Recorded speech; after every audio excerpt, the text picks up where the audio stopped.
जनगण मन अधिनायक जय हे भारत भाग्य विधाता। पंजाब सिंध गुजरात मराठा द्राविड़ उत्कल बंगा। विंध्य हिमाचल यमुना गंगा उच्चल जलधि तरंगा। तव शुभ नामे जागे तव शुभ आशीष मागे। गाहे तव जय गाथा जनगण मंगलदायक जय हे भारत भाग्य विधाता। जय हे जय हे जय हे जय जय जय जय हे।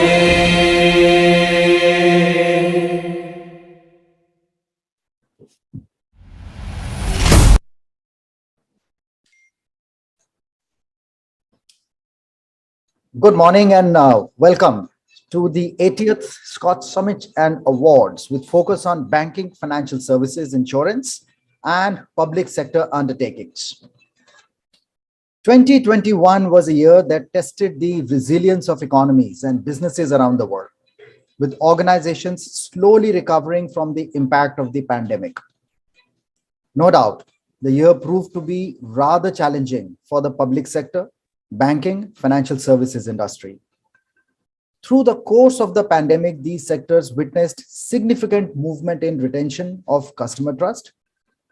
Though most displayed buoyancy with decent revenue performance and reasonable movement towards investments and profits. The going has been good. We are on our way to recovery. And there have been many such beacons of hope that have kept the torch burning without letting the enthusiasm wane. We have the pleasure of having some of them with us today, and it's time to cheer their achievements. So ladies and gentlemen, with this, we go into the announcement of the first round of SKOCH Order of Merit. Let me first invite Ms. Devjani Chatterjee, Social Performance Manager from ASA International India Microfinance Limited for Social Impact by ASA India.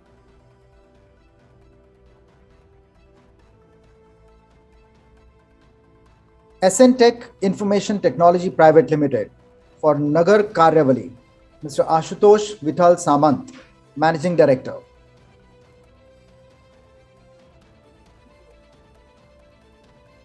Do we have Mr. Samant with us?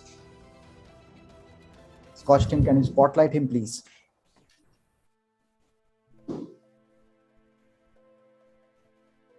Hello. Yeah. Good morning, everybody. Good morning. Thank you very much. It's a great honor to have such a great award. So yeah, thank you very much. It's a really appreciation for the efforts what we have put for this basically the Nagar Karyavali e-governance project. So, how old is the organization? So my organization is 6 years old, but we are into this domain almost. I am 22 years in this domain. Mm-hmm. And for e-governance, in fact, we have started somewhere in 99 when we developed the first application. And then again from 2016, we have developed our ERP system for corporation. Actually, initially we had developed one single application for the tax collection. As considering the revenue is the main source of income for ULBs. We see this ERP Nagar Karyavali is for urban local bodies, that is ULBs, that is municipal corporations and municipal councils.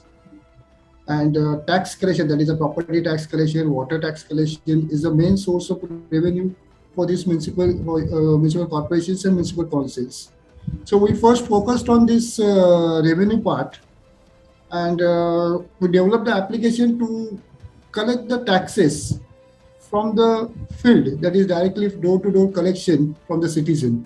And while working on this, we found that there is a tremendous scope for developing application for the different departments.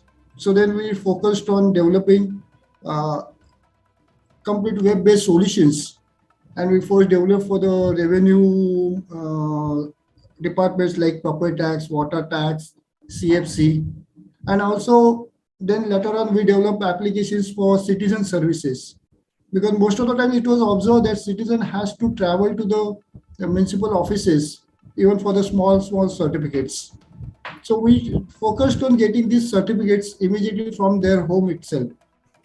Like suppose new certificate for the property tax or occupancy certificate. Like this, there are various services, almost 125 plus services are there, which one by one we automated.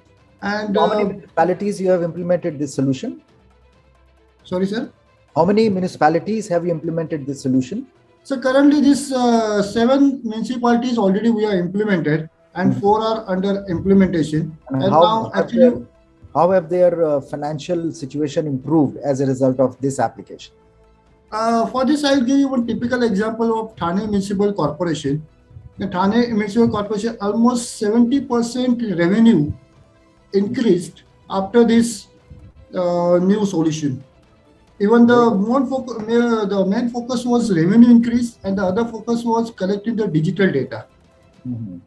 Digital data, again, the most of the services getting digitized, that was the main focus. And it is observed that online payment has also increased almost 70 to 80% after implementing this solution. That was a great achievement for this particular municipal corporation. Great, congratulations. Initially, we implemented for one municipal corporation, and then that solution was repeated for 7 other municipal corporations. Thank you very much, Mr. Samant, for sharing these details with us. We will have more opportunities to interact with you through the day. Congratulations. Great. Thank you so much, sir. The next one goes to Atyati Technologies Private Limited, Mr. Prakash Prabhu, Chief Executive Officer for Enabling Financial Services in Rural India. Mr. Prabhu. Good morning, sir. Good morning, everybody. Thank you. Extremely grateful to all of you for recognizing what we are doing. Humbled by the SKOCH Order of Merit. Thank you so very much. Humbly accepted. Thank you so much. Congratulations. The next one also goes to Atyati Technologies Private Limited for response to COVID. Mr. Prabhu. Thank you so very much, sir. I think the COVID sort of fairly, and all of us have sort of experienced it in our own ways. And our because we were there in the rural villages across around 26, 27 states, we tried doing whatever we thought was made sense to the people in those villages, people in those towns and taluks and all of that, by whatever help we could do in terms of oxygen concentrators, any ventilators which you could provide, any food which you could provide, and all of those related things. So that's really what we sort of tried doing, and increasing the welfare of the people there. So that's really, thank you so very much for recognizing it. Thank you. Yet another one for doorstep banking. Mr. Prabhu. Yeah, so this is an initiative wherein it's almost like a Swiggy for banking kind of a thing, where people can sort of wherever they are, they can log into our app or our portal and say that any financial services, both financial transactions as well as non-financial transactions, can be sort of availed. So they can just log into the app and say that, I'm suddenly needing a DD of 20,000 rupees from State Bank of India. And then the entire agent management and tech integration with State Bank of India and all of that is sort of enabled through this. So it primarily helps various different sets of people, be it senior citizens from a life certificate point of view. They don't have to visit during these times to the branches, as well as for entrepreneurs, shopkeepers and all of that. They don't have to sort of, they can avail of this service from all public sector banks and a few of the private sector banks as well, with whom we are trying to tie up right now. So it sort of helps people to sort of be where they are and avail of any of the banking services. Thank you so very much, sir. Congratulations once again. I move on to invite Mr. Naveen Prakash, Additional General Manager from Bharat Heavy Electricals Limited, for state-of-the-art technology deployment in indigenous development of hot box for ACC equipped power plants? Mr. Prakash.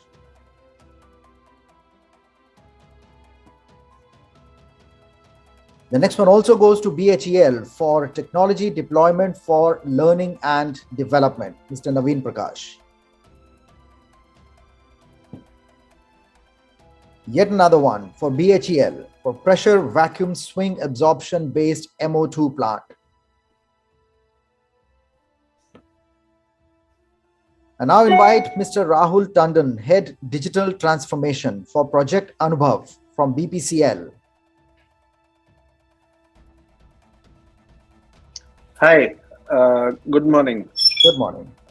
Yeah, it's a pleasure and privilege to be recognized for the work which public sector organization has done in the past 1 or 2 years, largely keeping the interest of the customer in mind. We all are a commodity organization. Commodity products are what we deal in, and how do we take customer experience to a different level where we are able to serve the requirements of these of our valued customers as per their convenience through the channel of their choice and at a time when they want to do business with us. That has been the core objective of Bharat Petroleum in the technology space, and that is what Project Anubhav has delivered in the last 2 years.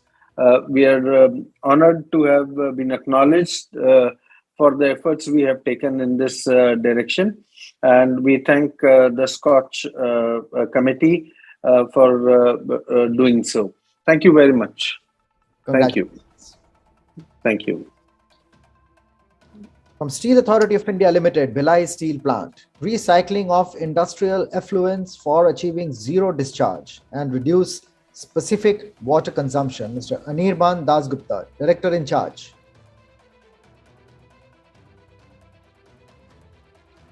Chennai Petroleum Corporation Limited, Dr. Lavanya M, General Manager for Indigenous Production of Missile Fuel, candidate fuel for JP7.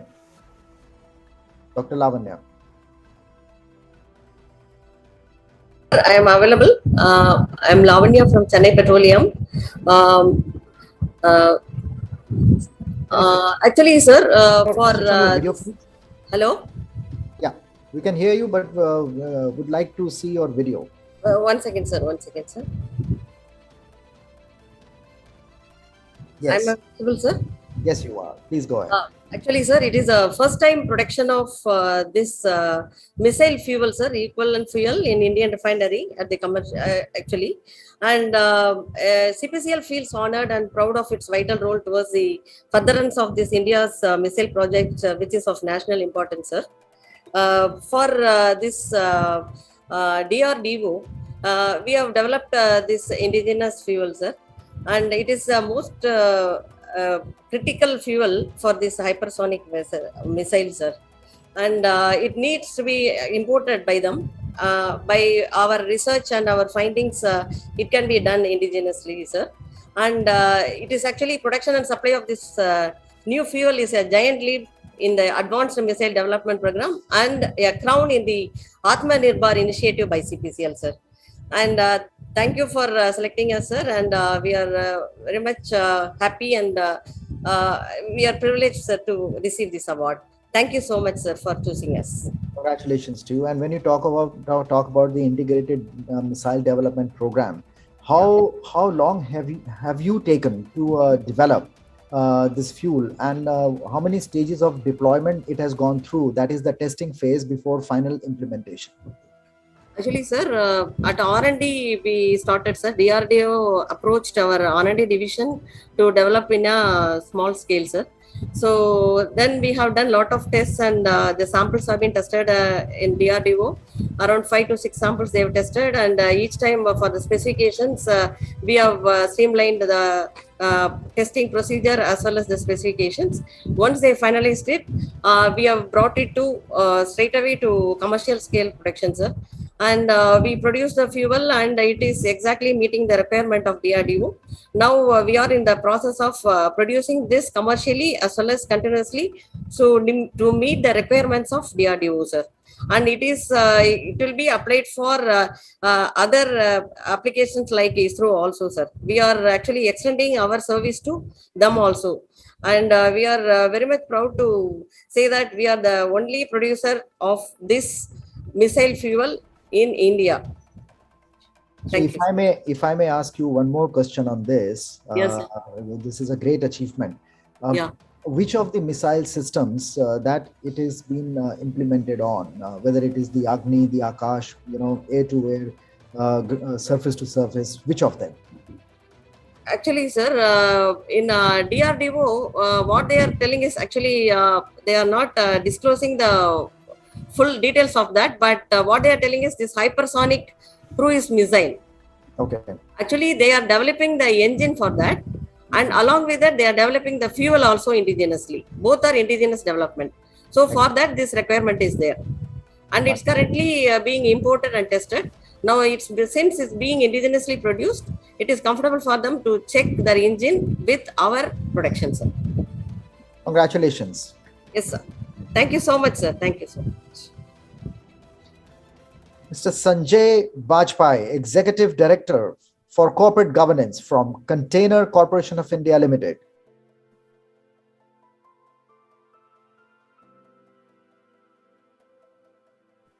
Mr. Manoj Kumar, Chairman and Managing Director from EDSIL India Limited for response to COVID. Can you start? Am I audible? Yes, please go ahead. Thank you, Dr. Gurusharanji. Thank you, SKOCH Group and the jury members for honoring EDSIL with the prestigious Order of Merit. It's a pleasure to receive this award, which recognizes the efforts, dedication, and hard work of all EDSIL employees during the pandemic.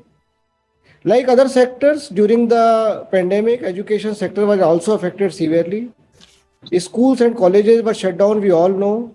However, this served as an opportunity and the challenge for all the stakeholders to implement digitization at a tremendous pace in the sector and bring in the innovative solutions. EDSIL has been conducting exams for many public sectors throughout the country for so many years and giving the transparent system of recruitment. But during the pandemic, we saw because of the COVID protocols, all those activity came at a stall. Then some methods had to be derived immediately. In that, some touchless methods had to be derived by EDSIL and were used in the recruitment exercise. We had to stop the biometric verification, then came with the face recognition technology. Similarly, handheld metal detector, but not so much being used, those were used. Similarly, when we put one isolation lab, so anybody coming for exam, appearing in exam, we cannot make him exit. So one isolation lab was installed at every places. So many initiatives were taken. That's why we were able to have conducting this exam perfectly.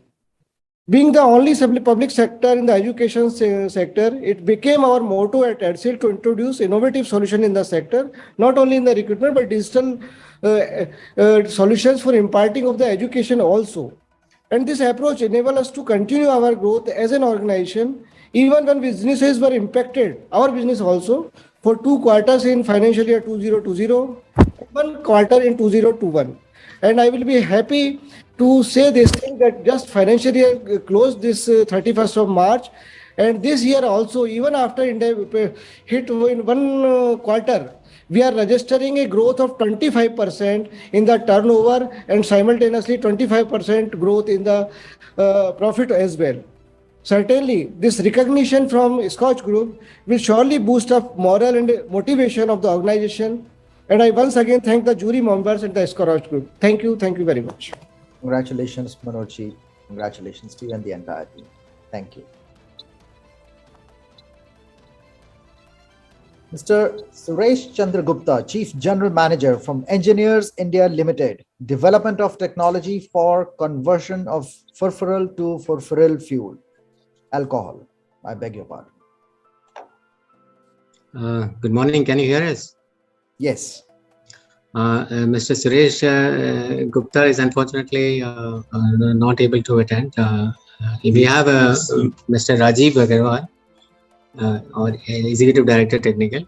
He's alongside me. And so good morning to everybody. Good morning. So I mean, Mr. Suresh Gupta actually superannuated on 31st of March. So on behalf, I think we are taking this certificate. Congratulations to you. Thank you so much.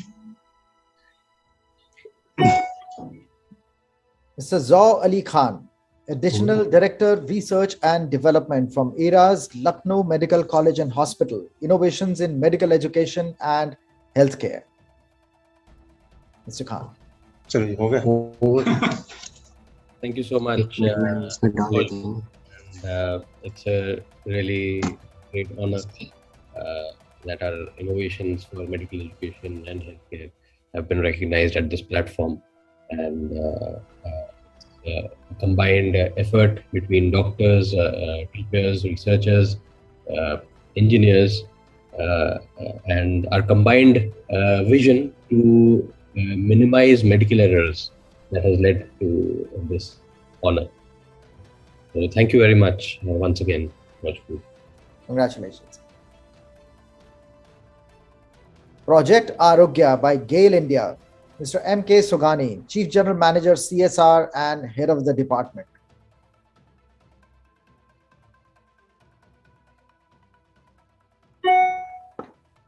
Health Wheels Private Limited for dial 4242. Mr. Sujit Gore, Director. Thank you. Good morning, everyone. Thank you, Dr. Gurshanji and the SKOCH Group and jury members for recognizing the work that we have been doing. So basically, we are a technology-driven startup, 4 years old. We are doing ambulance aggregation, and we are trying to solve the issue of getting the ambulance to every person in the country. We have around 3 million subscribers who are subscribing to our service, and our presence is there pan-India across 500 cities, so our network is present. And over the last 2 years during the pandemic, we were able to, and the Dial 44 team was able to do a lot of ambulance trips and help the people for the emergency transportation. So thank you once again, SKOCH Group and the jury members. Congratulations. Hindustan Petroleum Corporation Limited for Raman Mandi Rewari Kanpur Pipeline. Mr. Anurag Subhash, General Manager. See, myself, Jay Kumar, and just representing Raman Mandi Rewari Kanpur Pipeline, because my boss has gone out of station. On behalf of him, humbly we accept this recognition. Sir, this is the longest pipeline of our company in the North Zone, 750 kilometers, and we are catering almost all the locations of North Zone, like Punjab, Haryana, Rajasthan, and UP, sir.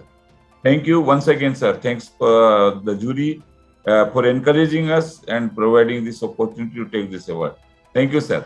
Congratulations. Thank you. Mr. Adil Bakshi, Head, Public Relations and Corporate Communications, ICICI Prudential Asset Management for Best ETF Provider. Yeah. Hello. Good morning. Good morning. Thank you to the SKOCH Group and the jury members. I am representing ICICI Prudential Asset Management Company. It is an honor to be recognized for the efforts we had put in for the ETF division. And we consider it a privilege to be recognized by the SKOCH Group. Thank you once again. Thanks. Well, congratulations to you. Mr. V. Bala Subramaniam, MD and CEO from India International Exchange Limited for Competitiveness.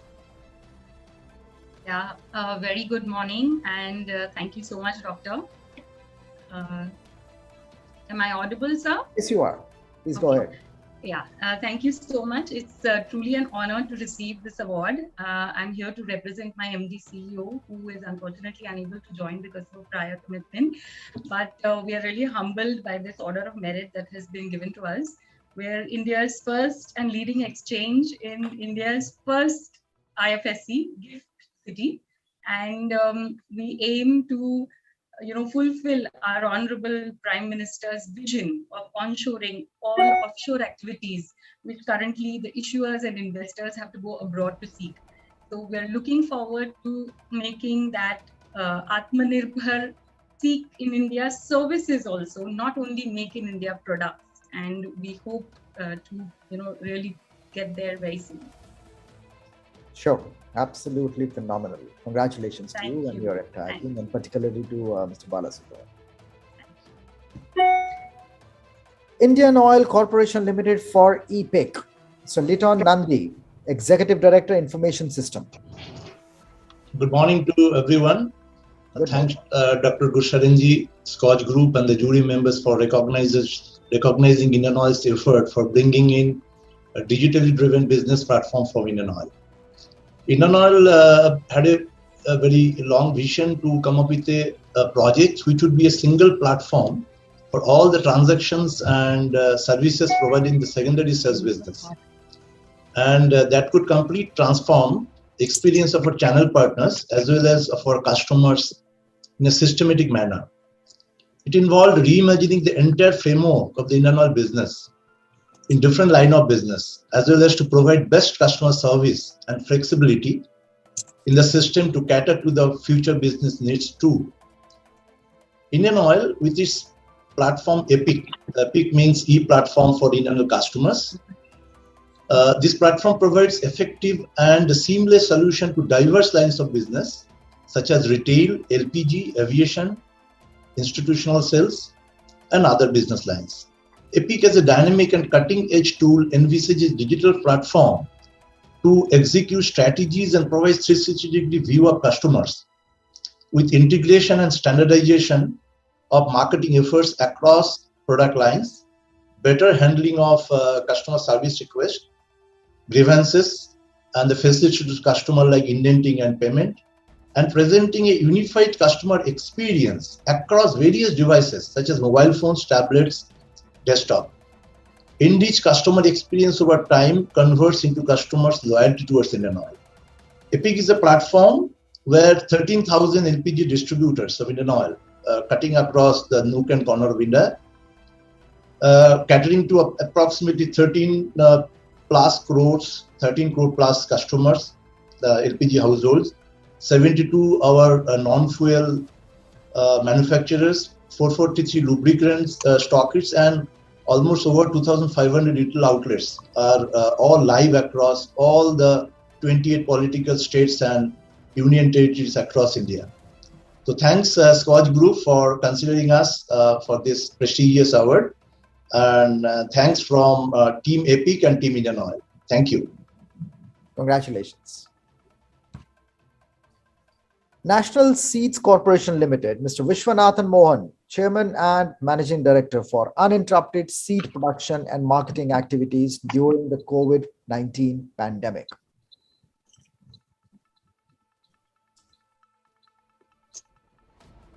Mr. Sumit Deb, CMD, NMDC Limited for Safety First. The next one also is for NMDC Limited. Project Kalpataru. We have Mr. Dubey with us. Yeah, please go ahead. Sir, on behalf of our CMD, Sumit Deb Sahab, I humbly accept this award, sir. NMDC has done very well during the pandemic, sir. We have been able to increase our production. Last year it was 34 million ton, and I'm very happy to inform you that this year we have surpassed 40 million ton. We are the highest producer of iron ore, and first time any company has produced 40 million ton iron ore in India. Our revenue growth is almost 60%, sir. From last year, 15,000 crores, we are now more than 25,000 crores. So I humbly accept both the awards. Actually, our chairman, sir, was very busy, and we had our ED personnel, Praveen Kumar Sahab, but I don't see him here now. Maybe some issue. But on behalf of both of them, I accept both the awards, sir. Thank you. Thank you very much. I am here, but I don't know. Thank you. My ED is here, sir. Already my colleague has narrated about the NMDC's historic performance during this last year. And this COVID has also brought a lot of change in all our employees' attitudes and other things, because of which we could achieve that production, and we have gone ahead with most digitalization also in all our projects, which has helped us to reach such new heights. Thank you very much for this SKOCH award, and we are receiving this on behalf of our chairman, who is a visionary. Thank you very much. Congratulations to Mr. Sumit Deb. Praveenji, congratulations to you and your entire team. Excellent. Thank you, sir. Thank you. The next one also goes to NMDC for promotion of technical education and skill development in Dantewada district through NMDC ITI, Bhansi. Praveenji. Thank you once again. Thank you. This, because we are, as you all know, mining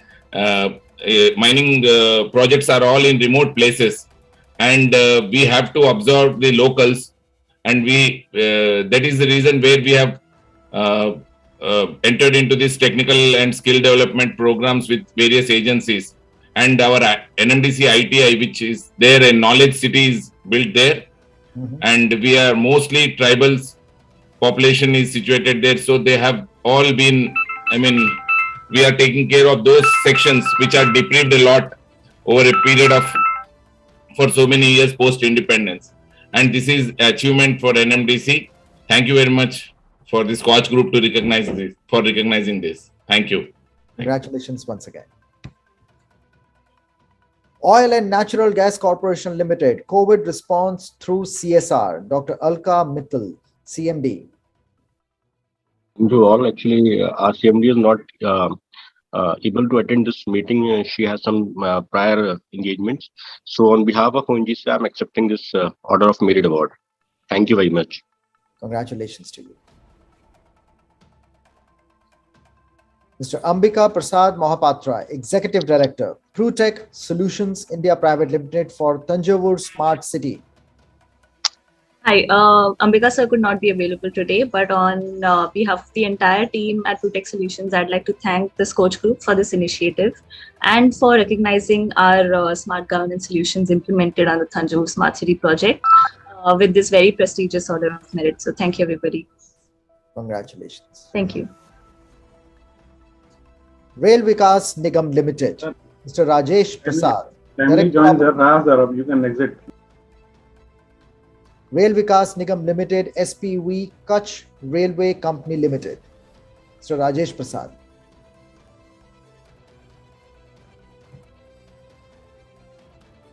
The next one also goes to Rail Vikas Nigam Limited for response to COVID. Mr. Rajesh Prasad. Railtel Corporation of India, Hospital Management Information System, Mr. Puneet Chawla, Chairman and Managing Director. Good morning, everyone. I am Sucharita Pradhan, AGM PR from Railtel, and it's an honor to receive this award on behalf of my company. And I would like to thank the SKOCH team wholeheartedly for recognizing our project of implementation of Hospital Management Information System for Indian Railways. Thank you so much. Congratulations. SRG Housing Finance Limited, Ms. Sunaina Nagar, Company Secretary, SRG Dream Home. Good morning, all participants, and especially Dr. Dhanjal. Home is the story of who we are and a collection of all we love. At SRG Housing Finance, we help to narrate this story for all individuals, especially those who are underserved and unserved by mainstream financial system. I am honored to receive this award, and we are thankful for the SKOCH Group for recognizing our efforts in financial inclusion. Thank you. Congratulations to you. Swastika Investment Limited for Financial Inclusion, Mr. Amit Pamani, Deputy General Manager. BharatNet VSAT project by Telecommunications Consultants India Limited. Ms. Sarika Kain, General Manager.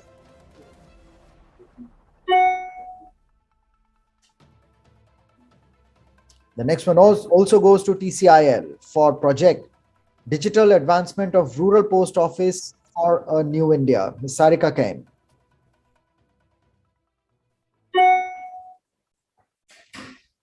SKOCH team, can you spotlight Ms. Kain, please? Very good morning, sir.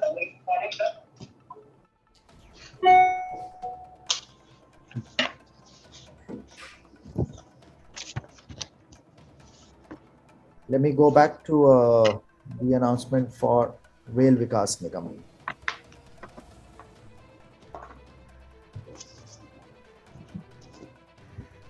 Yes, we have Mr. Prasad with us for Rail Vikas Nigam Limited, SPV Kutch Railway Company Limited. Congratulations, Mr. Prasad. So very good morning, sir. Thank you very much. For response to COVID, that's the second one for you. Okay, sir. So should we go one by one or? No. When we come to the panel discussion, I mean that's when we do a reflection not only on your project, but we set the agenda for that. But this is only receiving and acknowledging for the project that you have done the good work, and you are receiving it on behalf of your team, all the stakeholders involved. Okay, sir. So on behalf of Rail Vikas Nigam Limited, sir, we are thankful and we feel privileged for receiving these two awards. So thank you very much, sir. Congratulations. Shipping Corporation of India, all women officers sailing on MT Swarnak. Is Harjeet Kaur Joshi, Chairman and Managing Director. Dr. Gurusharanji, thank you very much for this recognition. We are indeed very honored to be in the SKOCH Order of Merit as a semi-finalist, and we hope we would make it to the end also, because this is the first time anywhere in the world that such a feat was accomplished, and we try to do the nation proud. Thank you very much for this recognition. Congratulations.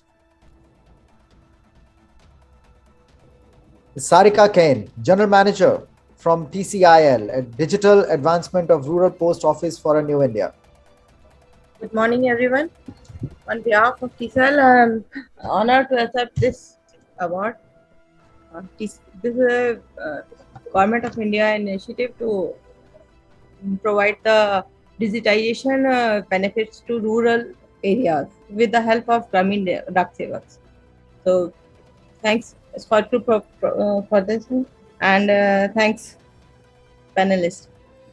Thank you so much. There is yet another one for TCIL, BharatNet VSAT project.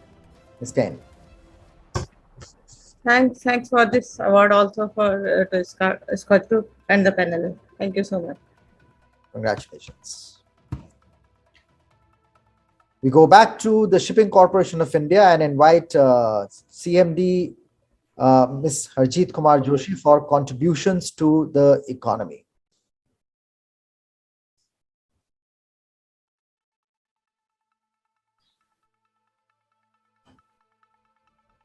We have Mr. Joshi with us. Ms. Joshi.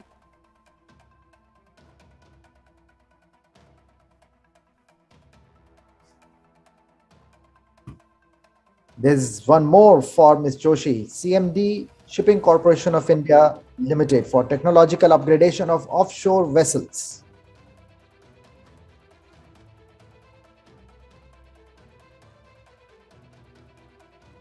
Sigma Global Environment Solutions Private Limited, Municipal Solid Waste Landfill Mining.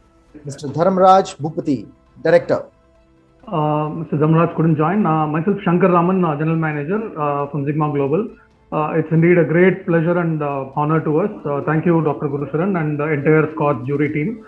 Just a few data points on what Sigma has accomplished till date in a tangible impact, positive impact to the environment. We've reclaimed more than 220 acres of land and given back to various ULBs across the country.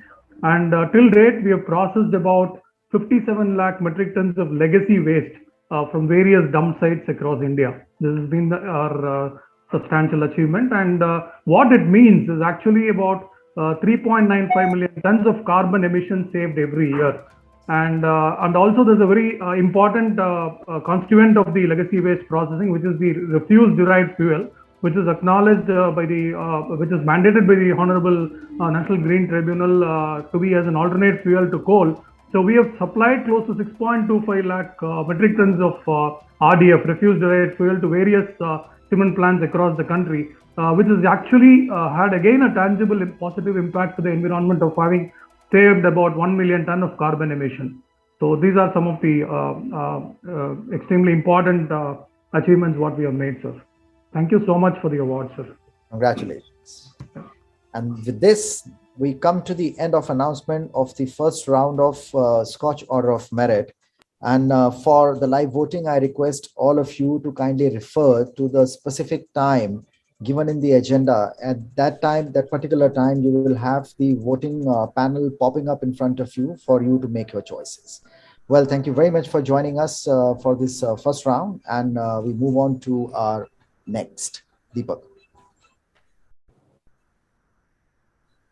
मैं नितिन जयराम गडकरी ईश्वर की शपथ लेता हूं कि मैं विधि द्वारा स्थापित भारत के संविधान के प्रति सच्ची श्रद्धा और निष्ठा रखूंगा। उस समय मुझे मेरी माँ की याद आ रही थी। मुझे हमारे पार्टी के लिए जब हम 2 MP चुनकर आए थे, उस प्रतिकूल स्थिति में काम करने वाले कार्यकर्ताओं और नेताओं का स्मरण हो रहा था।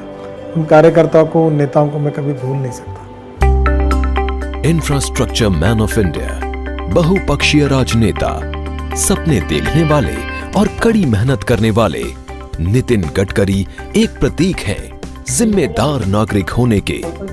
वो एक प्रतिबद्ध राष्ट्र कार्यकर्ता और एक दूरदर्शी नेता हैं।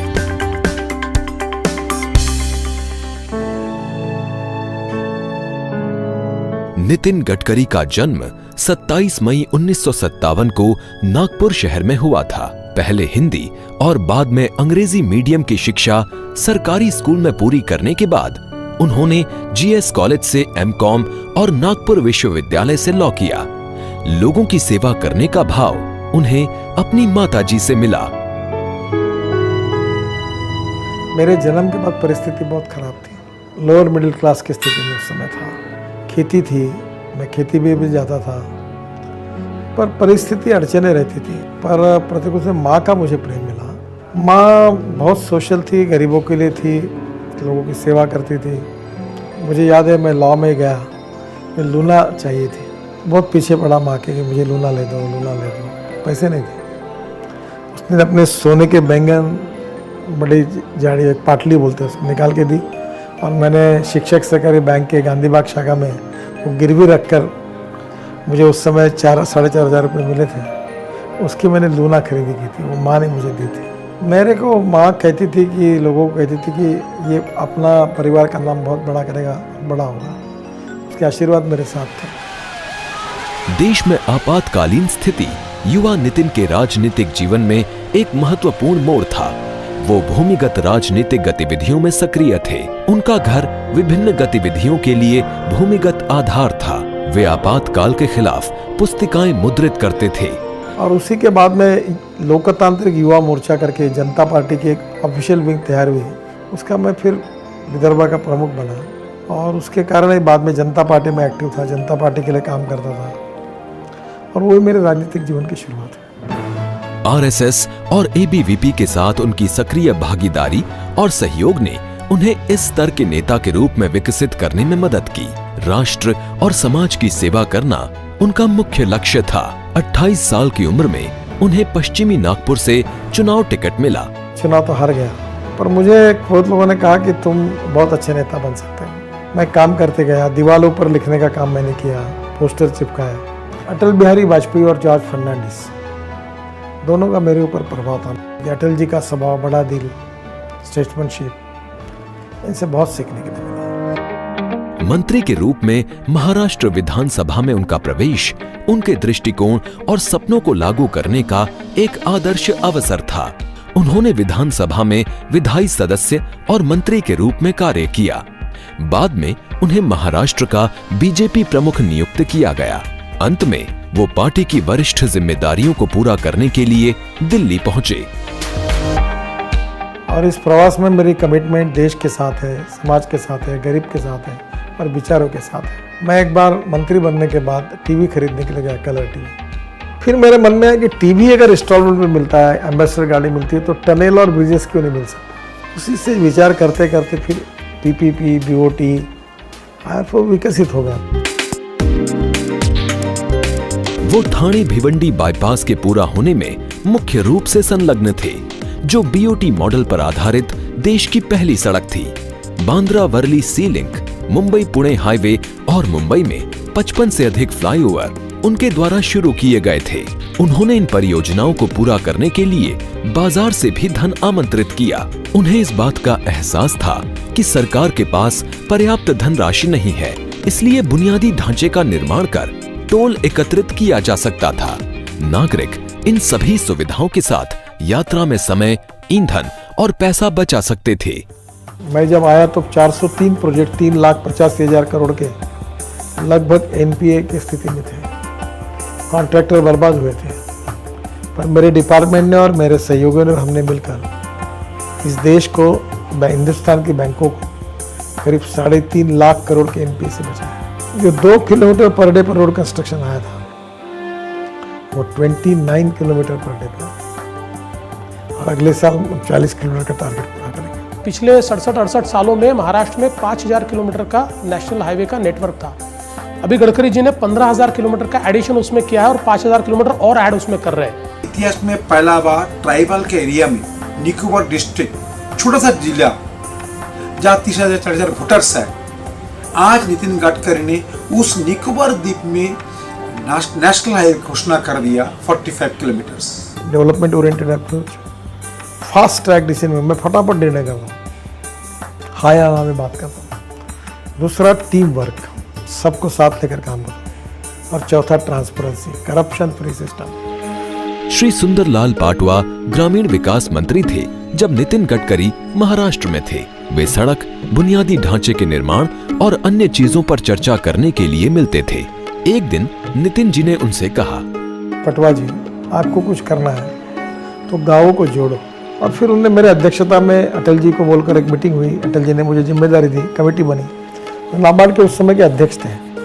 1,10,000 करोड़ का जीडीपी बढ़ेगा, ऐसा उस समय रिपोर्ट आया। उस सवाल को अटल जी ने स्वीकार किया।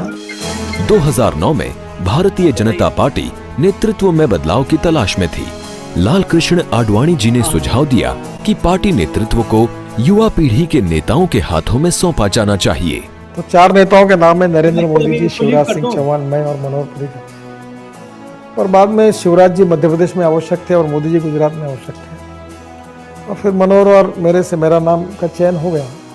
और जब मुझे निर्णय पता चला तो मैं आडवाणी जी के पास गया और सबके पास गया। मतलब मुझे अध्यक्ष क्यों बनाते हो? मैं तो कभी दिल्ली आता नहीं, मुझे दिल्ली का अनुभव नहीं, आके राजनीति पता नहीं। फिर सबने कहा कि नहीं, अब तुम्हारे सेवा पर रहने, तुमको बनना है। अटल जी को मैं अध्यक्ष बनने का आशीर्वाद लेने के लिए गया तो मैं उनके पैर छुए, आशीर्वाद दो। तो उन्होंने आंखें घुमाई और हाथ हिलाया। वो उनका मुझे आशीर्वाद मिला, ये मेरे जीवन का बहुत बड़ा सौभाग्य है। 2014 में जब बीजेपी सरकार को ऐतिहासिक चुनावी जीत मिली तो नितिन गडकरी को विकास की राजनीति करने का अवसर मिला। मोदी जी ने मुझे पूछा था, तो मैंने कहा कि मुझे रोड का इंफ्रास्ट्रक्चर काम दो। तो उन्होंने कहा कि हम 3-4 प्रमुख लोग हैं, तो फाइनेंस, डिफेंस, होम, इसमें से भी आप सोचो। तो मैंने कहा नहीं, मुझे कौन से नंबर पर है इसके बजाय मैं जो अच्छा काम कर सकता हूँ मुझे दीजिए। मुझे आप रोड का काम दीजिए, रोड शिपिंग का काम मुझे दीजिए। भारत में सड़क मार्गों और जलमार्ग परिवहन क्षेत्र में माननीय मंत्री जी के नेतृत्व में काफी बदलाव और प्रगति हुई। सागरमाला कार्यक्रम के तहत 572 परियोजनाओं की पहचान की गई और इसीलिए बुनियादी ढांचे पर निवेश के लिए 8 लाख करोड़ रुपए एकत्रित किए जाएंगे। इस कार्यक्रम से सालाना 35,000 से 40,000 करोड़ रुपए की लागत बचत में मदद मिलेगी। ये कार्यक्रम घरेलू जलमार्गों की आर्थिक स्थिति को दोगुना कर देगा। इसी प्रकार भारतमाला परियोजना के तहत देश भर में 64,000 किलोमीटर सड़कों का नेटवर्क बन रहा है। इसमें 50% हमने 24,000 किलोमीटर का काम लिया है, जो 7.5 लाख करोड़ का है, और मैं आने वाले दिसंबर तक 7.5 लाख करोड़ में से करीब 3.5 लाख 4 लाख करोड़ के काम शुरू कर दूंगा। और इसमें कम से कम अभी 10 लाख करोड़ के काम मैं शुरू कर चुका हूँ। गडकरी जी के नेतृत्व में भारतीय राष्ट्रीय राजमार्ग प्राधिकरण ने 135 किलोमीटर के इस ग्रीनफील्ड एक्सप्रेसवे के माध्यम से जिस नई कार्य संस्कृति को बढ़ावा देने का कार्य किया है, वह अन्य सभी कार्यदायी संस्थाओं के लिए अनुकरणीय होना चाहिए। कि उन्होंने 9 नेशनल हाईवे हमारे मंजूर किए, लगभग 35,000 करोड़ रुपए की लागत उनसे आएगी। तो इंफ्रास्ट्रक्चर जितना हरियाणा में बढ़ेगा, जितना उत्तर प्रदेश में बढ़ेगा, दोनों राज्यों की प्रगति होगी। 4 धाम के रस्तों का काम पूरा करना चाहता हूँ। मेरी कोशिश है कि वो पूरा होगा। गंगा को और गंगा की 40 ट्रिब्यूटरी और नदियों को मैं शुद्ध और बनाना चाहता हूँ। इस मार्च के बाद अगला मार्च आएगा तो निश्चित रूप से 100% गंगा क्लीन होगी। 3 हाईवे मैंने अभी लगभग पूरे के, मेरठ हाईवे का पूरा होगा, दिल्ली का रिंग रोड पूरा हुआ। अब शिपिंग में 7,000 करोड़ हमारे पोर्ट को प्रॉफिट मिला है। ये देश में कमी है न पैसे की न टेक्नोलॉजी की, इस देश में कमी है सही दिशा सही विजन की।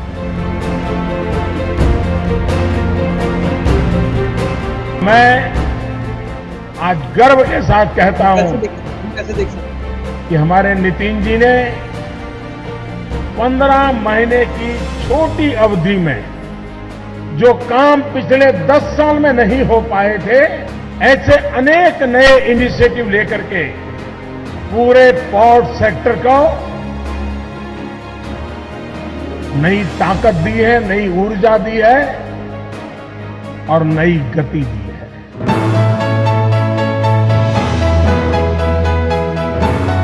एक सामाजिक उद्यमी के रूप में वो अभी भी देश में स्वदेशी प्रौद्योगिकियों और उत्पादों को बनाने और बढ़ावा देने के लिए सक्रिय रूप से अपना सहयोग कर रहे हैं।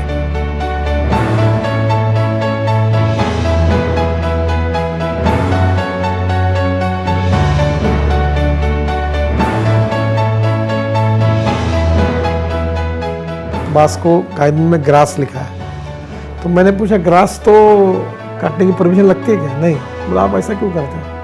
हमारे यहाँ गलत नीति आई। इस देश को और बेरोजगारी को अगर जिम्मेदार कोई तो हमारी गलत नीति है। 40,000 करोड़ का लकड़ी इंपोर्ट करते हैं, 4,000 करोड़ की अगरबत्ती की काड़ियाँ इंपोर्ट करते हैं। हम वेस्ट लैंड पे बाम्बू लगा के कर सकते हैं, बाम्बू से इथेनॉल बनेगा, क्या नहीं बनता? Appropriate vision for development, strong political will, अगर 2 बातें आ जाएगी तो फिर इनोवेशन टेक्नोलॉजी सब कुछ आ जाएगा, देश बदल जाएगा। अब हवाई जहाज चल रहा है, यहाँ नागपुर में 35 बसेस इथेनॉल पर चलती है स्कैनिया की, और अभी स्कूटर ऑटो रिक्शा भी आई। देश का किसान इस देश का पेट्रोल डीजल का पर्याय दे सकता है, बिजली बना सकता है, ये मेरा विश्वास था। आज सब जगह ये एक्सटेब्लिश हो गया, और इससे 2 लाख करोड़ अगर ग्रामीण इकोनॉमी में जाएंगे तो 50 लाख युवाओं को रोजगार मिलेगा और ग्रामीण भारत का चित्र बदलेगा। मैं कभी स्कूटर पे चला जाता हूँ, गलियों में घूमता हूँ, लोगों में जाता हूँ, तो ये मेरे अच्छा लगता है। मुझे सिक्योरिटी के कारण मुझे बड़ी अड़चन होती है। 50 पुलिस वाले मेरे साथ चलते हैं बंदूक लेकर, थोड़ा अनकम्फर्टेबल। मैं फुटपाथ पे खाता था, मक्के का कनीस खाता था, पानी पूरी खाता था, तो मुझे बड़ा इसके कारण अड़चन होती है। रात को होटल में खाता था। देखिए मेरा जीवन मुझे जीना है, और कैसे जीना है वो मेरा प्रश्न है, उसका समाज का राजनीति का कोई लेना देना नहीं। 1984 में नितिन गडकरी जी का विवाह कंचन जी से हुआ। अपने व्यस्त राजनीतिक जीवन के साथ साथ नितिन गडकरी परिवार में पिता, पति और नेता के रूप में अपनी जिम्मेदारी बखूबी निभा रहे हैं। हमारी शादी 18 दिसंबर को थी और नागपुर में 23 दिसंबर को लोकसभा का चुनाव था। तब हमारे शादी में इतने लोग खाना खाने के लिए आए, इतने लोग खाना खाने के लिए कि बाप रे, मैं भूल नहीं सकती। पूरा अनाज खत्म हुआ था, क्योंकि वो इतना रिलेशनशिप मेरे लोगों में थी कि लोग मुझे इनके घर की शादी ना अपना ही है ऐसा समझ के आए। जब पीडब्ल्यू मिनिस्टर थे, जब बच्चे छोटे छोटे थे, तब बच्चों की और इनकी 3-3, 4-4 समय में मुलाकात नहीं होती थी। मेरे बच्चे ने एक बार रात को सोया था, मेरे पैर बांध दिए थे, ये कल न जाए मुंबई करके। पिता की भूमिका, माँ की भूमिका, दोनों भूमिका मुझे निभानी पड़ती थी। अब मुझे थोड़ा लगता है कि अभी मैंने उनके साथ अन्याय किया है, अभी थोड़ा न्याय करना चाहिए। मेरे बच्चे कोई राजनीति में नहीं है, मेरी पत्नी नहीं, मेरी बेटी नहीं। मैंने उनको कहा कि देखो, मैं अपनी सब बातें आपको दे दूंगा, अपनी विरासत दे दूंगा, संपत्ति दे दूंगा, पर मेरी राजनीतिक अधिकार मेरे ऊपर, मेरे पार्टी और मेरे कार्यकर्ता में। मेरी राजनीतिक विरासत कार्यकर्ता के पास जाएगी, बेटे के पास नहीं जाएगी। हम जितना काम करेंगे, जितने मोदी जी से हजारों लोग, मेरे हजारों कार्यकर्ता काम करें, तो भी समस्या नहीं सुलझाने वाली है और लोगों को ये काम करना होगा, पीढ़ियों से पीढ़ियों तक चलेगा। हे प्रभु, नितिन जी को इतनी शक्ति देना कि उनके हाथ से भारत देश का गरीब लोगों की सेवा हो, स्वास्थ्य मिले और 2 टाइम का खाना उनको अच्छी तरह से मिले। मैं समझता हूँ ये देश मेरा है, तो ये मेरा व्यवहार, ये मेरा कैलकुलेशन नहीं है, मेरी स्ट्रेटेजी नहीं है, ये मेरा नैसर्गिक स्वभाव है। मैं अपने स्वभाव से जी रहा हूँ। अब उससे क्या परिणाम होते हैं, अच्छे होते कि बुरे, आप जैसे लोगों का काम है। आप अच्छा कहें तो भी मुझे चिंता नहीं, बुरा कहे तो भी चिंता नहीं। मैं कोई कैलकुलेशन से कुछ करना नहीं चाहता, जो है जैसा है। मैं तो चला जिधर चले रास्ता, मुझे कहाँ पता कहाँ मेरी मंजिल। मैं तो चला जिधर चले रास्ता। मैं तो चला जिधर चले रास्ता, तुझे क्या खबर है कहाँ मेरी मंजिल। होगा कोई मेरा भी साथी, होगी कहीं तो मेरी भी महफिल। मैं तो चला जिधर चले रास्ता, ये हुस्नो इश्क का जहां, ये शोखियां, ये मस्तियां, ये पर्वतों के काफिले, ये बादलों की टोलियां, पूछती है मुझसे तू चला है किधर। मैं तो चला जिधर चले रास्ता।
Welcome back to the inaugural session.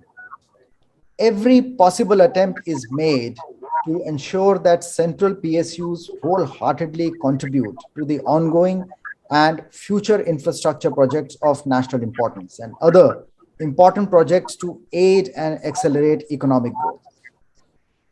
The biggest factor which underlined the performance of banks in 2021 and will define the industry's growth in 2022 is the ability to capitalize on technology investments and create value.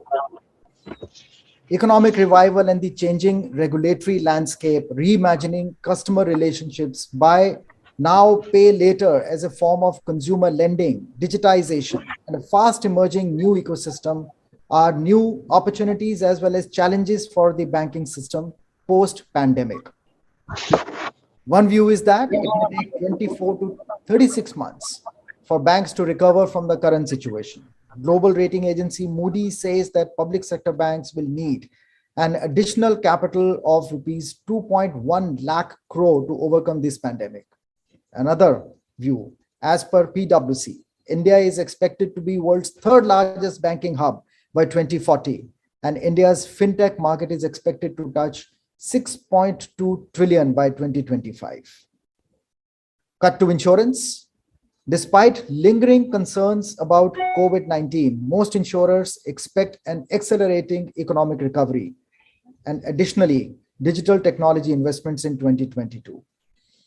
Since the onset of the COVID-19, health insurance premiums have been the main driver of the non-life insurance industry. In spite of a long nationwide lockdown, the health segment grew significantly by 32% plus in year to date in comparison to a growth of only 9.9% during the same period last year. Although for life insurance, India ranks 10th in the world and for non-life 15th, sounds good. But look at the penetration that has moved up by barely 2 percentage points given the width and the penetration at the same time of the country in last 2 years still remains below 10%. So there are opportunities and there are challenges, which is what we're going to discuss. But before that, I have the pleasure of introducing our chairman, Mr. Sameer Kochhar, founder of SKOCH Group, author of Modinomics and Reforms Historian. We have the pleasure of his presence with us. And I now invite him for his opening remarks to address our esteemed delegates and speakers. Mr. Kochhar. Namaskar and good morning, my brothers and sisters. I am indeed very happy to be addressing you all on this auspicious day of Durga Ashtami. It is also the holy month of Ramzan. The timing is correct. Yesterday we had the monetary policy and the growth forecast was cut yet again. They say ignorance is bliss. As an economist, as an academic and as a reforms historian, sometimes you know a bit too much, and at my age, you also worry too much. So when you look at these numbers and you look at what India has been through, specifically during COVID and post-COVID, I don't think we have very easy times ahead of us. We have very challenging times ahead of us. Economy is not in the pinkest of health. The recovery that we are seeing is K-shaped. Whether it is in infrastructure, whether it is in finance, whichever areas. I mean, it doesn't take you to be an economist or a scientist to figure out that people at the bottom and people at the top. There's a huge amount of disparity, which is something that is practically a no-go for a vibrant democracy like India. So if you look at the last budget, you find that the government has practically put the entire focus on the infrastructure sector, capital investments, and we are banking on that to lead revival. That is going to be job generative revival. It is going to be a spatially dispersed revival, and it's possibly going to be an equitable revival, or what we call inclusive growth in a nutshell, which has been my life's work. So as I come and talk to you this morning, I see people from banking sector, I see people from finance sector, I see people on PSUs, and I see people from private technology sector. There are three things I want to say to all of you, for which the country is depending on you. The reason I say country is depending on you is having come to this stage and reaching SKOCH Order of Merit. You are undoubtedly brilliant and you are committed to your work, and you have done something which is definitively helped India.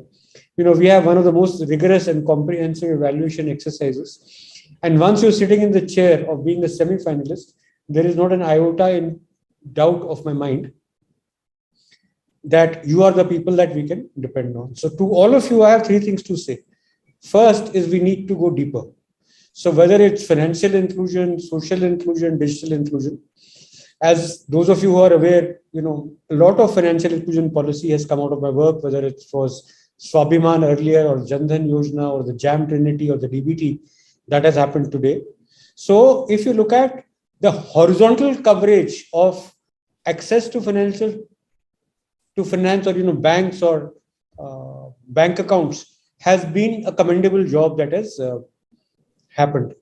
What has, however, not happened is the financial deepening. So these are two different terms. You have financial inclusion, which is dealing with more the horizontal spread, and financial deepening, which talks about how mature your financial markets are. I mean, how many people are invested in markets? How many people have access to small sachet credit? Even small savings products, give a lot to be desired. So whatever we do henceforth, if we have to do, what Modi ji talks about, the Amrit Bela, 2047, the last 25 years till Indian democracy becomes 100 years old, we have to go deeper and we have to make sure that the depth of financial products, the depth of infrastructure, the depth of social benefits reaches the last person in the queue. And that is what I mean by we need to go deeper. Now, when we go deeper, you find that the order and scale of magnitude is a completely different ballgame. Can India do it? India can do it. We have shown, let's say, a platinum level example to the world, how, let's say, the COVID vaccination drive was handled in India.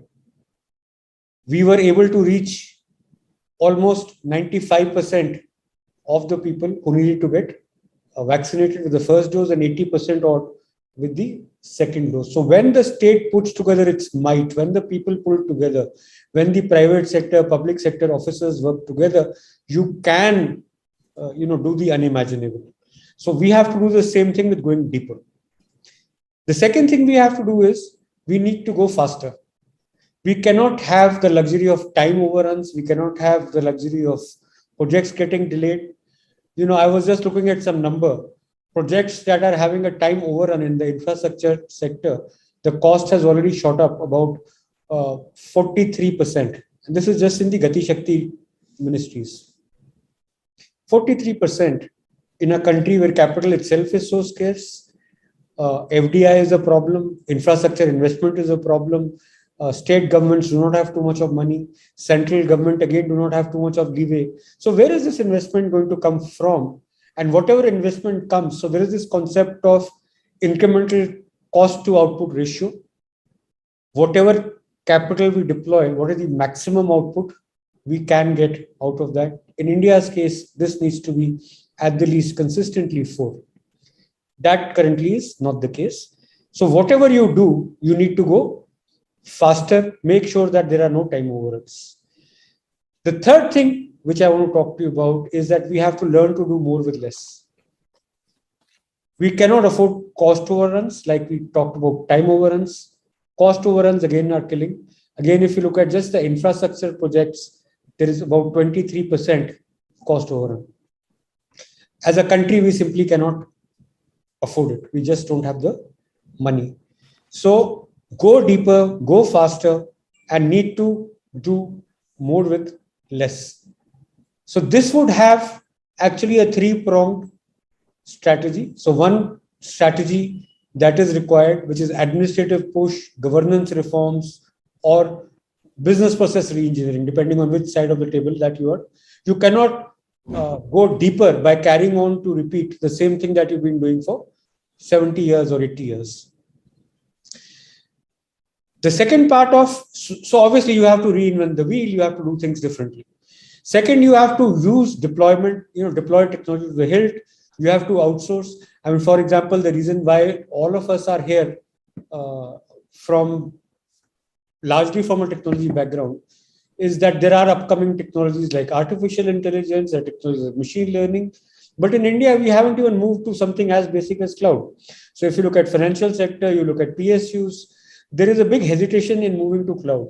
Now, if you're a bank, your job is to deal with money, your job is to provide financial services. It is not your job to run a data center. How do you do that?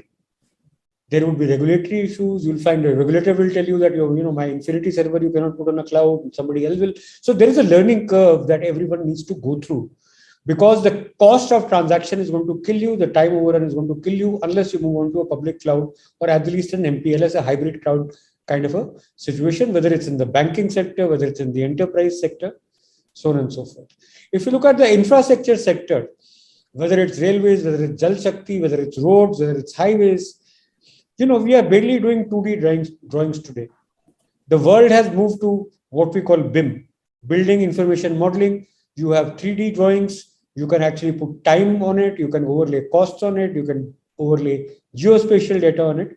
You could project manage it to the extent that there are no time and cost overruns, and the whole world is moving in that direction. So as a country, can we deploy BIM as a technology? Can we embrace it across organizations? Many countries have done that. Recently, Niti Aayog has shown some traction towards it. In fact, they tried to push it. But I don't think that even the concept of BIM is understood. So that would be the second area. The third area is how do you have a clarity of contract? How do you make sure that arbitration becomes a way of life rather than litigation? And even arbitration needs to be speeded up. Arbitration needs to be speeded up, and awards have to be respected. You have awards, you have arbitration, which is time consuming, then you get an award. And to implement that award, then you have to go to court. So the whole purpose of arbitration itself gets defeated. So if there is clarity on what your contractor is supposed to deliver, has it been done in time, there's been no cost in time, and there is a very clear definition and differentiation on accountability, I think this country will do well. You are all forward-thinking people. What we're discussing today, you are here for doing various things. I am giving you 3 mantras that can help you do these things even better and make sure that India becomes a developed country by 2047. Go deeper, go faster, do more. God bless you all, and thank you. Well, thank you so much, Mr. Kocher, for those really, really encouraging words, and also in a way setting the agenda for our next 3 speakers during the inaugural session. In fact, just to sum up what you said, how to accelerate infra projects, which is what we would like the next 3 speakers to focus on. Infra projects without cost overrun. How to give it an administrative push and do complete the business process reengineering and go in for the next generation technology deployment. The role that the arbitration may play differently in your different domains, and to do financial deepening. So 3 things, which is what Mr. Kocher talked about: go deeper, go faster, and do more. And with this, I have the pleasure of inviting Mr. Rajesh Prasad, Director Operations from Rail Vikas Nigam Limited, whose responsibilities include the gamut of works ranging from preliminary preparatory studies for projects to evaluation of capital operational outlays, socioeconomic implications, besides ensuring necessary securities for traffic guarantees. He is also responsible for creation of new SPVs and other business deployment expansion initiatives. So with this, over to Mr. Rajesh Prasad. So very good morning. And just now I was listening to Mr. Kocher. He said 3 things that we need to go to deeper. Sir, this company that is RVNL, we are having the focused approach. Next thing he said that go to faster mode, that is the fast track execution with less cost overrun and time overrun. Sir, Ministry of Railway had assigned 180 odd projects. We have completed, commissioned and handed over 116 projects. And most of the projects have been executed on very fast track. Then the third thing which he mentioned about is that do more with less. I appreciated this particular dialogue because RVNL is one company where we have got a strength of only 540 odd persons. Sir, this COVID year 2020, 21 and 21, 22, sir, I'm happy to announce that we have achieved all the physical and the financial targets, the capex target, and all-time high results were basically obtained by RVNL. So we are very clear about our thoughts. We have been using the most modern technology for implementation of projects. GPS, we are using this REMS, that is the remote eye monitoring systems. We are switching over to 3D drawings. We are planning to implement BIM in some of the projects. We are very, very clear in our contract management. There is a harmonized version of the contract system in RVNL. And sir, I'm happy to inform that this year, the financial year 2021-22, we have done more than 1,000 kilometers of railway infrastructures, which is about 35 to 40% of the entire Indian Railways work. And this trend is continuously we have been adhering to. In last 11 years, this company has been rated as excellent. And 7 times out of the last 9 years, it has been rated as #1 company under Ministry of Railway. And sir, we are here for the 2 purposes. We have been slotted for this PPP model of the railway infrastructures, a success story of Kutch Rail Company. And the second is the transformational performance during the COVID for RVNL. So briefly, I will cover about the special purpose vehicle. Sir, this PPP model in railway infrastructures started in the year 2004. We had a policy R3I in November 2008. It was revised in 2011 with R2CI policy. And now we have got the participative model policy of December 2012. This company, Kutch Rail Company, was basically the commercial operation started in 2006. It was incorporated in 2004. And it was basically for the gauge conversion of 300 route kilometers. And sir, I'm happy to inform that we could pay back the entire loan, and the company started giving the dividends, and it has registered a freight loading to the extent of about 450 million tons. And it has generated revenue for Ministry of Railways to the extent of 51,969 crores. And the SPV share was more than 8,000 crores. And I'm also happy to inform that with its internal resources, the company is undertaking the doubling and the railway electrification of length over 250 kilometers. And only yesterday about 39 kilometers was commissioned, and 166 kilometers have already been commissioned. Balance 81 kilometers we are planning to commission in calendar year 2022 only. And if you see the overall performance of RVNL, we have generated 83,000 crores of revenue for Indian Railways without any additional investments. RVNL is the pioneer in the PPP model. We have already commissioned 5 SPVs. There are new SPVs which are in pipeline. For example, Pachwara coal block evacuation line in Eastern Railway in the state of Jharkhand, Sardega Pelma in Odisha and Chhattisgarh, Rawgad, Jagdalpur. We are working on this. Recently, we have signed one MOU with the JK Cement for working a SPV model. The principles are very simple, that we need to have the bankability studies to assess the traffic potential, to ascertain the internal rate of return. And if the project IRR is more than 10%, and there is another concept, we call it a DSCR, debt service coverage ratio. If it is more than 1.1 to 1.2, then it becomes very, very viable. Then we seek for the strategic partners through EOI. And once the ministry approves, the SPV is through. In this particular Kutch Rail Company Limited, we have got RVNL has got a share of 50%. Deen Dayal Port Trust is having a share of around 26%. Adani Port and their SEZ is having about 20%, and Government of Gujarat the remaining part, maybe around 4 to 5%.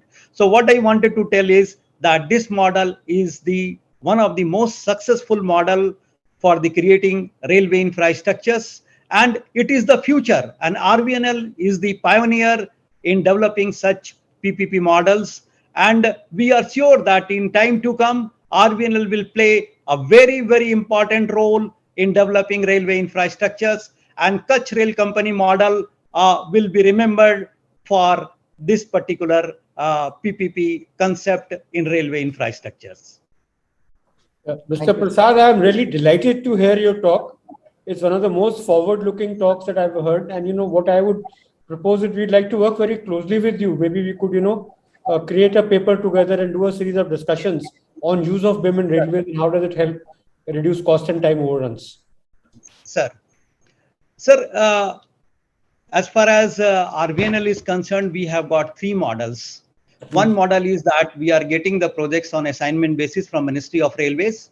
The second model is the SPV route. Just now I explained that how we have generated 83,000 crores of revenue for Ministry of Railways without any additional investments. Third is we have signed a lot of MOUs, and we have recently entered into the market. We have signed the MOUs with NHAI, with Tata, Braithwaite, some foreign companies like Frosser, Altinoc, and then we are also in the process of signing an MOU with Bharat Electronics Limited, which is under Ministry of Defense, then MCL. So we are in the process of having 3 verticals, we can say, and the policy is very simple, sir. Basically we have got the key strength of this particular company has been the expertise of all stages of project life cycle, diverse categories of the projects which we have been doing. We have established a very sound financial record. We have got the experienced and trained workforce, and we have got our values in the companies. And the value is... Thank you very much. That is wonderful to hear. As I mentioned, there are 3 areas. There is, BPR and administrative reform. There is arbitration and legal delays, and then there is use of technology. And as you rightly said, that you've got these 3 beautiful verticals. So if, our team and yours could work together and do a, use case in each one of the 3 verticals, how these 3 things can be, implemented, what changes administratively, what changes for arbitration and award, and what changes for technology usage, which would greatly help the country. So that could be... Sir, I'll take only 1 minute, sir. We are very well connected to the ground, and we always believe the teamwork. Right. The contractor, we do not treat the contractor as a contractor. We treat them as part of our team, and their problem we consider as our problem. And we jointly resolve many issues. We have got the system of amicable settlements. We have got the system of regular reviews where we discuss the problems being faced by the contractors. We make sure that the cash flow does not get affected. We have got the harmonized system of the contract management, which is based on FIDIC. And then it would make a wonderful case study. How are you managing this? Because in most other areas in infrastructure, cash flow jamming is the biggest problem. Companies have gone bankrupt because, let's say, in road projects they have not been paid. We are having some internal policy guidelines, and our aim is to just implement and commission the infrastructure projects. And we are very, very focused, sir. One of the mantras of success of the RVNL has been the focused approach, sir. Focused approach. And as Mr. Kocher had said that go to faster, we are on faster mode, and we are having very less manpower, sir. Sir, can you imagine that we are having only 540 odd persons, maximum 600, and we are having a turnover during the COVID year more than 15,000 crores. These financial figures have not been out, but it will be 19,000 crores plus for 21-22 FY. So what I am saying is that if you work out the turnover or the output per person, it will be the best. Even amongst the private companies will not be able to compete with the RVNL. Right. Well, thank you very much, Mr. Prasad. We will take this discussion forward and we shall get in touch with you. to learn more about your achievements and how you have gone about doing it, particularly around these three areas which I talked about. With this, we move on to invite Mr. Zaw Ali Khan, Additional Director R&D, ERA's Lucknow Medical College and Hospital. He's responsible for administration and R&D with focus on personalized nutrition and supplementation, neurodegenerative diseases, neurogenesis, telemedicine, and health informatics solutions. He's been instrumental in the development of educational medical video games and Criterion Tech's remote monitoring dashboard for proactive management of critical patients. Over to you, Mr. Khan. Thank you so much, Dr. Gursharan. I once again thank SKOCH Group for giving me this platform and recognizing our efforts when it comes to enhancing medical education and healthcare through the use of technology. So we've always been focused on trying to minimize medical errors, which are reported to be the third largest killer in the US after cancer and heart disease. And in India also, it is estimated that 3 billion years of healthy life or quality of life are lost every year cumulatively due to medical errors. So it's a huge issue. And one of the reasons we see for that happening is the shortage of doctors, of course. That is one of the key factors in it. The problem is not just specific to India. It's a global problem. Every country has a shortage of doctors, healthcare workers. But in India, of course, considering the population, it's a more serious issue. And we've been trying to address that by using technology to augment the abilities of our doctors and our teachers both, and help students self-assess themselves, revise their lessons in an interactive manner, and then be able to effectively retain all of that information in the long-term memory, because simply being a degree holder in a profession such as medicine is not sufficient. You need to recall your learned knowledge at you have to make split-second decisions. And for that, you need to have a very efficient recall system for everything that you've learned. So in order to increase their efficiency of recalling all the medical knowledge, we used 3D medical animations that help them visualize their lessons, and also educational video games in which they can play as doctors, manage virtual patients, manage emergencies in virtual patients without any actual threat or ethical dilemma that comes when you're trying to teach students on live patients directly. So that's what we've been doing towards the education side for the next generation of doctors. We've also been trying to empower the current generation of doctors by giving them technological tools which help in better clinical decisions, which help prevent drug interactions, drug contraindications. In fact, adverse drug reactions or ADRs are such a huge problem that FDA, the Food and Drug Administration, the US body, estimates that the cost for managing ADRs, adverse drug reactions, is greater than the combined cost for managing heart disease and diabetes. So you can imagine the scale that at which adverse drug reactions or these kind of medical errors can have on healthcare systems. So these were the reasons why we've been trying to focus them, and we used this two-pronged approach where we were helping the current generation of doctors, and we are also empowering the new generation or the next generation of doctors through effective education. And we saw good results, of course, in COVID-19 because of the technological advancement we were doing for managing patients in a proactive manner.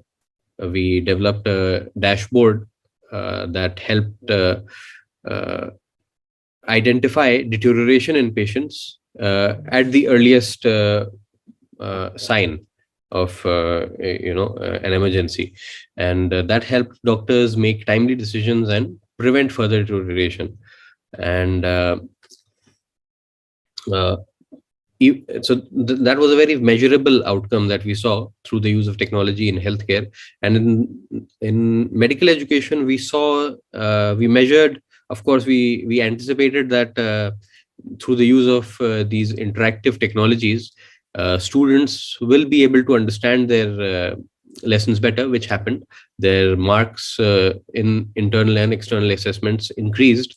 But we also observed another unanticipated benefit, that their attendance also increased.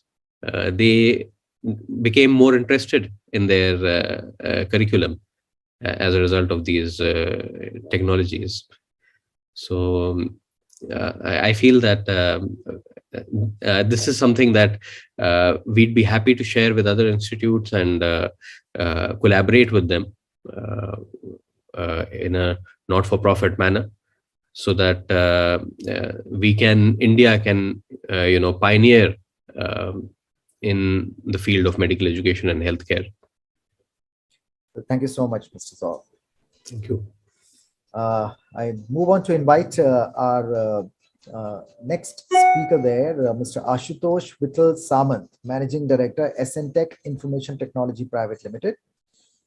He started this as a proprietary firm in 2003. And there has been a meteoric rise for the company, and currently it serves 7 major municipal corporations. It also has its presence in various business segments such as cable, gaming, information technology infrastructure, banking, and others. So let's try and understand more from Mr. Samant. Over to you. Please unmute yourself.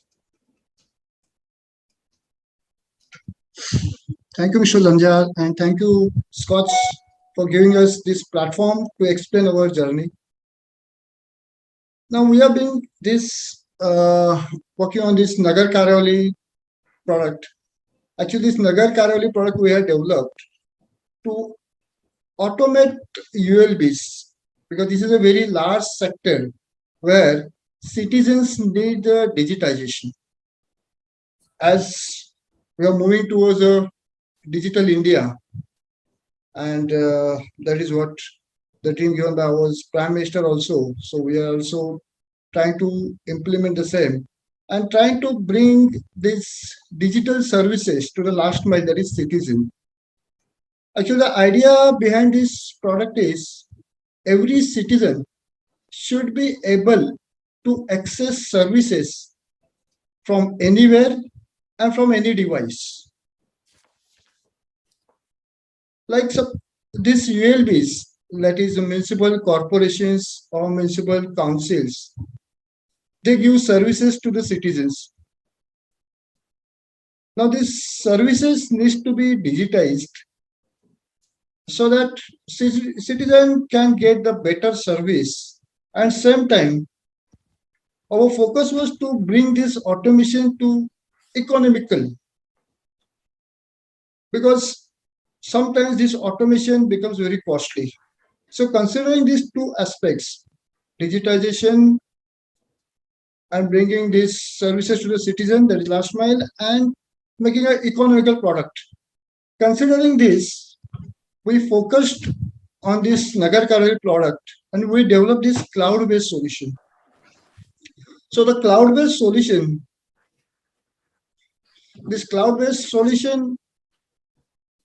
has become economical for all these ULBs because they don't have to invest in infrastructure.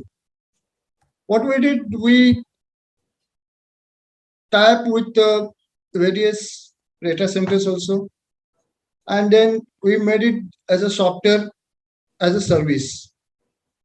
In this service, we are giving various services like server infrastructure, on-site team, then reconciliation, then call center, which is very important to the citizen. Now, due to these services, corporation or ULB is able to give better service to the citizen, because in case of online payments, there are certain queries, because since still we are under the process of digitization, citizen gets various queries. So for every query, they don't have to travel to the municipal offices. Due to this call center, they could able to directly call this team, and the person sitting in our call center could able to address that queries immediately. And the overall impact was this online payment or digital services was increased almost 3 times or 300% rather. And that was a great achievement for the municipal corporation. This product first we implemented for one municipal corporation, Vasai Municipal Corporation, and then we implemented on a large scale at Thane Municipal Corporation. And result for the Thane Municipal Corporation was very good. In fact, they were the more focus was on the revenue, how the revenue of these ULBs can be increased. Because this property tax and water tax, these are the two main source of revenues for any ULB. So we first focus on those revenue departments. We try to automate it. We try to give maximum possible payment solutions like online payment, mobile wallets, then BBPS, like various POS payment, like various services we enabled. And due to this, citizen was able to make tax payment from anywhere. Then secondly, the main focus was how the various certificates citizen could get at his doorstep. Earlier, it used to happen that citizen has to travel to the municipal offices to get the various certificates. But we made the whole platform, online platform, where there is a RTS platform, where citizen could apply for the various services. Municipal offices used to verify the application, and depending on all the documents, they used to issue the certificates. So everything used to happen online. So due to this, citizen is able to get all the services online. And that was a major achievement in this process. Now, while doing this automation, we also thought that any automation should be able to give benefits to all the stakeholders. On this specific product, there were three stakeholders. One is a citizen, then second is a administrative offices, and third is a top management. Top management always wants to implement these digital projects. Now, the first important stakeholder is the citizen. So, for citizen, various services we enable. Then we enable call center, online payments, POS payment, like various payment option, digital certificate, call centers. So, various services we enable for the citizen. For the offices, we defined SOPs, standard set of operations. Then we give the various reports, standardized reports. And same time, the top management is again an important stakeholder. For this stakeholder, they want the control or monitor the entire system. So we brought all the dashboards on the mobile, so they could see all the real-time information on fingertip. Also, end of the day messages or maker checker system, or like this, various options were given to the top management. So all the stakeholders were getting benefited from this, the entire process. And same time when we implemented, we thought, okay, this also should become revenue, it should increase the revenue of the organization. So when we implemented at TMC, so TMC's revenue almost got increased 300%. Whereas digitization, that is online payments, that helped a lot. That also increased almost 300%. Now, this product, we implemented 6 more municipal corporations. And now these 4 more we are getting implemented. We are planning to implement this cloud-based platform in various other municipal councils, because the municipal councils where they don't have much funds for the automation, so they cannot invest every time in the servers or other online infrastructure. So we developed this cloud-based platform and we are offering it as a service-based model. So they don't have to invest in infrastructure and they can get the automation at economical cost. Around 300 municipal councils we are trying to implement. So this is in Maharashtra basically, and maybe soon we'll aiming to spread it over across the states in India. Maybe this maybe slowly we'll try to promote in other states also. Sure. Well, thank you so much. It's been quite a cross section from a PSU to a healthcare and an industry where Mr. Samant, you come from, having made strides and making the municipalities profitable, because that is one area. Then both the mopping up of taxes, the collection, and increasing the revenue has been one of the most neglected areas in the Indian cities. So I'm sure your efforts would go a long way in making them profitable. So gentlemen, thank you very much. Thank you, Mr. Prasad, Mr. Khan, as well as Mr. Samant for joining us for this inaugural session. Kindly do stay with us as we move on to our next session, which is on the state of PSUs. It was in 2021 that the government decided to reduce the number of PSUs to about 24, down from over 300, as per the new policy that focused on privatization of non-core sectors while shutting down loss-making state-run enterprise. And I'm sure this has been a big challenge for almost every PSU ever since. It was made clear that there would be only 3 to 4 key strategic areas, and in these segments, only 3-4 PSUs will be there, namely atomic energy, space, defense, transport, telecommunications, power, coal, BFSI are identified as strategic core sectors. Other outside these will either be privatized, subsidiarized, or shut down. Attempts have been made for a very long time since 1991 to reform PSUs, yet the challenges have remained. And the pandemic, as I said in the beginning itself, and Mr. Kochhar also talked about, that not only gave us posed challenges in front of us, it also opened up a huge amount of opportunities. So we were largely brandished as we lack autonomy. There is underutilization of capacity, there is absence of rational pricing, there are technology gaps and trade unionism and so on and so forth. But yes, for many of us, those are things of the past. So what is the way moving forward? Come 2023, will Indian PSUs be able to increase their geostrategic reach? Will PSUs be able to lower India's import bill? How will the infra projects to be accelerated without cost overrun? And how do we go deeper, faster, and do more? And we have a very, very esteemed panel today, and I have the pleasure of inviting our first panelist. Let's spend maybe 3 to 4 minutes to make an opening statement. After that, we will get into a discussion and Q&A. And I invite Ms. Harjeet Kaur Joshi, CMD of the Shipping Corporation of India Limited.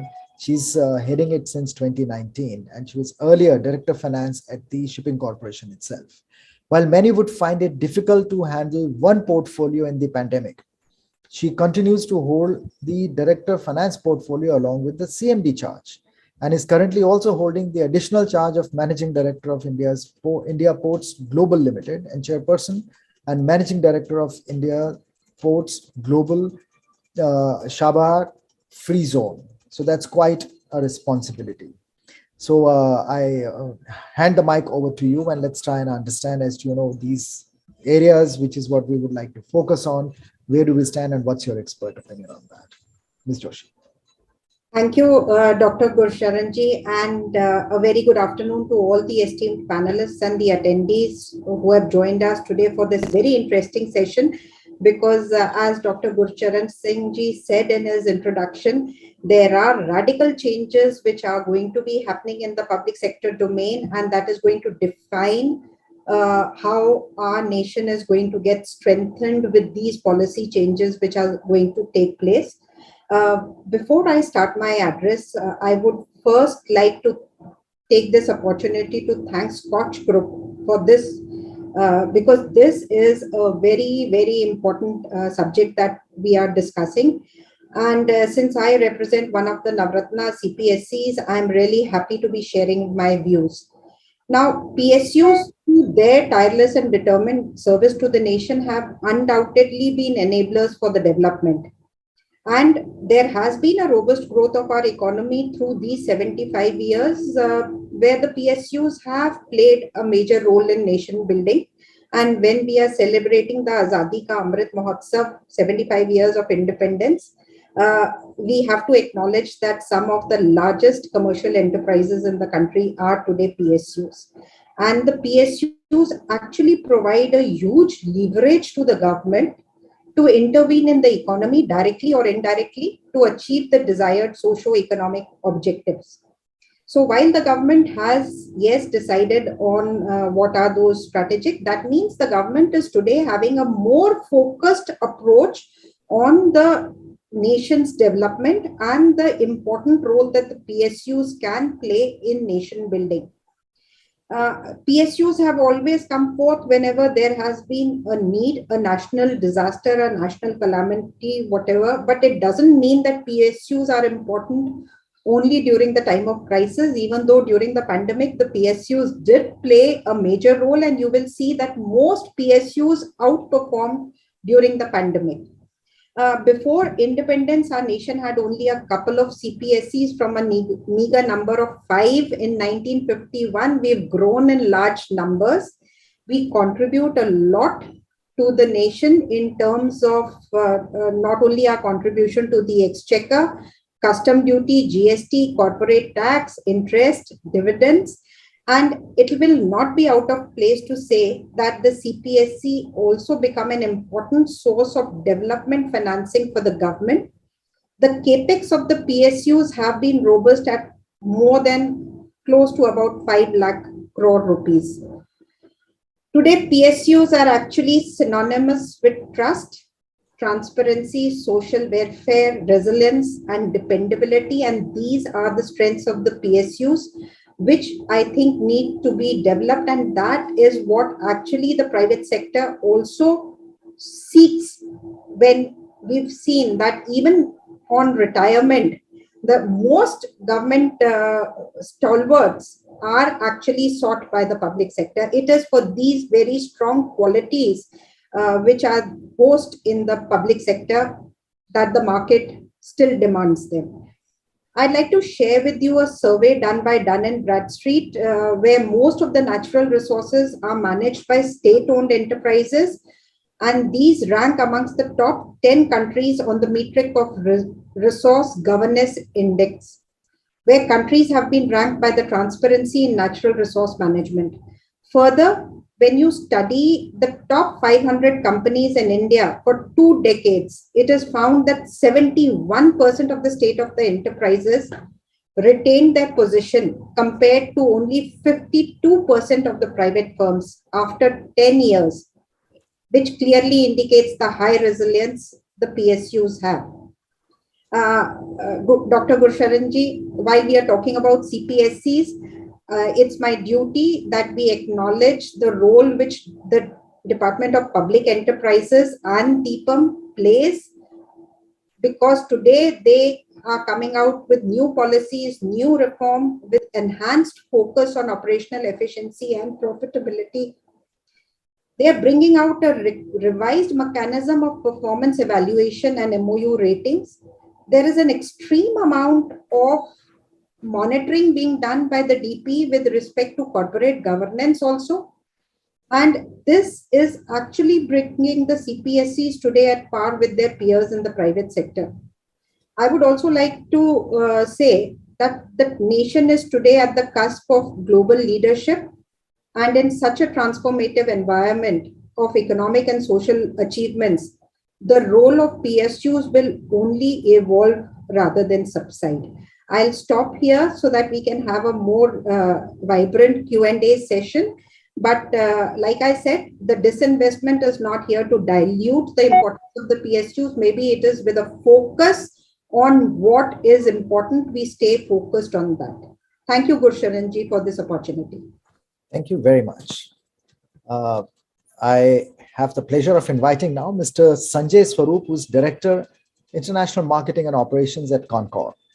With more than 3 decades spanning across a range of assignments in public sector and government, including BHEL and Indian Railways. He's worked in Concor in various capacities in operations and management of dry ports, international marketing, commercial, and operations at pan-India level, with a rich experience in the design of dry ports and multimodal logistics parks. Over to you, Mr. Swaroop. Please unmute yourself. Good afternoon, Dr. Gursharan and fellow panelists. I would like to thank SKOCH Group for giving me an opportunity to speak on this forum. Indeed, it has been a pleasure, to tell about my company. We are a small company which started in 1988 and gradually seeing the growth in every subsequent year. We have now, some 5 years back, we were designated as a Navratna.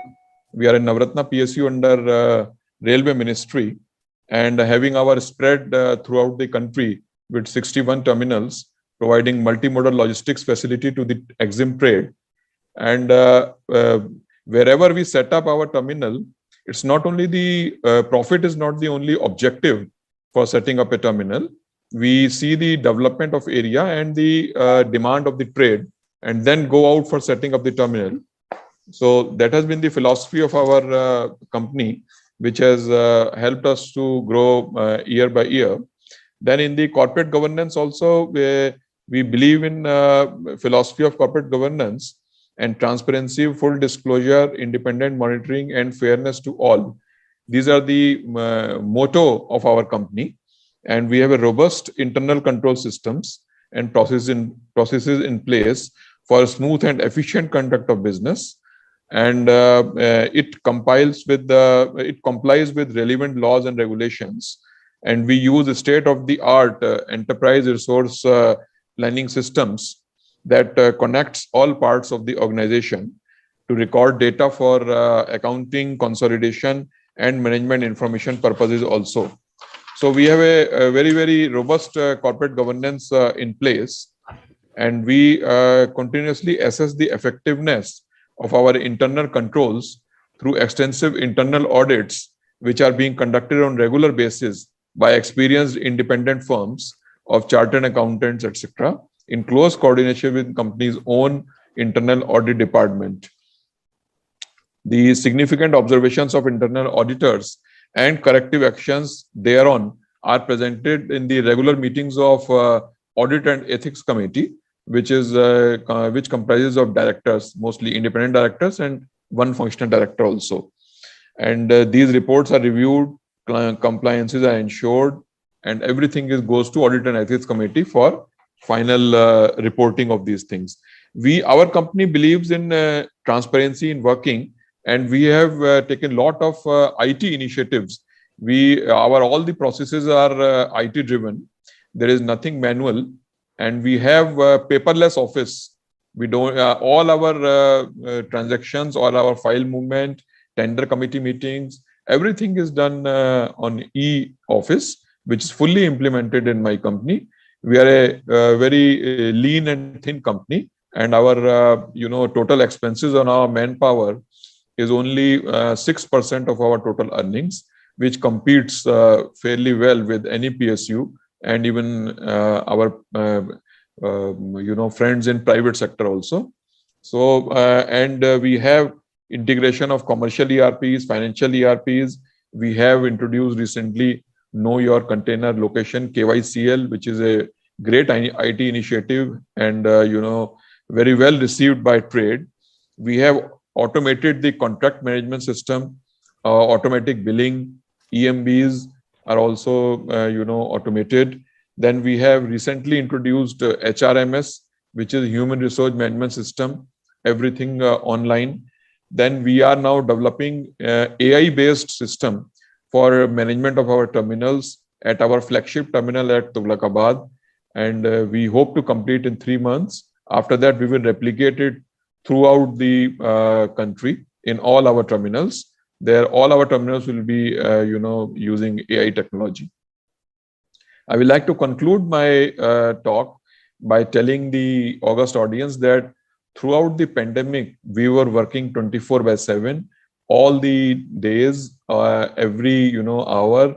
Our terminals were operational. We did not close down or even for a single hour.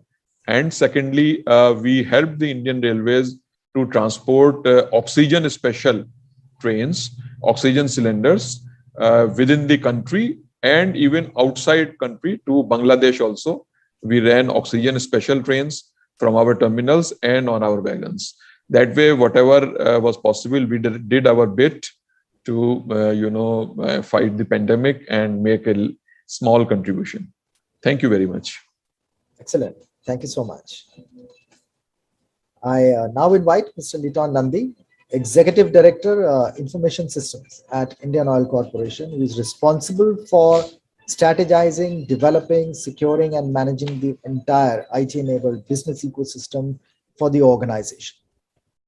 With over 35 years of experience in the field across segments, he's currently driving the team for building agile, scalable, end-to-end synchronized, resilient, and secure digital platforms, which help to facilitate ease of doing business for the Indian Oil customers as well as the stakeholders. Mr. Nandi. Good afternoon, distinguished panelists and attendees, Dr. Gurcharan.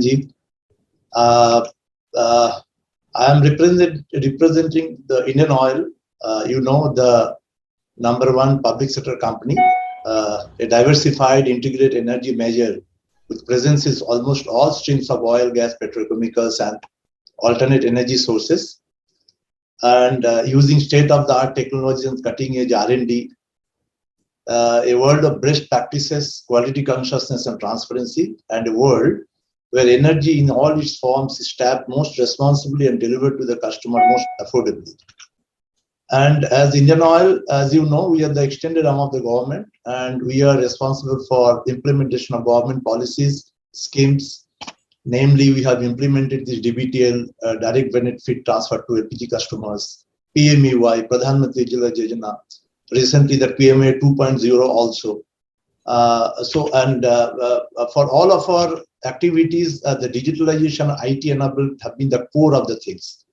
We started our first paradigm shift through digitalization when we adopted and implemented ERP across our entire corporation, spanning across this country. And this was one of the largest implementation in Asia, the ERP implementation. And then again, our second paradigm shift we have started when we embarked on the journey of our digitalization for our secondary customers through our primary customers, through our dealer, distributor, and stockist. And that's why this birth of this project, EPIC, Indian Oil, in its belief to create a customer-centric culture, to build employee passion towards customer experience, and empower its partners to serve customer with two various initiatives. These initiatives culminated more customer satisfaction and enhanced control over public money in terms of subsidy disbursement. EPIC, which is actually the e-platform for Indian Oil customer, is one of the biggest digitally driven business project globally in terms of its scale and size. It facilitates superior customer experience through better background and back-end integration between Indian Oil and its countrywide reseller and distributor network. Digital transformation is driving the creation of new business models in today's world. And by infusing a customer-centric initiative, we are ensuring best customer service excellence and quick adaptation to business processes as per the requirement of the customer.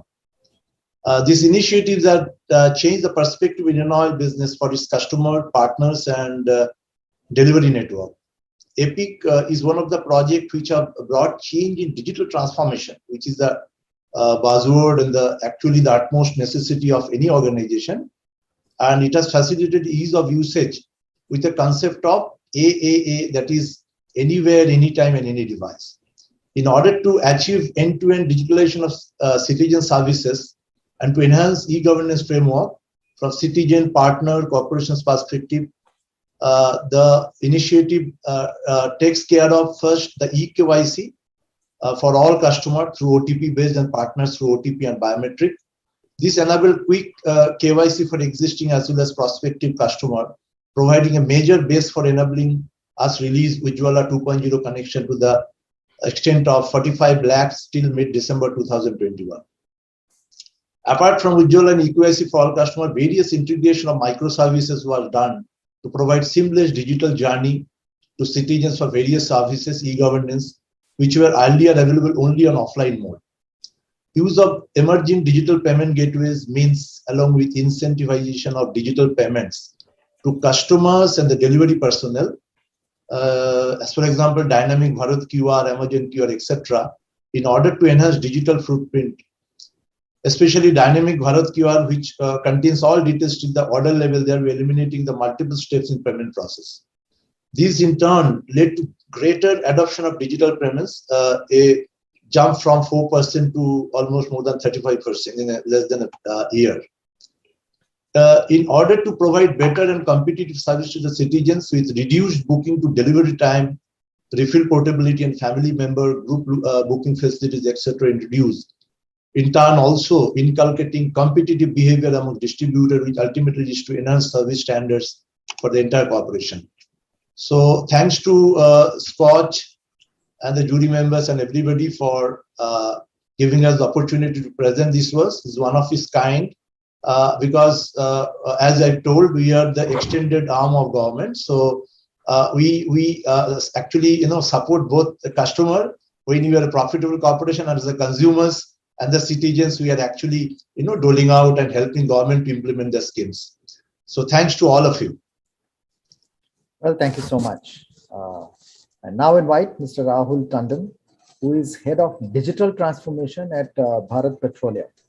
He leads the company's ambitious digital transformation journey, which is Project Anubhav, which involves reimagining customer journeys and delivering BPCL's value propositions using a state-of-the-art digital medium.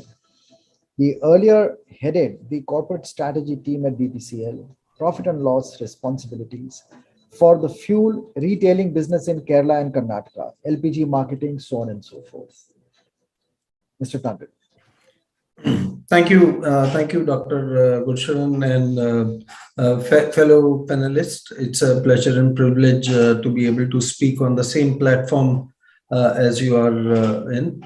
And thanks to SKOCH for inviting us over to participate in this panel.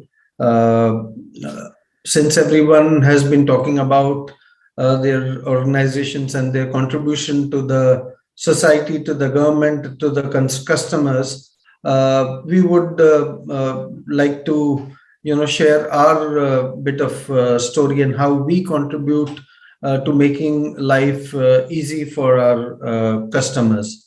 So BPCL, you all know, is a Maharatna company, and 2 decades ago, we structured BPCL across 6 business units in the marketing space. We are an integrated organization right from upstream to refining to marketing to now in petrochemical space, catering to almost 8.5 crore LPG customers. That's roughly around 30 crore families. We touched life. We have close to 1.5 crore transactions happening at our retail outlets, so customer visiting us almost on a daily basis. Apart from whatever interactions which happen through various other channels and our other lines of business.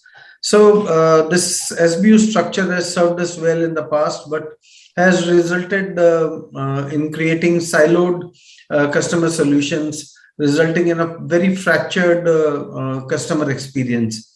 Traditionally, the oil and gas industry has been a commodity industry, and each of the business units have focused on their respective products. You all know we cannot see LPG, we cannot see petrol or diesel. Our customers will definitely come to us. They will need fuel for various requirements. But that used to give us a comfort some time back, no more. It is equally important for us to understand that with the change which has happened in the recent past because of the pandemic and the growing outreach of connected world, it is important that we rise up to this changing behavioral requirement, and hence we work towards making life easy for our customers. So what was most important for BPCL was to understand the buying experience which we were giving to our customers, and that is where we decided that while service, the look and feel, everything is at a common level playing field across the industry, across the country, it is the experience which is going to make the difference, and how we can better it and how we can differentiate ourselves based on that experience is what will define us and will hold us in good stead. And that is how our digital transformation journey of Project Anubhav was started. The objective of it was to bring ease and comfort in our customer lives and make doing business with BPCL considerably easier by implementing a technology platform that could cut across business units, giving us a unified view of customer as well as giving customers a consistent experience across all touch points of BPCL. And that is where the entire alignment of our digital transformation journey has been, and the focus for BPCL has been. While we have expanded into the government's requirement, meeting the government's requirement, and much faster than any other PSU on account of net zero. We are also moving towards getting into consumer retailing in various forms and ways. The most important development and one of the best developments in the recent times has been considering the COVID pandemic. The customers always were skeptical about visiting the retail outlets, standing in the queues, maintaining distance, exchanging currencies, talking to the DSMs who deliver fuel. There was some kind of a fear, and rightly so. And that is where necessity becomes the mother of innovation. We invented or we created UFIL, which is a pre-auth kind of an arrangement which takes away entire manual intervention at the retail outlet or at the petrol pump. So the customer pre-fuels it using a very simple UPI method, comes to the outlet, the EDC, that is the machine, scans the QR code and it automatically presets for the value what he has paid. In case if he has paid for 500 and his tank gets over at 400, 100 rupees gets credited to his account immediately. So that is the kind of convenience, touchless, appless solution BPCL is building to give different kind of experience to our customers. To add on to most important thing in these times is to be able to interact with someone who can very intelligently answer you and quickly assuage the concern. BPCL came out with the AI, artificial intelligence and natural language processing bot, which could talk in 13 different languages and could interact with a diverse profile of our customers, from a chauffeur to a chairman. Urja, our chatbot, is able to connect, and we are very proud to share that we have had more than 30 crore transactions which have happened on Urja alone in the last 1 year. The kind of communications which are happening are giving us insights to build better and more efficient customer delivery platforms for our customers. So in short, our objective has been to empower, to enable our customers with the kind of convenience which they want at any given point in time on any device they want, and consistently. And that is what we believe, and our senior management believes is going to hold us in good stead going forward. And as a responsible corporate, our contribution to the government, to the exchequer, has been to build efficient systems, efficient supply chains, so that any leakage or any inefficiency should not add on to our costs. That has constantly remained our focus, and that is what BPCL has delivered in the recent times. We continue our quest to deliver on trust, convenience, and personalization going forward. Thank you. Thanks for the opportunity. Thank you, Mr. Tandon. I now invite Mr. M.K. Sogani, Chief General Manager and HOD at GAIL. He has facilitated new technologies in the field of pipeline integrity in India. That includes non-intrusive type magnetic tomographic inspection and acoustic emission type inspection of non-piggable pipelines, implementation of fiber optic based pipeline intrusion detection system, etc. It's also contributed to a number of CSR projects. Mr. Sogani. A very good afternoon to all the respected panelists. A little difference. I am L.R. Verma, General Manager CSR with GAIL India Limited. Mr. M.K. Sogani, heading the CSR department of GAIL, just could not join this panel. I'm sorry on his behalf. No problem. Thank you very much once again, as L.R. Verma, GM CSR. Sir, we have had the association with the SKOCH Awards since 3 years back. We had applied and we had again won the Order of Merit. Since I come from the CSR background today on this panel, I'll limit my views on the matters of CSR that GAIL has been doing. I myself have a background of computer science. I have worked in the SCADA field in the GAIL India Limited. GAIL has a 15,000 kilometers of pipeline. All the respected panelists know. Most of the panelists know, of course, the colleagues from IOCL. The opening remark from the host spoke about the PSUs. I take it from there. GAIL India Limited has had the opportunity of being the lean and mean machine that apparently the governments wanted the PSUs to be. It has been the leanest company with the turnover that matches the behemoths of the country like IOCL and ONGCL. Okay, having said that, the CSR projects on which GAIL India Limited's team takes pride in, on the CSR projects, we have spent in current financial year close to 3.2% of the previous 3 years net profit of GAIL India Limited. So it's 1% more than the mandated requirement of 2%. Our spends have been mostly towards the health care of the needy people, the people who are living in the villages, the people whose lives have been touched adversely by the advancements that happen in the country. GAIL lays the pipelines. We lay the pipelines below the fields of the villagers, fields of the agriculturists, and once we lay the pipeline, basically they can use it only and only for the wheat, rice, etc. They can't make any construction over it. They can't make any trees on it. They can't make an orchards on it.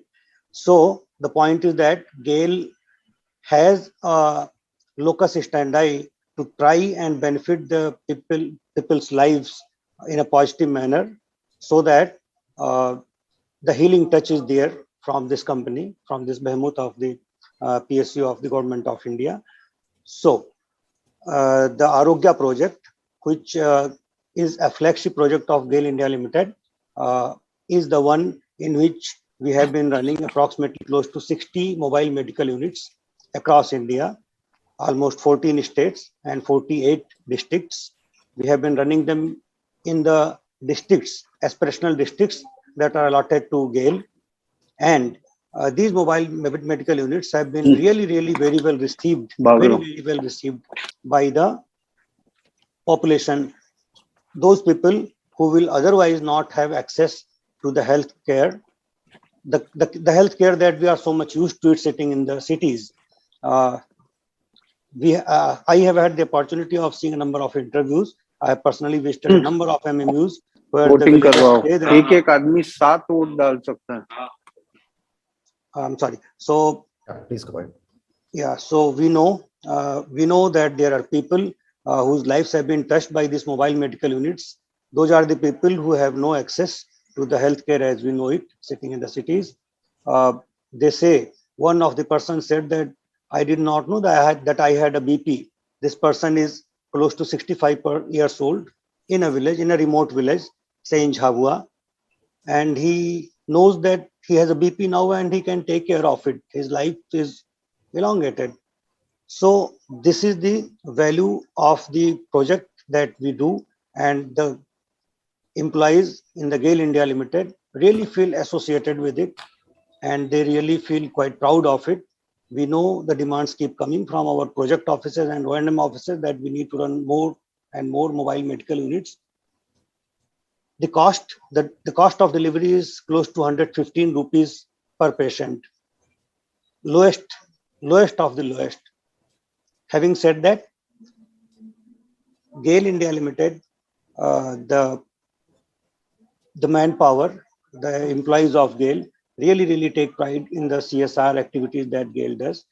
I will just move on to the other activities. I will just cover up almost all the activities that we do in the CSR. We also contribute towards the SDIs.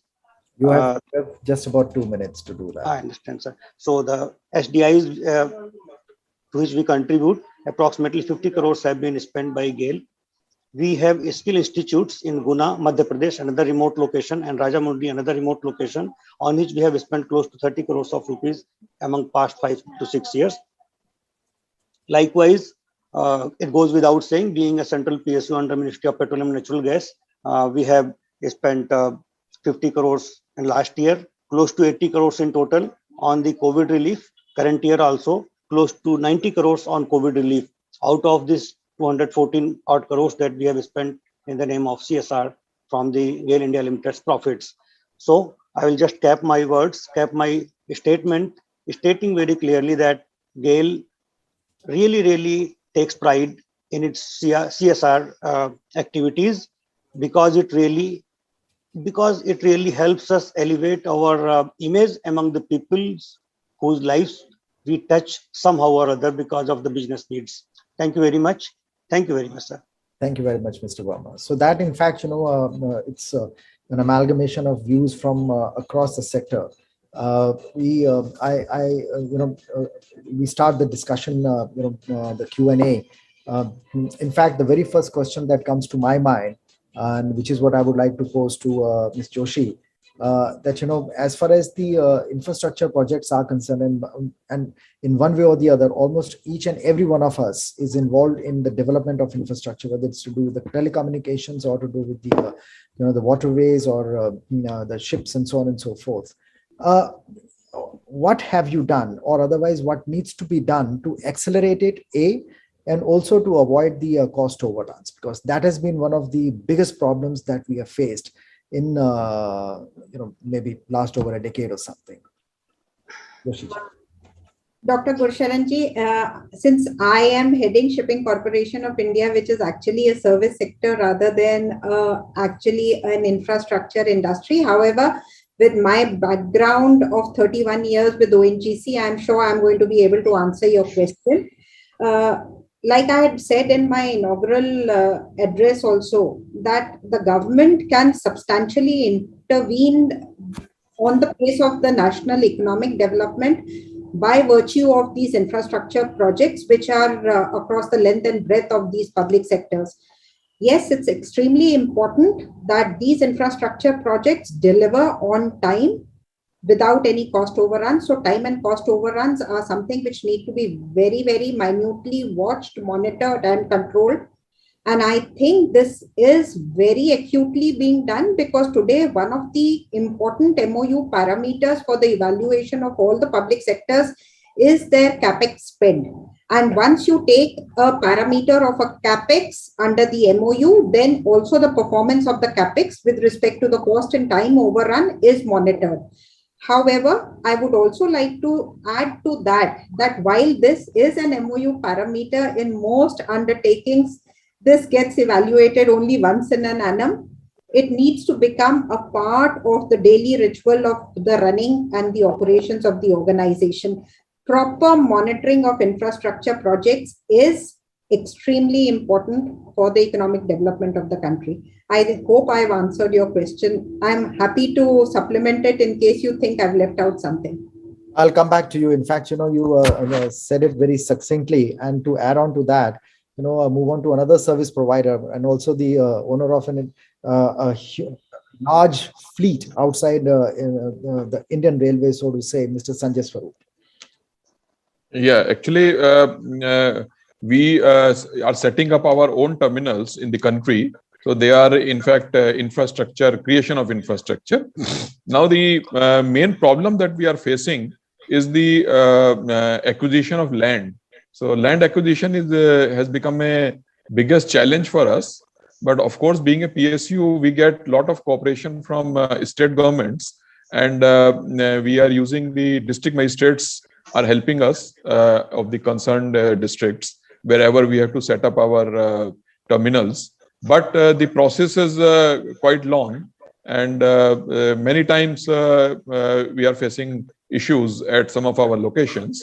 That is the biggest challenge that we face. Other than that, for civil engineering works, we don't face much challenge because we have developed our vendors for construction purposes, and they are well developed, and we are a cash rich company, so we don't face any issue of payment to our contractors. They are very happy.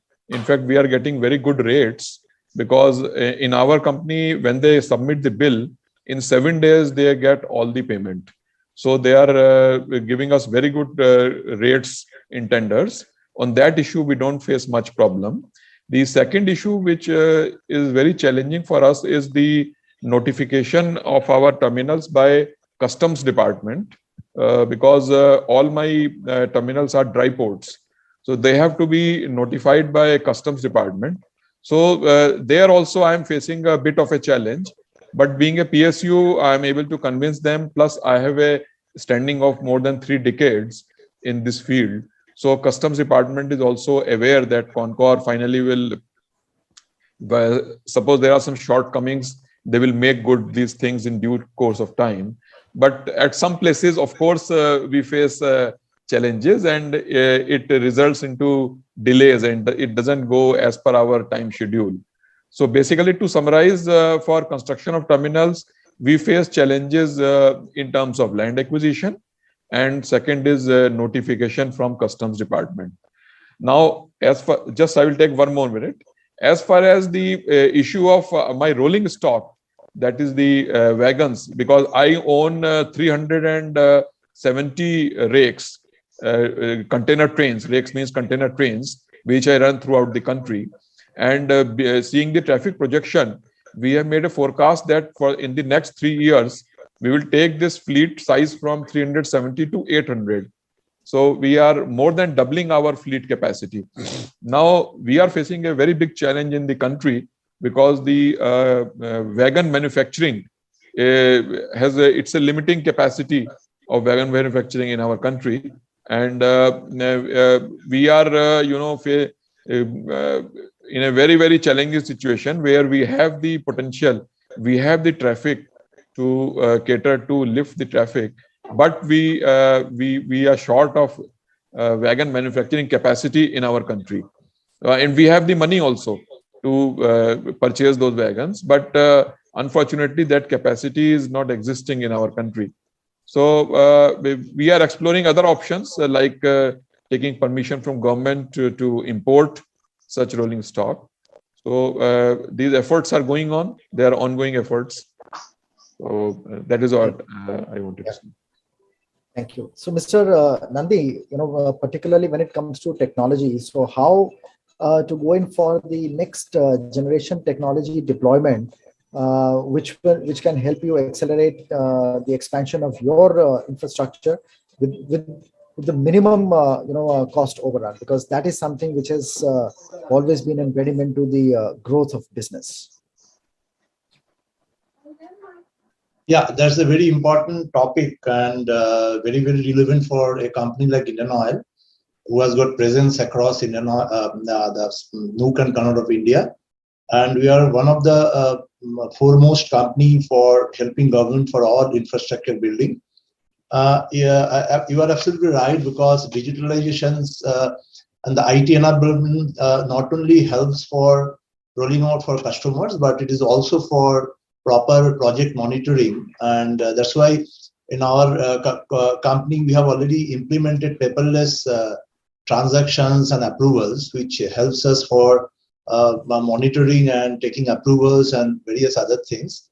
And we have got a system, project management system, which helps us for critically analyze the progress of our various projects across Indian Oil. And we are also having a very close relations and transactions with our vendors and the business partners. And we have also enabled them for whatever their bill processings and other things are concerned through our recently launched vendor invoice management system. Digitalization, yes, you are right. A lot of digital interventions are being done using AI and ML, which we are aptly using in our many projects, which is helping us for bringing in efficiency in the company and then lesser time to market. And it also creating a secured and digital platform where all my stakeholders can securely in an agile environment can actually work, and which considerably fructifies and contributes to the efficient project monitoring and minimize this cost and time overrun. Thank you. Thank you so much. In fact, that takes me to another side of the question, which I want to pose to Mr. Tandon, that what in the current scenario, when we're talking digitalization, there are new technologies coming in. We are also talking about doing wholesome the second or the third generation business process re-engineering. What is the new model of development to maintain the competitive edge and to have a good balance sheet given the current challenges, and how to go in for the next generation of technology deployment? Yeah, so Dr. Gursharan, I'm sorry I'm not keeping my video on because I'm on my way to the airport. That's all right. And so please bear with me, and my apologies to the fellow panelists and the viewers. I want to make a couple of comments on this and also on the previous question, if I'm allowed to. Please go ahead. As far as the project monitoring is concerned, I think Ms. Joshi very clearly outlined that what is the importance of project monitoring and why and what is required to be done to ensure there are no time and cost overruns. I want to bring out a couple of points on how do we do that, and what is it that BPCL has done to ensure that we do not have time and cost overruns, considering the kind of weightage which has been given in not only MOU but the impact it can have on the P&L of any organization and the government as well, because ultimately it's the exchequer's money we are spending for the development of the society at large. Now, what kind of structural and interventions and innovations we have done is around decision making, is around working very closely with the state governments, ensuring declaring these project sites as no strike areas, ensuring that there is a complete video analytics built around these projects where reviews are happening not in air-conditioned offices, but right straight from the site. And it can be done, it is being done through our corporate digital center located at Bombay, where our chairman and managing director and director marketing additional charge reviews all the critical projects straight with the people who are working at the ENP sites. And the kind of decision making which happens when you look at the reality is totally different. So if you are able to bring in that kind of transparency and connect of the ground to the decision making authority, I think the pace of delivery will automatically improve. And that is what BPCL has done by structurally re-engineering our business processes as well as decision making processes. Now, coming to your next point as to what the new age technologies can bring in terms of whether it is your own way of doing business or how your customer interactions are, we will have to definitely look at new innovations, but it does not mean that you have to every time innovate or build something new, because everything comes at a cost.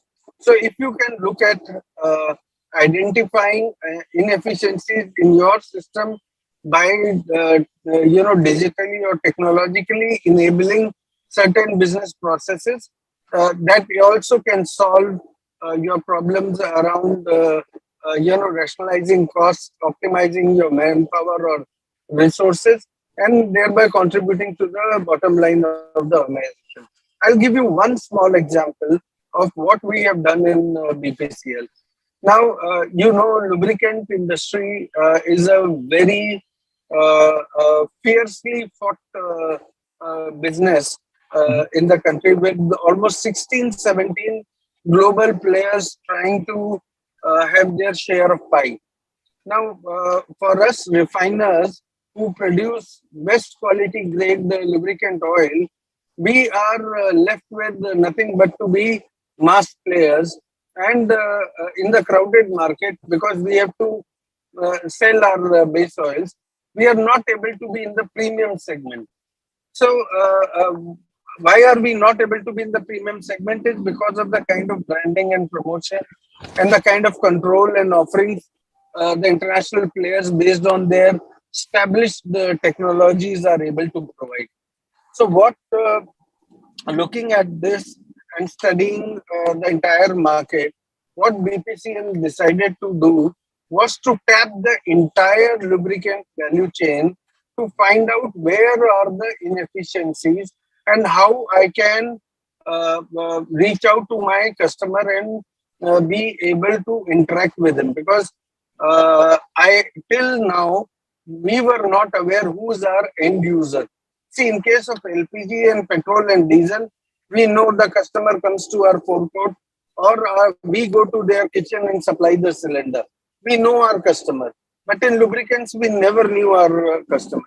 So we introduced the QR coupon based track and trace technology, where at the time of bottling of our containers itself, a QR coupon is introduced, which has a mother-daughter relationship to different SKUs and containers, and at the CNF distributor, and then to the retailer, then to the mechanic, and then to the end consumer.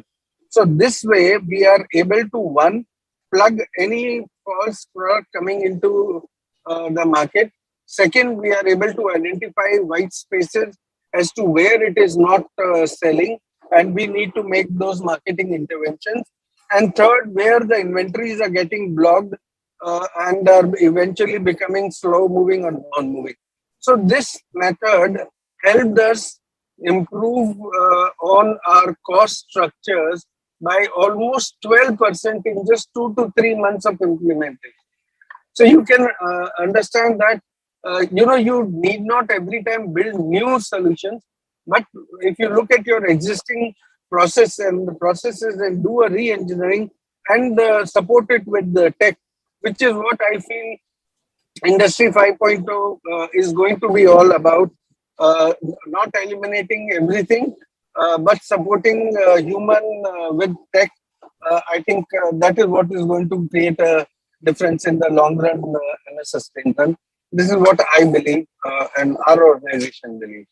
No, in Thank fact, you. what you said makes a lot of good sense, and due to the paucity of time, we will not be able to further have another round of Q&A.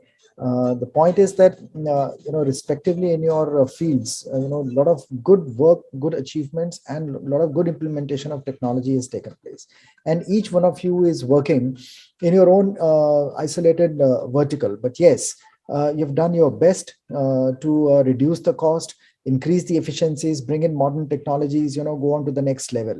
So that is deserving of a case study, which is what we talked in the morning as well. It really encourages us to reach out to you once again after the summit is over and do a use case using your experience. So I hope this should be okay with you all. That's an excellent idea, Dr. Gursharan. Yeah. So, I extend my heartfelt thanks to everyone for extending your opinion on the various aspects of your contributions to the economy and the way moving forward. So, Joshi ji, Swaroop ji, Nandi ji, Rahul ji, and Verma ji. So thank you very much once again for joining us, and kindly stay with us. We come back at 1:40. We are extending the lunch by 10 minutes, exactly the time that we have taken for this one, and we'll reassemble at 1:40. Thank you very much. Thank you, Dr. Gursharan ji, distinguished panelists. Thank you.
Hello, mic testing. Hello, mic testing.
Good afternoon and welcome back to this post-lunch session and the next announcement of the Order of Merit.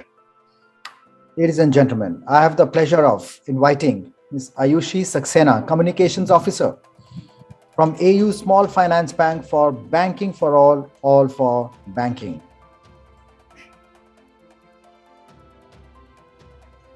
Hello, thank you so much for welcoming me. This is a great honor. Well, congratulations to you and the entire team. Thank you so much. Chairman Mr. Joseph Lawrence Tobias from Bangia Grameen Vikas Bank for Financial Inclusion.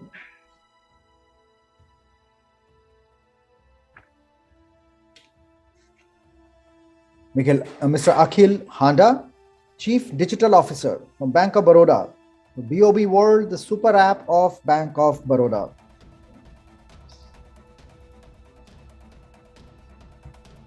We have Mr. Tobias with us.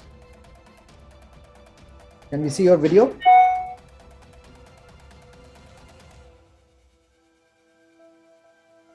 Mr. Tobias, can we see your video, please?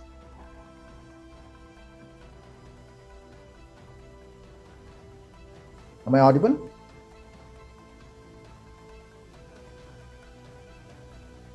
Yeah, we can see you. But you are not audible to us.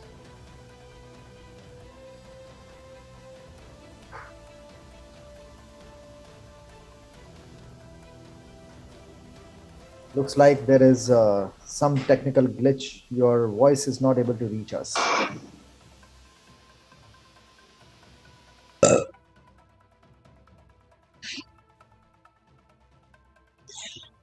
What I suggest, you log out and log in again, and we will come back and make the announcement in a little while. Probably that will solve the problem. Thank you. Mr. Akhil Handa, Bank of Baroda. The next one also goes to Bank of Baroda for digital payments.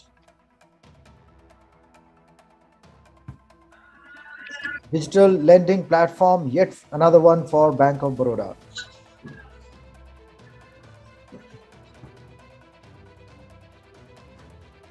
Bank of India, Mr. Rajesh Kumar Ram, General Manager for Credit Information Card. Mr. Ram? SKOCH team, do we have Mr. Ram with us?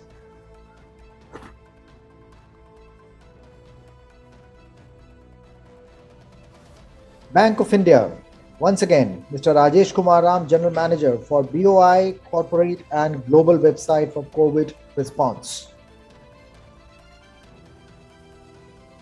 Financial Inclusion for Bank of India, Mr. Vilas R. Parate, General Manager.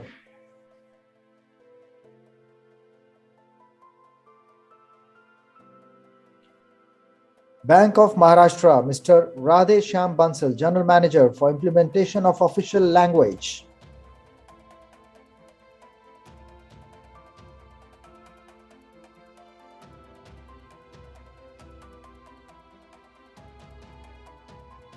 Mr. Divesh Dinkar, General Manager, Information Technology from Bank of Maharashtra, Go Digital.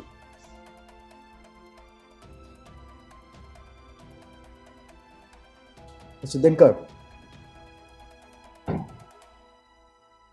Yeah, good afternoon, sir.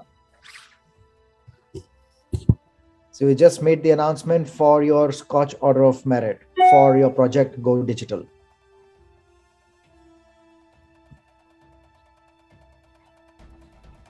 Mr. R.C. Gaggar, Chairman, Baroda Rajasthan Kshetriya Grameen Bank for BRKGB application development.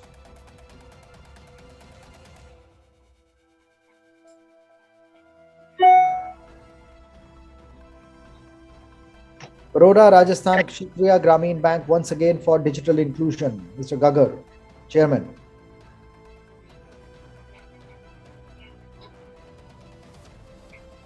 Canara Bank, Priority Sector and Agriculture Advanced Loan, Mr. Karthikeyan G, Assistant General Manager.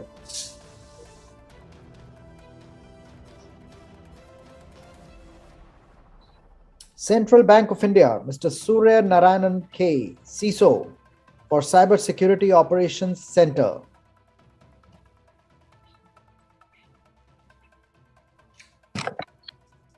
Very good afternoon, sir. Yeah. Thank you very much for this award. We're very happy to receive this award. Thank you very much. Congratulations. Chaitanya Godavari Gramina Bank, Mr. Kameshwar Rao Talasila, Chairman, New Initiatives in Credit Outreach, Retail Banking.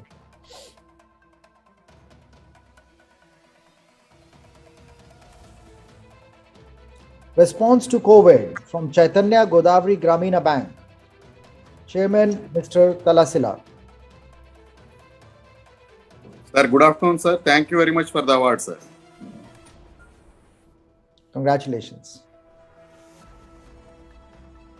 Equitas Small Finance Bank, Dr. Jasmine Gupta, National Head Digital Banking for Digital Savings Account by Equitas SFB in partnership with NEO.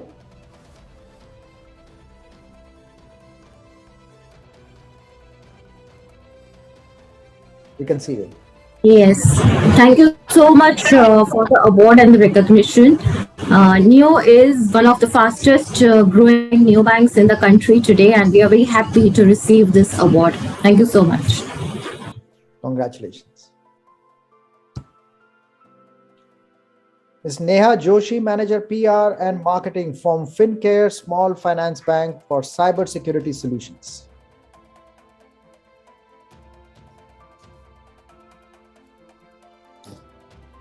Thank you. Yeah, hope I'm audible. I'm Vijay Somnath. I'm representing FinCare Small Finance Bank. Thank you, SKOCH, for recognizing us, and we are honored to get this SKOCH this merit second time, and I look forward to winning this award next year. Thank you. Thank you very much. The next one also goes to FinCare Small Finance Bank, MCare. Thank you, Scott, again. Thank you. MCare is part of our digital financial inclusion journey, has been winning many awards. Thank you. Thank you again, Scott, for recognizing it. Thank you very much. Congratulations. Mr. Ganesh Chandra Modak, Managing Director from Grameen Shakti Microfinance Services Private Limited for financial inclusion and income generation. Sir, am I audible, sir? Yes, you are. This is Arpita. I'm from Grameen Shakti. I'm, representing my MD sir because he's a little, caught up with a meeting. On behalf of Grameen Shakti sir, we would like to really thank you for this, because motivation like this really helps us to go forward, move forward with our goals for, catering to the rural people. So thank you very, very much, sir. Congratulations to you Thank and you. Mr. Modak.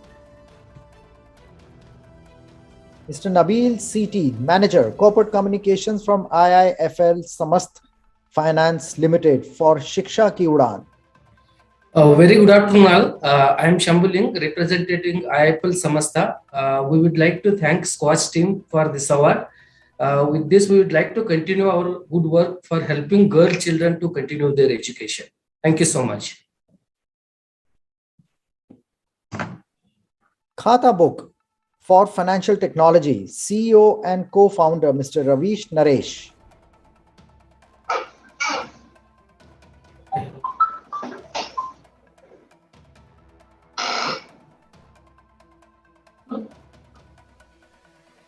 Next Gen Telesolutions Private Limited, Mr. Tarun Mohan, CEO for digital and financial inclusion for the masses.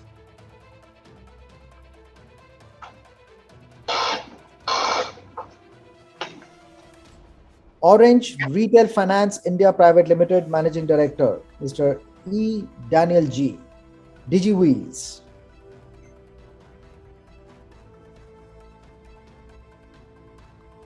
Next one to Orange Retail Finance for FinMibi app, MD Mr. Daniel G.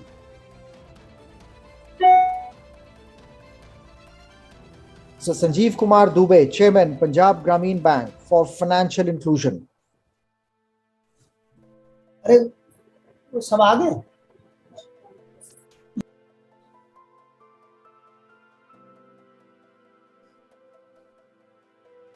Chairman, Mr. Sanjeev Kumar Dubey, Punjab Grameen Bank for Poverty Alleviation.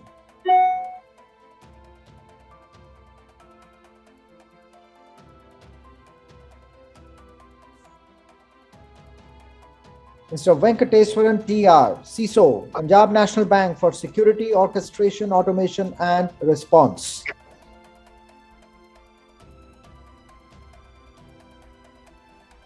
Hello. Yes, we can hear you. So on behalf of Venkat, TR Venkateswaran, I'm here, Young Rastogi, next CISO there. And I would really thank SKOCH for providing us this award. It is motivating for our team, and we would try to be a better sort, and we will try to improve more. That's what is required in the digital world now. Thank you, sir. Thank you and congratulations. Thanks, sir. Telangana Grameen Bank for eKYC mobile app. Chairman, Mr. Arvind V. Good afternoon. Good afternoon. Thank you very much, SKOCH, for recognizing Telangana Grameen Bank. Yeah, good afternoon. Thank you very much, SKOCH, for recognizing Telangana Grameen Bank.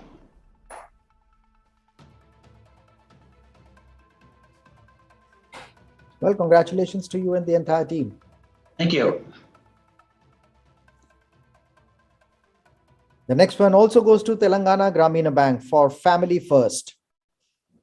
Thank you once again for recognizing Telangana Grameen Bank. We are on the forefront to dispense credit to the rural masses. These sort of awards do propel us to do more than what we have already been doing. Thank you, SKOCH, once again for the recognition. Congratulations.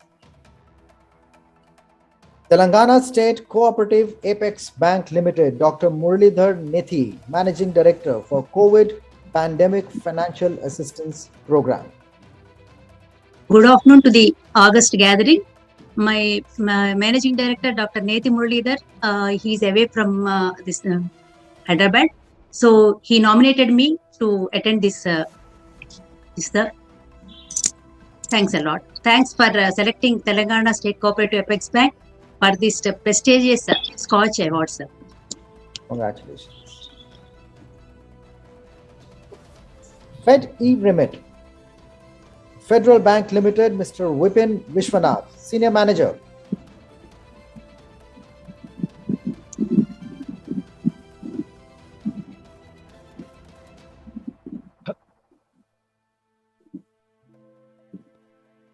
Am I audible? Yes, please go ahead. Yeah, so I'm here filling in for Vipin actually. Thank you so much, SKOCH, for recognizing us. Thank you so much for this opportunity. We'll strive towards digital excellence and I hope we continue and get recognized by SKOCH in the future also. Thank you so much. Congratulations and wish you all the best. Fed ePoint, Customer Self-Service Portal for Federal Bank Limited. Mr. Sriraj K, Senior Manager. Hi, good afternoon, everyone. And thank you, the SKOCH team, for considering us for this award.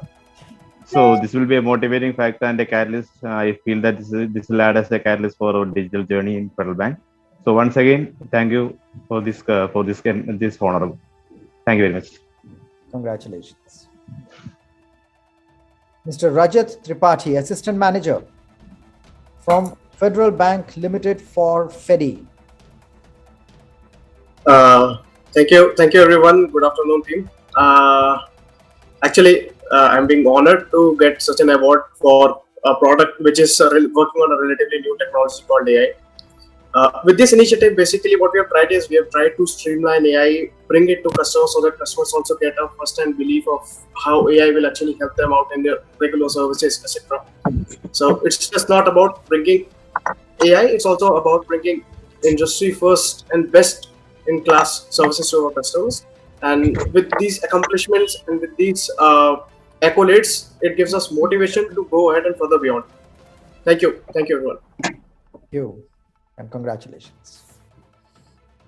The Gayatri Cooperative Urban Bank Limited, Srinivas Vanamala, Chief Executive Officer, Gayatri Mobile Banking Application.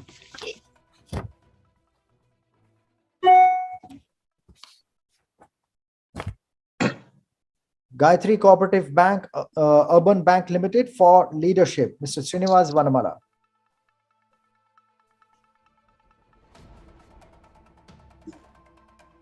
Ms. Priya Pandey, Assistant Manager, Karur Vyasya Bank Limited for Network Behavior Analyzer and Deception Technology. Thank you, SKOCH team and panelists for selecting us and recognizing our bank. Thank you so much.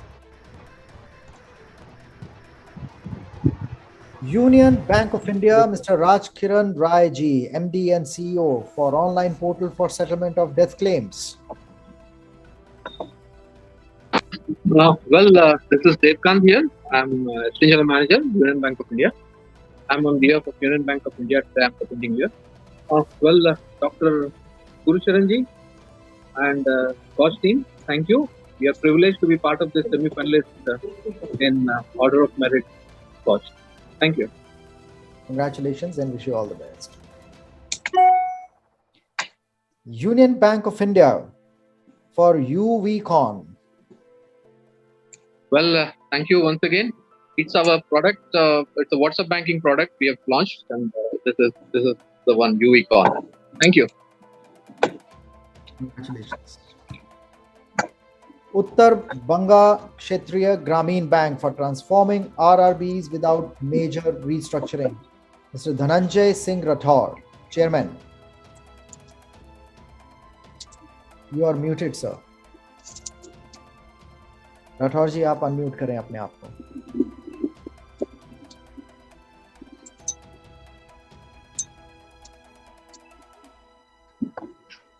Yeah. Entire team of UBKGB is thankful to SKOCH for this recognition, and this is really a great experience for entire team. Thank you very much. Congratulations. Thank you. This brings us to the end of the announcement of the current round of SKOCH Order of Merit. Ladies and gentlemen, please stand by for a video. Thank you, Team SKOCH. We repeat our dedication and for the society and the nation. Could you introduce yourself, sir? You missed the earlier part where you introduced yourself. Can you introduce yourself once again?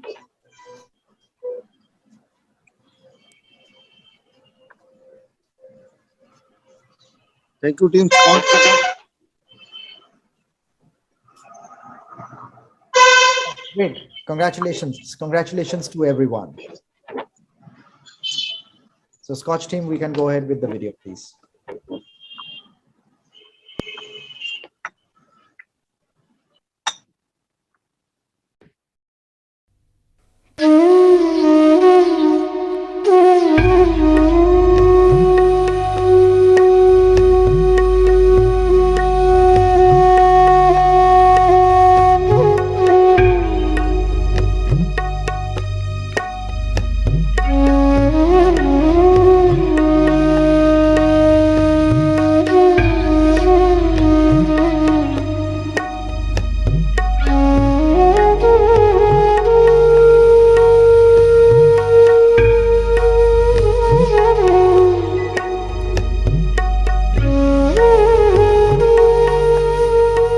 He retired, my column appeared, which titled Rangarajan, the Philosopher King. It was that Rangarajan who recognized me as an economist and encouraged me to go further. He's devoted most of his working life to public policy, and I think the country is better off for it.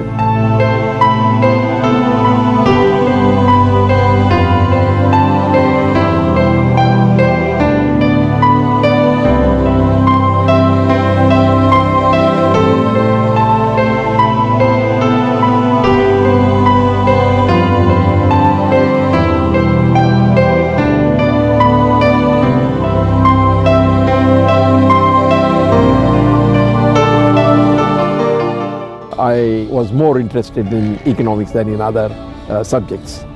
And therefore, and I also decided quite early in life that to be a teacher. I taught for a year, even as I was finishing my PhD. I was at the Wharton School of Finance and Commerce at the University of Pennsylvania. I came back to India, and it was at that time I taught for a time at University of Rajasthan. Went back again, and I taught at the Graduate School of Business Administration of the New York University. I taught for about 2 years, then came back to India and went straight to the Indian Institute of Management at Ahmedabad. There were very few people who were willing to teach with Dr. Rangarajan as a co-instructor, because Rangarajan was always rated as the best professor by successive batches. All those economic theories have to be grounded in a business implication, in a management implication. And to do that when you're talking about macroeconomics is difficult. And Dr. Rangarajan was wonderful at doing that. His drawing room faced our kitchen. And in the morning at 9 sharp, Dr. Rangarajan would be walking to the office. And I always used to get pulled up by my wife saying that, look, it's already 9 o'clock, you don't need to see the watch. And she has been telling me that she would like me to be as punctual as Dr. Rangarajan. When I was at faculty at Bank of Baroda Staff College, during those days we used to invite him as a guest faculty in our college, some of my faculty colleagues. And I was amazed to see that he will not accept the usual formalities of sending a car and waiting for the official car. He will just take an auto rickshaw and come in auto rickshaw and go back in auto rickshaw to IIM Ahmedabad. He may be a banker, he may be administrator, he may be governor, he may be a global person, but compared to his academic work, I feel that I had greater happiness in that rather than in all these positions. There was talk. This is the first time an academic was coming in as a deputy governor. His approach was essentially remained academic. He never forgot his basic academics. So what he would do is he'd always work with first principles. And what then very quickly, within a short while, developed was he became a problem solver. Check clearance was one area in which the Reserve Bank of India at that time took the lead to introduce computerized sorting systems.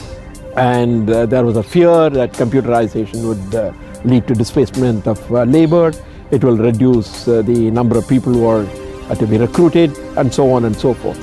And that is why that in some sense the committee number 1, very often called the Rangarajan committee number 1, did not even use the word computer.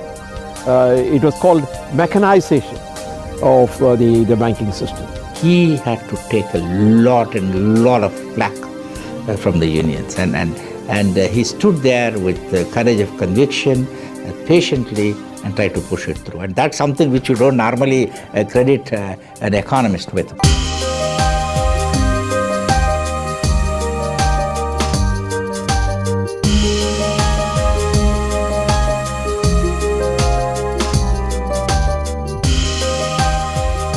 The period of the 2 years 1990 and 1991 were years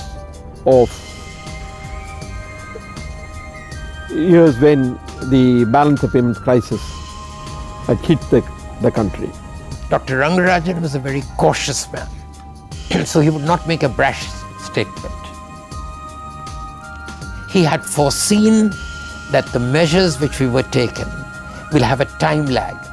So before we could get into a default, the recovery would start. One of the things that could be done was to pledge the gold. The Reserve Bank of India Act permits us two things. One, to keep gold outside India, and also permits us to borrow from the other central banks. So the gold was pledged only to the Bank of England and to the Bank of Japan, and the money was raised. And as you all know that it was redeemed very soon. I've sat hours with him where he was in like a commander of a ship, seeing every little bit of the gold operation. It was outstandingly well managed.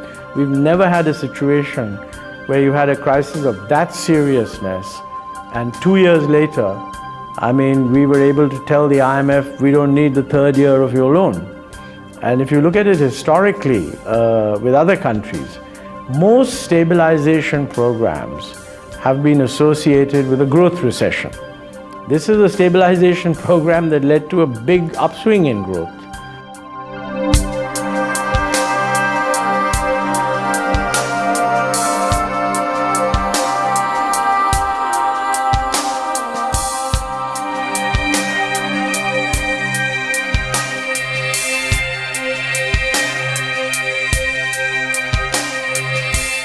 From a system in which we were determining, the Reserve Bank of India was determining the exchange rate, we moved to a slightly modified system in which there was a dual exchange rate system. But within a year, by February 1993, we moved on to a system in which the exchange rate came to be determined more or less by market forces. He designed how to liberalize the current account, have a sustainable current account deficit, and insisted on hierarchy of capital flows, and in particular how to keep the short-term debt under control and external debt under control. And this was the original contribution well before the Asian crisis. We deregulated the interest rate structure. The government also had to go to the market to borrow. As a result, new institutions have to be created. But the dismantling of the regulated or the administered interest rate structure and freeing of the interest rate itself had some impact on the way the banks were functioning. In the relationship between the Reserve Bank and the Finance Ministry, this shift which was introduced, getting away from automatic monetization of the deficit. I think I was the finance secretary signing the agreement with Dr. Rangarajan on the other side signing the agreement that basically the Reserve Bank would no longer automatically issue treasury bills to monetize the finance deficit.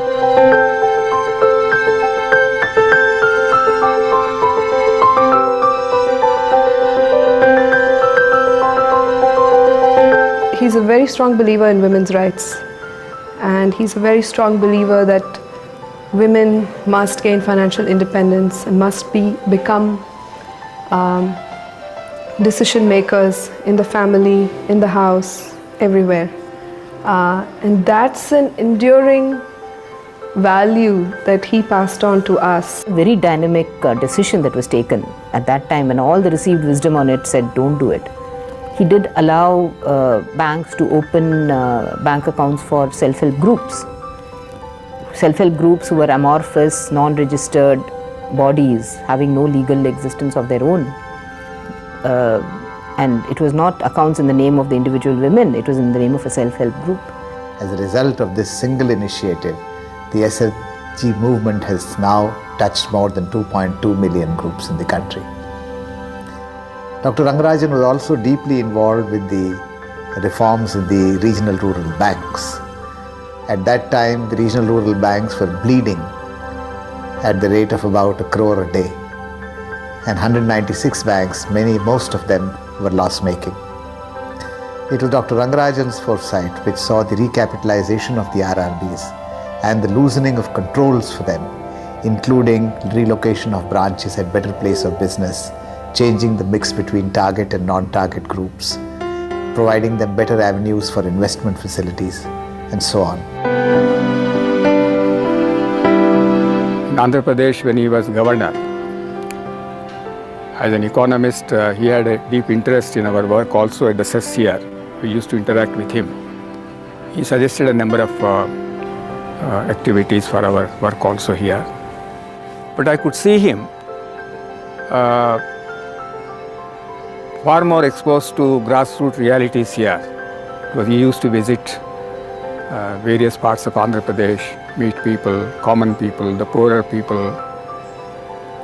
He told me a number of times how he was struck by the work being done by the Dwakra groups, the poor women, the self-help groups. And he had a very good impression about these self-help groups.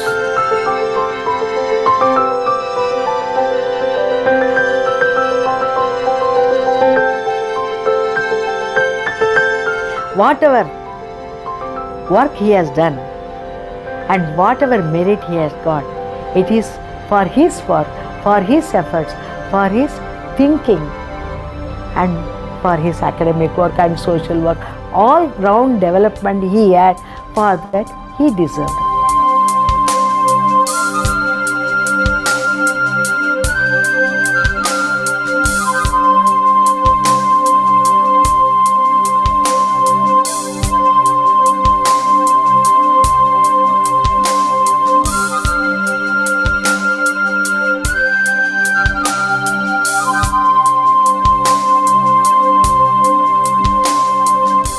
When we met with the Finance Commission, we said this is the right way to go about it, to get away from the central government taking loans and passing on loans to the states. It's much more sensible to have the states themselves raise the loans, and we, in effect, the Planning Commission got out of the business of getting a whole lot of loans from the Finance Ministry through the budget and then passing them on as loans to the state government. Fiscal responsibility at the state level was sought to be ensured through a mechanism of providing a carrot. We had a scheme of debt write-off which was linked to the states passing an appropriate fiscal responsibility legislation. Which basically implies by 2008 and 9, you would have a situation where the overall fiscal deficit would be somewhere around 6% and there won't be any revenue deficit. In fact, on the contrary, there will be revenue surpluses, because when each of the individual states reduce the revenue deficit to zero, there will be some which would have a surplus. We interact very often. The Economic Advisory Council submits reports, very often issues that the government is struggling with and you need a third opinion, get referred to Dr. Rangarajan, and on several issues, issues that I'm myself aware of, sometimes when we have a difference of view, let's say between the Planning Commission and the Finance Ministry, consulting the view of the Economic Advisory Council gives another perspective on how these matters can be resolved. He has devised a term called the optimum inflation. A country should have this much inflation. So according to him, 5% inflation should be the optimum. Recently, Dr. Rangarajan has been appointed as chairman of a committee on financial inclusion, and I think that in a way is a fitting tribute to a man who has done enormous financial inclusion without using the label as part of the reform itself. Fair play to an extreme which could go against him. Fair play to the other person. Compassion for others. Generosity to people.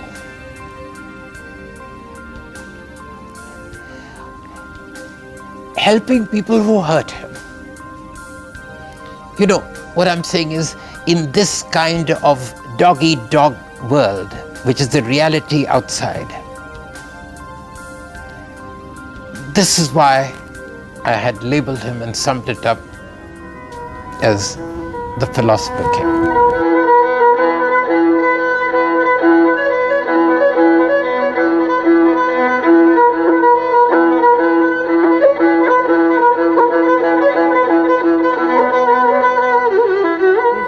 Govind Gopal गाते चलो कृष्ण गोविंद गोपाल गाते चलो अपनी मुक्ति का मार्ग बनाते चलो लोग कहते हैं भगवान आते नहीं लोग कहते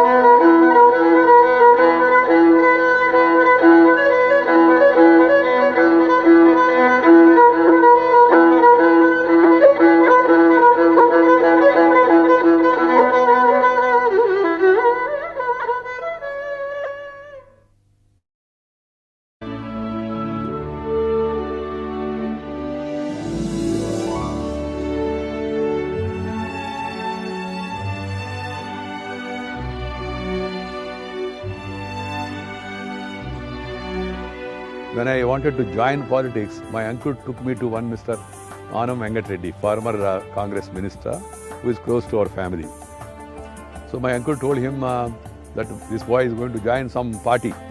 So he asked me what party it is. I said, I have not joined any party, but I like somehow Janasangh, Atal Bihari Vajpayee and Advani and all. He said, Janasangh? Yes. So he said, this is a North Indian party. Then he said, it's a urban party. Then he said it's an educated party. Then he said it's a Brahmin Banya party. Then he said it's a vegetarian party. I laughed at him and told him, sir, there is no such thing. So I became MLA in 1978. In the election, there was a Indira wave. 10 seats went to Congress in my district. I alone won on behalf of Janata Party. I was very active in Assembly. And then in 83, second time, the Congress people wanted to defeat me. Indira Gandhi came all the way to my constituency by a helicopter. They could not succeed and I won with a double majority. In 1985, I was made state president of the BJP. There they wanted to make somebody from South as All India General Secretary. Pramod Mahajan and all suggested, why not Venkaya? In 96, when first BJP government came, Vajpayee became Prime Minister. All my other colleagues went to government. At that time there was a discussion, who will look after the party? I volunteered. Again, when BJP government was formed in 98, then also the issue came, who will look after the party? I volunteered. In 2000, Rangaraj Kumaramangalam, he died. So Atalji and Advaniji called me and told me, there is nobody senior from South in the central government. He asked me, you become power minister. Because Kumaramangalam was holding the portfolio of power, energy. I said, Atalji, I'm sorry. They said surface transport. Then I said, sir, I don't know anything about engineering. Then Prime Minister called me next day morning. He was looking at it is rescue. He said, Krushi. Then he called Brajesh Minister. Bhai, Krushi. He said, sir, Nitish Kumar is the agriculture minister. So Atalji said, bhai, he is our ally, we can't disturb him. Then, aur batao. Then I said, Gramin Vikas. As I hail from village, I thought, what about our roads? Because I used to walk 3 kilometers a day to go to school. The original idea came because the Prime Minister told us one of the days saying that he is coming out with a new scheme called as the Golden Quadrilateral. Then I discussed with my colleagues. They all said it's good, but how can you think of rural roads from Delhi? That has to be done by state government. We went to the cabinet with a proposal.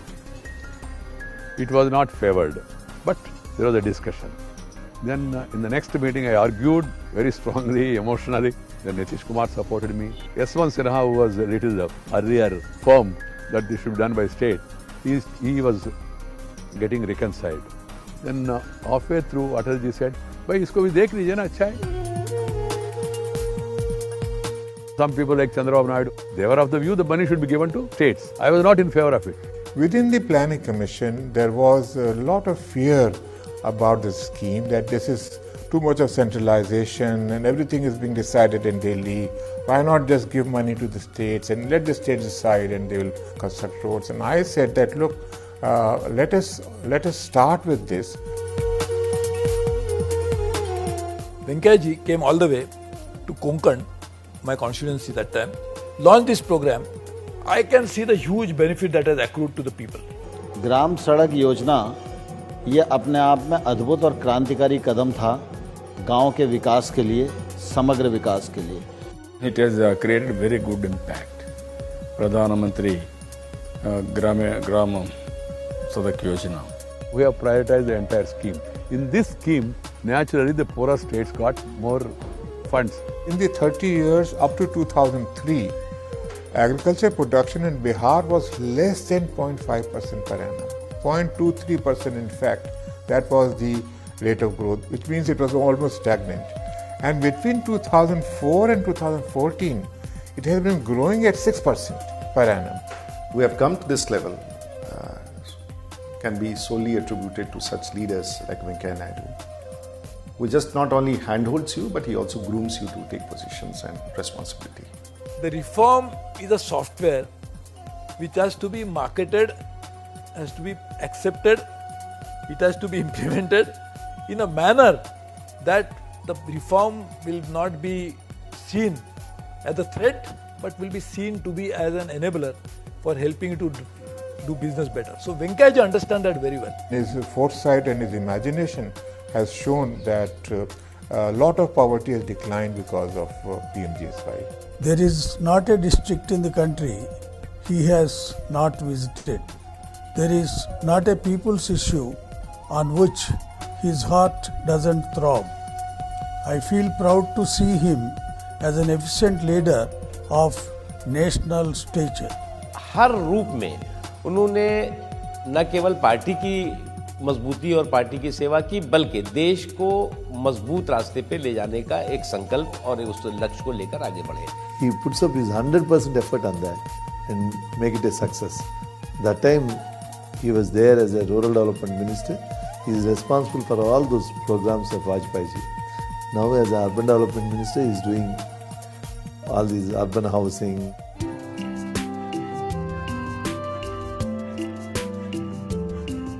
In the Pradhan Mantri Awas Yojana, there are three distinctive features. One feature is that the house, particularly if it's a new construction, it should be preferably in the name of a woman.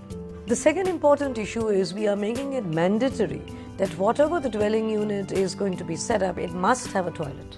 We are going to fund the housing for the urban poor in a big way, 6% interest subvention, something unheard in the history of the country. We are now coming out with this program of smart cities, where you are enhancing the urban facilities and also creating economic opportunities for the people. The Atal Mission for Urban Regeneration and Transformation, Deen Dayal Antyodaya Yojana, uplifting the poorest of the poor. For the first time, I would say there is emphasis on every household should have water connectivity, every household should have a sewage connectivity. So these are all fundamentals which need to be incorporated in our urban scheme of things.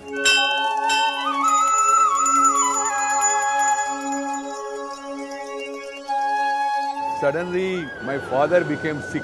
Our relatives told, no, it's your duty to take care of father. How can I take care of my father?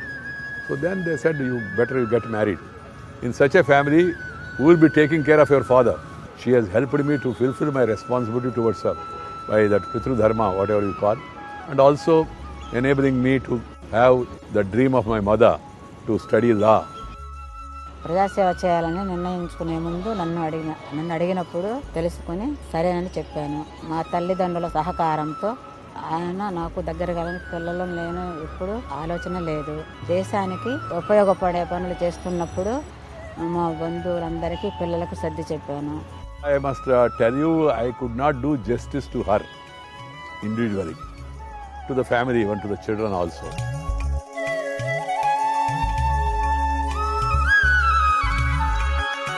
Myself and my brother, what we used to do is we used to carry his clothes to the airport or to the bus stand or to the railway station, and we used to spend some time where he used to change his clothes and get ready and take the luggage again to go for another journey. We used to see our father who was sticking posters of the party on the walls in the Nellore, this thing.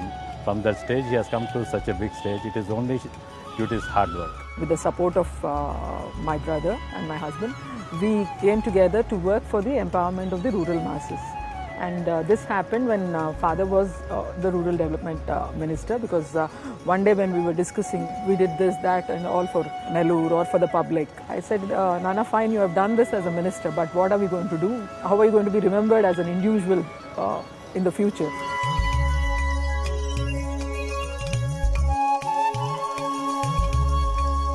We are working towards education, empowerment and health in these three fields, and to support it, we have started a foundation called Mupvarpu Foundation, which is our house name, which supports the activities of Swarna Bharat Trust. He initiated social service. It is going on very well. Number of centers is starting. This is where I appreciate him. Service is his motto. His dedication to the people's cause stands truly exemplary. This dedication led him to launch Swarna Bharat Trust in his hometown Nellore and Vijayawada in Andhra Pradesh.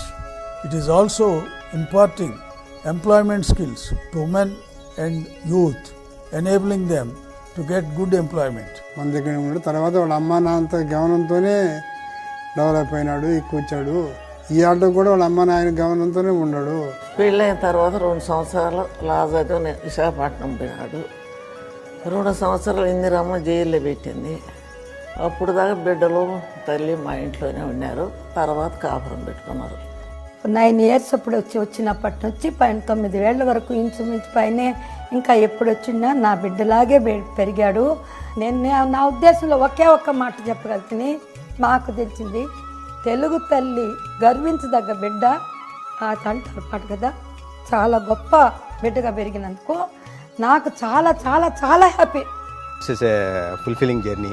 It's been 23 years since I joined him. I don't go to temples, I don't do puja, but he's a living God to me.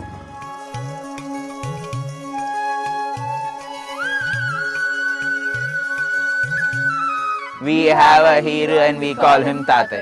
My Tatya is a hero for me. Despite his busy schedules, he finds times to spend with us, takes us to movies, holidays and many more.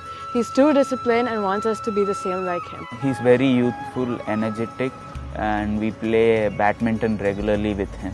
I love him so much that I cannot express in words, but if you ask me to say it in one line, I would say he's my center of my universe.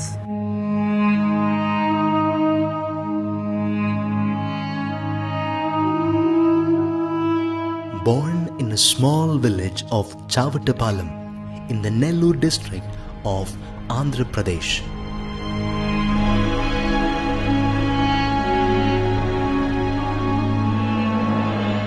Having then moved to the Nellore town and becoming a school leader, and then to the VR college for further studies. But as a child, the loss suffered was beyond imagination. My father had a friend by name Mr. Venkat Reddy. Both of them used to go to different places to purchase Ongol, oxen for competition, etc. So he sent a vehicle to fetch my father to my village, Chavatapalam. And my mother called the Dhobi to fetch her his Hangavastram. That fellow delayed, so my mother went to the backyard and started calling him. She didn't notice there was a buffalo. She just pushed it aside. While coming back, the buffalo hit us, and the horns have gone from this side to the other side. She was just carrying me in her arm, and she dropped me. Then my grandparents took me away to their native place. I was 3 months, 6 months exactly, I don't know. Though I lost my mother, earlier it was my grandmother, later my wife, then subsequently my daughter, who is taking care and substituting the role of my mother. I love my mother like anything because she has given me this beautiful life. I drew inspiration from my mother's wish, and then people used to say how my mother used to talk about me, saying that my son will become very great, he will become a good advocate, he will get a good name. Like that, villages, they talk among the family members.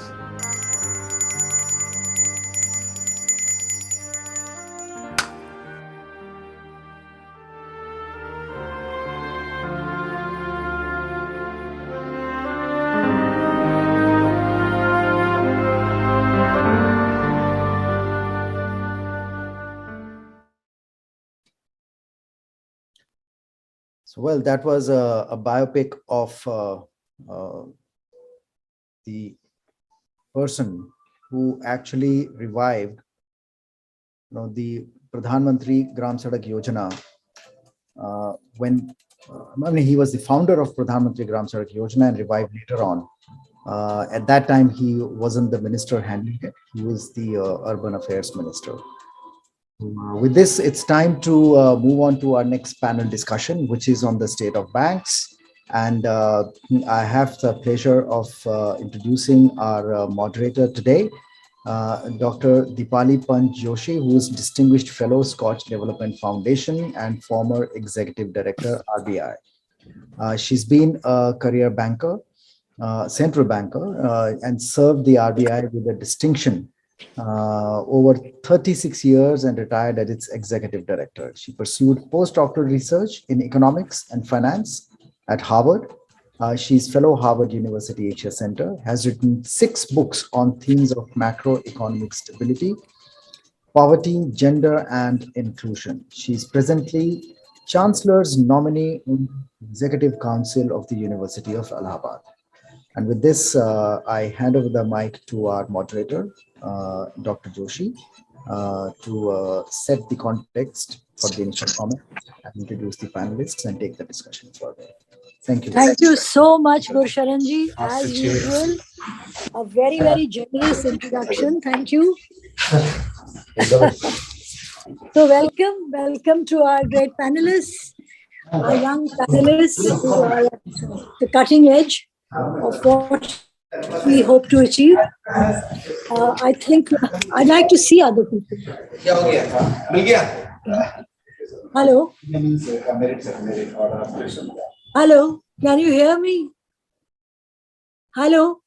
Yeah, we can hear you, ma'am. Good afternoon. Very good afternoon. I'm Devesh Dinkar from Bank of Maharashtra. Yes.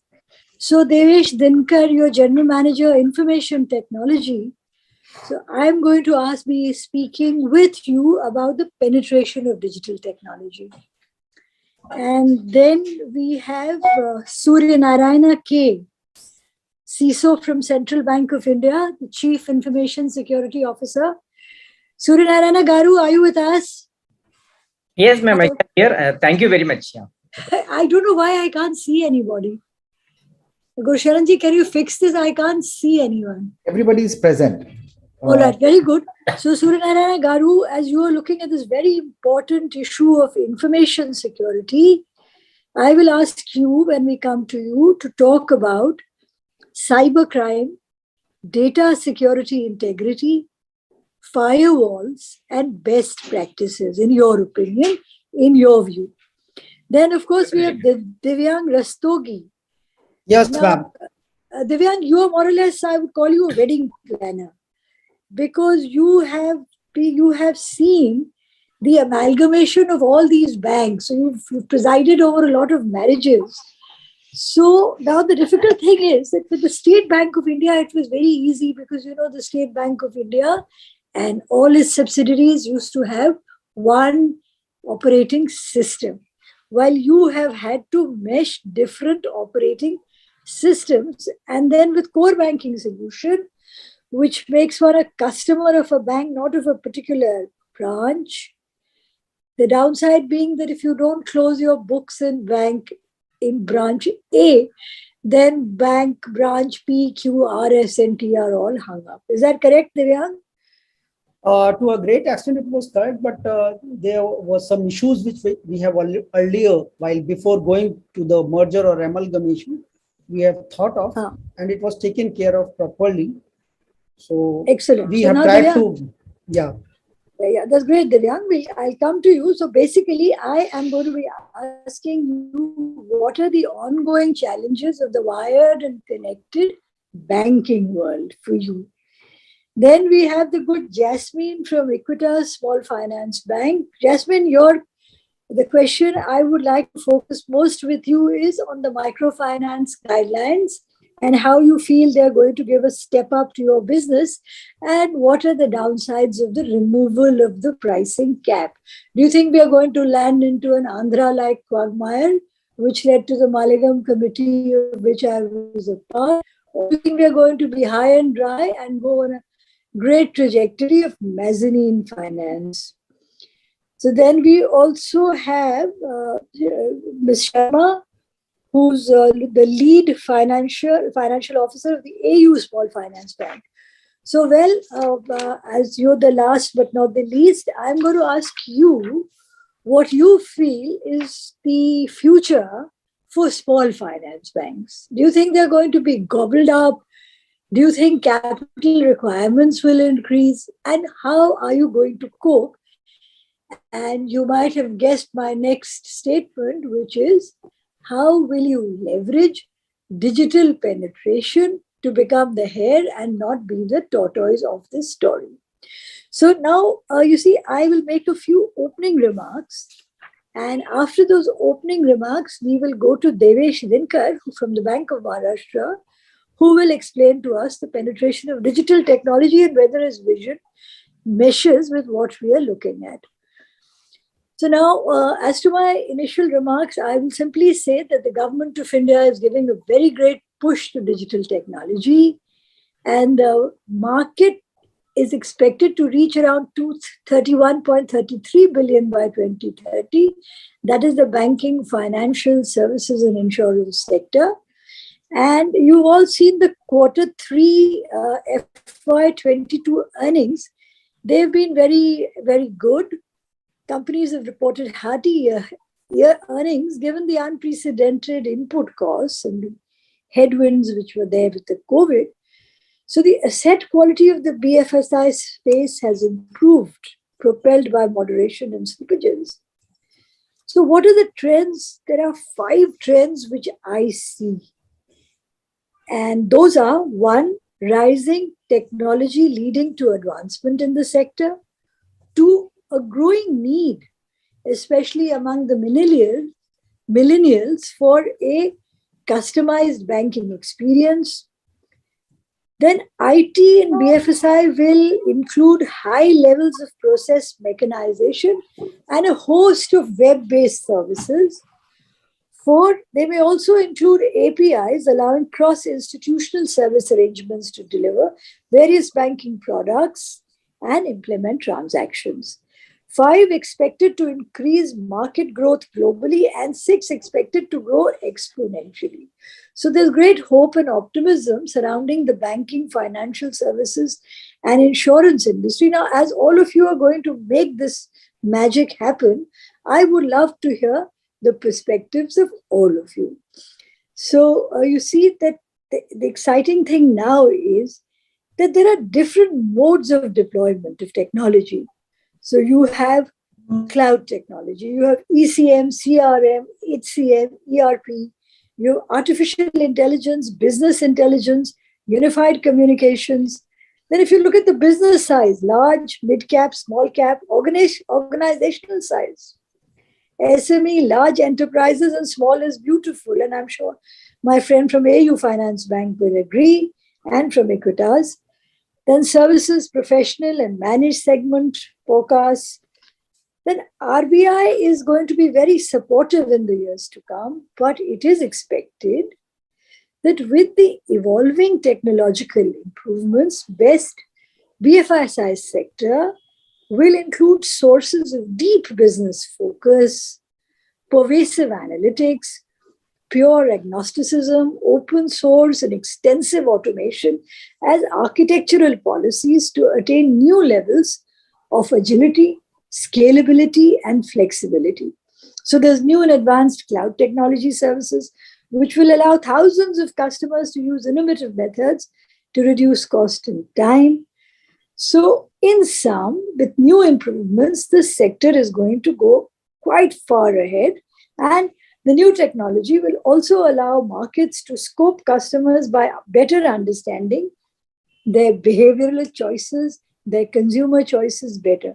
So with this background, Devesh, flexibility, scalability, agility, cost cutting, these are words I've never heard in the context of the public sector. So tell me what has changed in the public sector. Give me your perspective.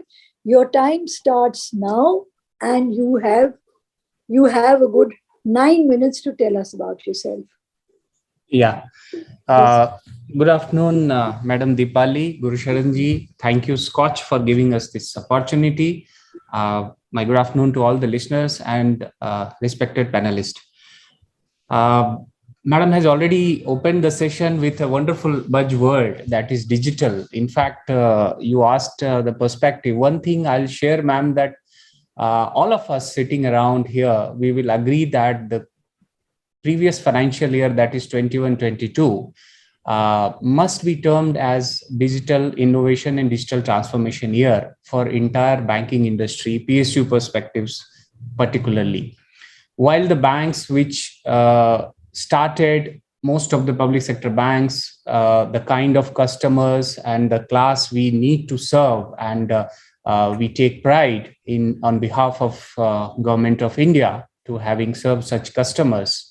There were a number of challenges, and you have already put on a word called digital penetration. So there were a number of challenges which we also faced in terms of digital penetration and to get along with this industry drive in this last financial year. To quote a few of them, particularly Bank of Maharashtra, my esteemed organization, I'll tell you this year has been a wonderful year for all of us, and we have onboarded 2.5 million people on our debit card channels. Devesh, I hate to interrupt you, but I wanted your perspective on scalability and agility. Do you think that your bank is geared up, and how is digital penetration going to help you there? Yeah. So coming back, so see, scalability and agility, the kind of means there are two perspectives. One is the demand. What is the demand going from the market? Second is that we need to enhance our infrastructure. So as of now, the first part has been quite eventful in the last complete financial year. That is what I was trying to drive in. Yeah, and now we are largely focused on the scalability of our own infrastructure, be it our digital payment infrastructure, what is the present capacity, and the kind of news we have seen some a week ago that our UPI platform had scored another record of 5 billion transactions in the month of March. If you further look into it, considering the population we have, it turns out to be almost 4 to 5 times each one of us have visited that platform. This has never happened ever. So this, and if I count the amount of transactions which have transacted through that unique platform, 8,88,000 crore, and it turns out to be almost 7,000 per transaction value. So we can imagine the scalability of the kind of demand what we have seen in the market. And accordingly, infrastructure side also, a lot of work is to be done from bank side. I can see the initiatives taken by NPCI, wherein the platform, be it UPI or other platforms, are always getting enhanced with a lot of advisories receiving, and bank side also in to cope up with this customer expectations and all. Another this market demand, what we have seen, ma'am, this year is the digital journeys, service delivery. So most of the services are now getting delivered. In fact, my customers, public at large, they want customized, as you have also mentioned in your opening remarks, that millennial, particularly the largest portion of the customer in our country, they want customized banking product. So as part of public sector banks also, we have seen a lot of initiatives happen this financial year. The WhatsApp, which is the buzzword, and almost all the millennials are part of it. That has been a way of communicating through banks also. So Bank of Maharashtra also, we have launched WhatsApp banking. We launched chatbot, so that the people may not be required to come around to the branches, the traditional form of banking. We have to go away from that. There are various digital platforms which has been built. Some of these may be mentioned upon, like we have seen this life certificate submission, how our beloved pensioners used to visit the branches, and the banks, many of the banks, including Bank of Maharashtra, we have developed a digital tool wherein sitting at home, they can submit the Jivan Praman Patra through digital way. Similarly, the merchant onboarding is another multiple initiatives the bank has done, and I'll be happy to share with you that the platform which we have developed and enabled for our customers last year, it has resulted in 10 times growth of our transactions, merchant transactions on our own QR system, which we have, we onboarded more than 1 lakh of customers during the year. So there has been multiple such initiatives taken by bank. Okay. Thank you. We'll come back to you. Sure. I now go, and of course, you mentioned the pandemic, and the greatest surprise was the amount of DBT which was delivered directly to the poorer people during the pandemic. So that was a big boost. I'll go to Suryanarayana Garu, and he will tell us that in all this excitement and frenzy, how is he protecting what are the firewalls and what are the cyber security measures? So, Suryanarayana Garu, that and anything else you may want to say, your time also starts now, and you have time till 7. How many minutes? You have 10 minutes. You also have 10 minutes. Please. Suryanarayana Garu, please. Yeah, thank you, madam. Thank you, Dr. Guruji, and my fellow panelists for giving me an opportunity to talk about the security, information security side. I'm working as the CISO of the Central Bank of India, and I am responsible for the ensuring cyber security in all the operations in the bank. So whenever we say cyber crime, it has certain specifications. It is very different from the other crimes, because in cyber crime, there is no visibility. Who committed the crime and what was the impact on that is very difficult to assess. Because in our normal crimes and our physical crimes, where tangible assets are involved, whenever we lose something, we know that something is lost, because that will not remain with us. But in cyber crime, that is not the case. If we lost our data, then the data will remain with us, because they are taking one copy of the data, and we don't know how much data is stolen by somebody, because since data is with us, we cannot assess the impact on that. Now, coming to the banking, nowadays banking is nothing but data. In banking, data is treated as money, because banking data is the banking, and because since everything, because of the increase in the digitization, especially this pandemic period and all, see, all operations of the banking are available through digital channel, whether it is mobile or a laptop, any channel. And so what is moving in this channel is only data. And fraudsters the hackers are very interested in banking, even though all the organizations are targets for attackers, but the banking is the most attractive target for them, because their bank is directly dealing with money. Since they get the data from the bank, means they can immediately convert to money. For example, whether it is the OTP we are sending to the customers, whether it is customer personal identification numbers like mobile number, immediately anything can be converted to money. So banking is one of the highest attractive sector for hackers, and we have come across so many incidents of cybercrime in the recent past. So many cooperative banks in Mumbai, Hyderabad, and all have targets for this cybercrime. So the thing is, as a bank, as a CISO, we have to ensure that the data is secure. Whether it is from the institutional level, that is at the bank level, whether it is the third-party level, because banks are dependent on many third parties, including telecom and various service providers, and at the customer level. Because customers' awareness is very, very important, because the data, if the customer is sharing some data to somebody, knowingly or unknowingly, the fraud can happen. Similarly, in a bank, if the systems, applications, and processes are not secured, then also the data will be lost and the fraud can happen. So thanks to the regulator, previously we were saying that just compliance will not work. We had to think beyond compliance. But now, thanks to the regulator, especially the banking sector is highly regulated. Thanks to Reserve Bank of India has guiding the banks with comprehensive security guidelines. So now the thing is that just if we can comply with all the guidelines, then we can go ahead. That is the situation now. Just the earlier concept has gone. If we can comply with all the guidelines, then it's good to go for all the bank. That is the situation now.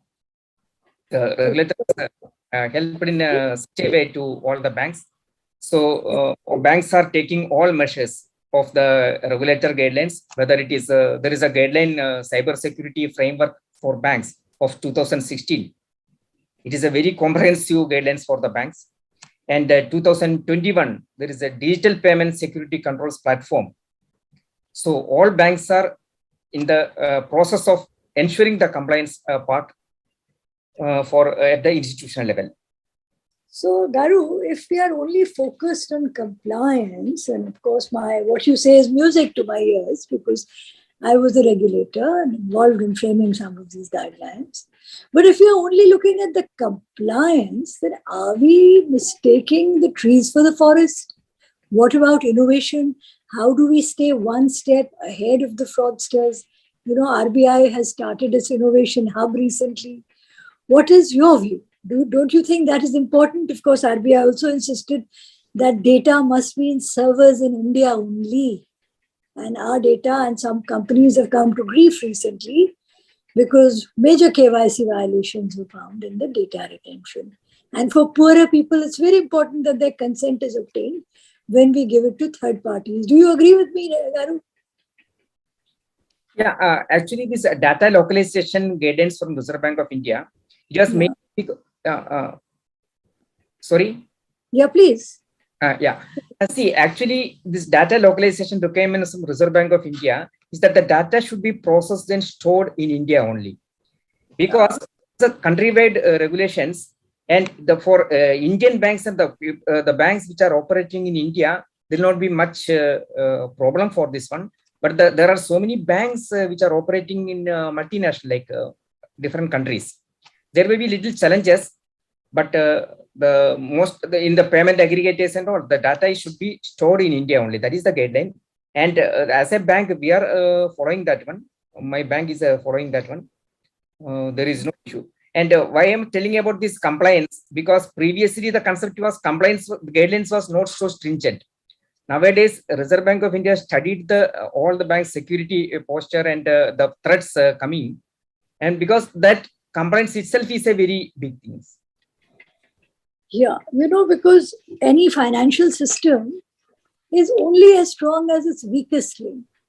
And therefore, I'm very happy to hear that you are addressing this issue with all seriousness. Is there anything else you want to share with us at this stage, or would you like to keep it for later?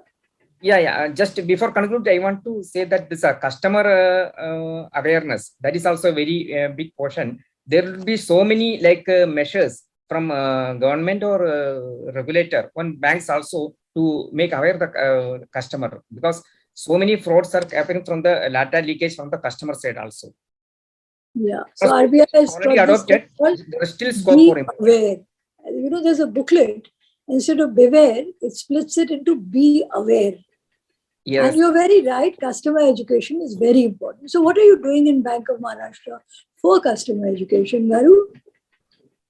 Yeah, sorry, I'm representing Central Bank of India. Oh, I'm so sorry, Central Bank of India. What are you doing? My apologies. Customer awareness, we are taking all possible measures, sending mail, sending SMS, and display of security measures and all. For all transactions, we are sending messages, all security measures, we are sending them. And yeah. Excellent. Your building is very impressive in Bombay. I used to see it, and I still see it when I stay at the Taj. Thank you. One of the oldest banks. All right. So Devesh, you did such a good job that I kept talking about Bank of Maharashtra. But now I will switch to PNB. So I am going to turn to Mr. Divyang Rastogi, who, as I said, has presided over many marriages of banks. And because he has seen many banks come together with entirely different operating systems, what were the challenges which you faced? How did you overcome them? What do you think will be the future landscape? Mr. Rastogi, all yours for the next 10 minutes, please. Yeah, madam. Thanks for the chance provided to us. Actually, as a bank, we were fortunate enough that the system, though the operating systems and the servers might be different, but the basic platform on which we were expected to merge was Finacle. And unfortunately, the other two banks were having a version different from the one which was in PNB. So we have first tried to upgrade that version. And then we have tried to make a complete planning with a task force, what is expected to be merged, what policies, what circulars, and what issues should be got in a line, so that it would be easier for us, not only the users or the employees, but also the customers to get connected with bank. They should see the bank as a single bank. So we have tried, we have upgraded those versions to Finacle 10, and then we have tried that all the database, all the servers which could be utilized from the other banks should be got mixed or got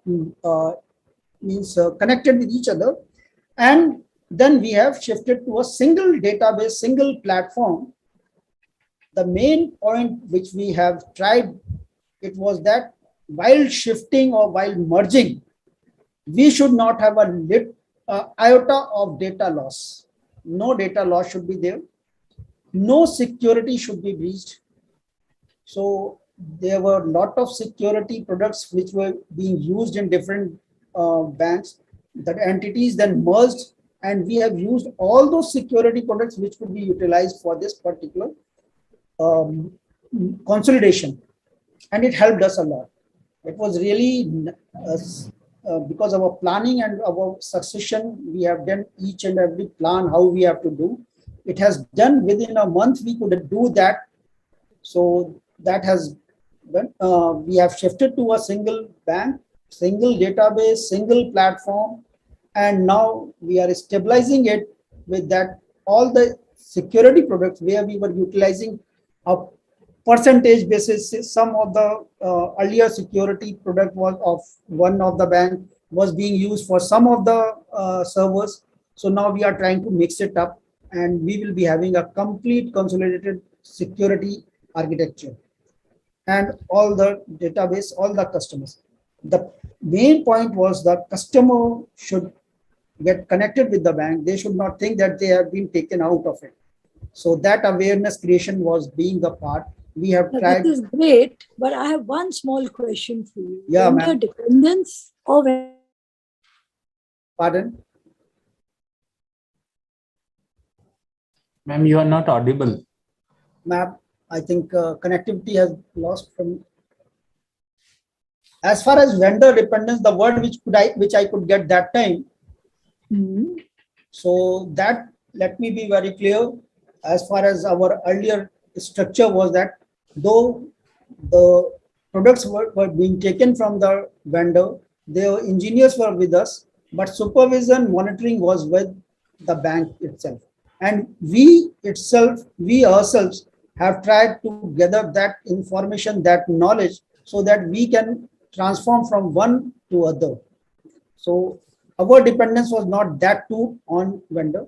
We could guide them properly, and we could have their inputs also while shifting.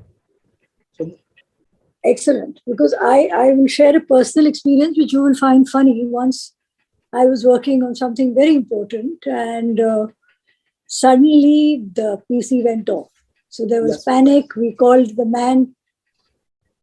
Before he could come, we called up the vendor several times. There was a boy who came in and we brushed him away. That, what do you want? Very impatiently. He said, I have to clean your computer. So, abhi karna hai tumko, chalo. I said, okay, he'll do it while bring up the vendor. Where is the vendor? So he started cleaning the computer, and he heard me say ki pata nahi kya ho gaya. So he said, and the vendor had quoted 1 crore. okay, for coming in and seeing the thing and settling it. And we were so desperate that we had said, of course, Are jo mang raha hai, do, we have to get this work done. We were in the middle of, you've guessed it, demonetization. So this boy who came in, who's cleaning my computer, suddenly plugs in a line and says, Madam, aapki ye line nikli. The computer came on. And we were so shocked. So we said, acha, aap baithiye bahar, inko bahar le jaiye. So he thought I've gone nuts because I said, inko chai pilaiye, and I immediately wanted to give him 500 rupees, which he was unwilling to take. So this is what happens because you're dependent on the vendor. And you're so dependent that you don't look around at your system. That is just something which has got unplugged because you are in what is called pure panic mode. At that point in time, you have to get a report through, your neck is on the line, you just don't know what to do. So at that point, if your vendor comes in and says, I'll charge 1 crore, you don't even ask for anything. He gives you a lot of jargon that you patch this and fix that. So this is also life. That is why I asked this question. No, ma'am, that is one of the things that it is not the part of the banking or an organization. It is the part of the society also. We don't do the work from the simple work. We don't step from simple to the complex one. And that happens generally. A simple restart is better than thinking of other parts.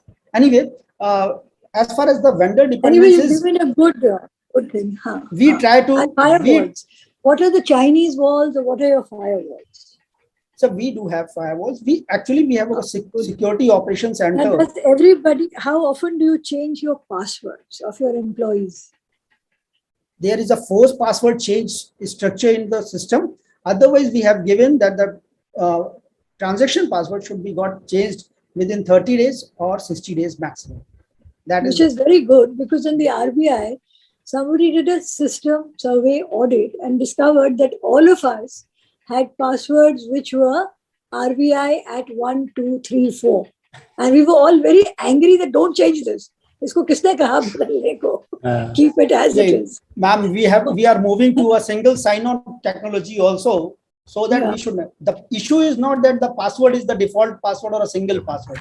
It is the issue with the human tendency or the mindset. We are unable to remember number of passwords with number of, so we have to, at least for the banking technology or for the technology for which we are working, we should have a single sign-on. We are working on it. Some of the applications we have done already and we would be trying for all. Thank you very much. Now I'm going to go to the good Jasmine, who's been waiting patiently. Jasmine, tell me about the impact which the regulatory framework for MFIs, which has just been put out by the RBI, no pricing caps, no margin gaps. The field is entirely yours. It's just a household estimation of income of 3 lakh, loan of 1.5 lakh. Do you think it's going to bring a sea change? How are you going to leverage it? How are you going to build your revenue streams and your portfolio? So from cloud, we come down to earth. Tell us. So, thank you so much, Deepali.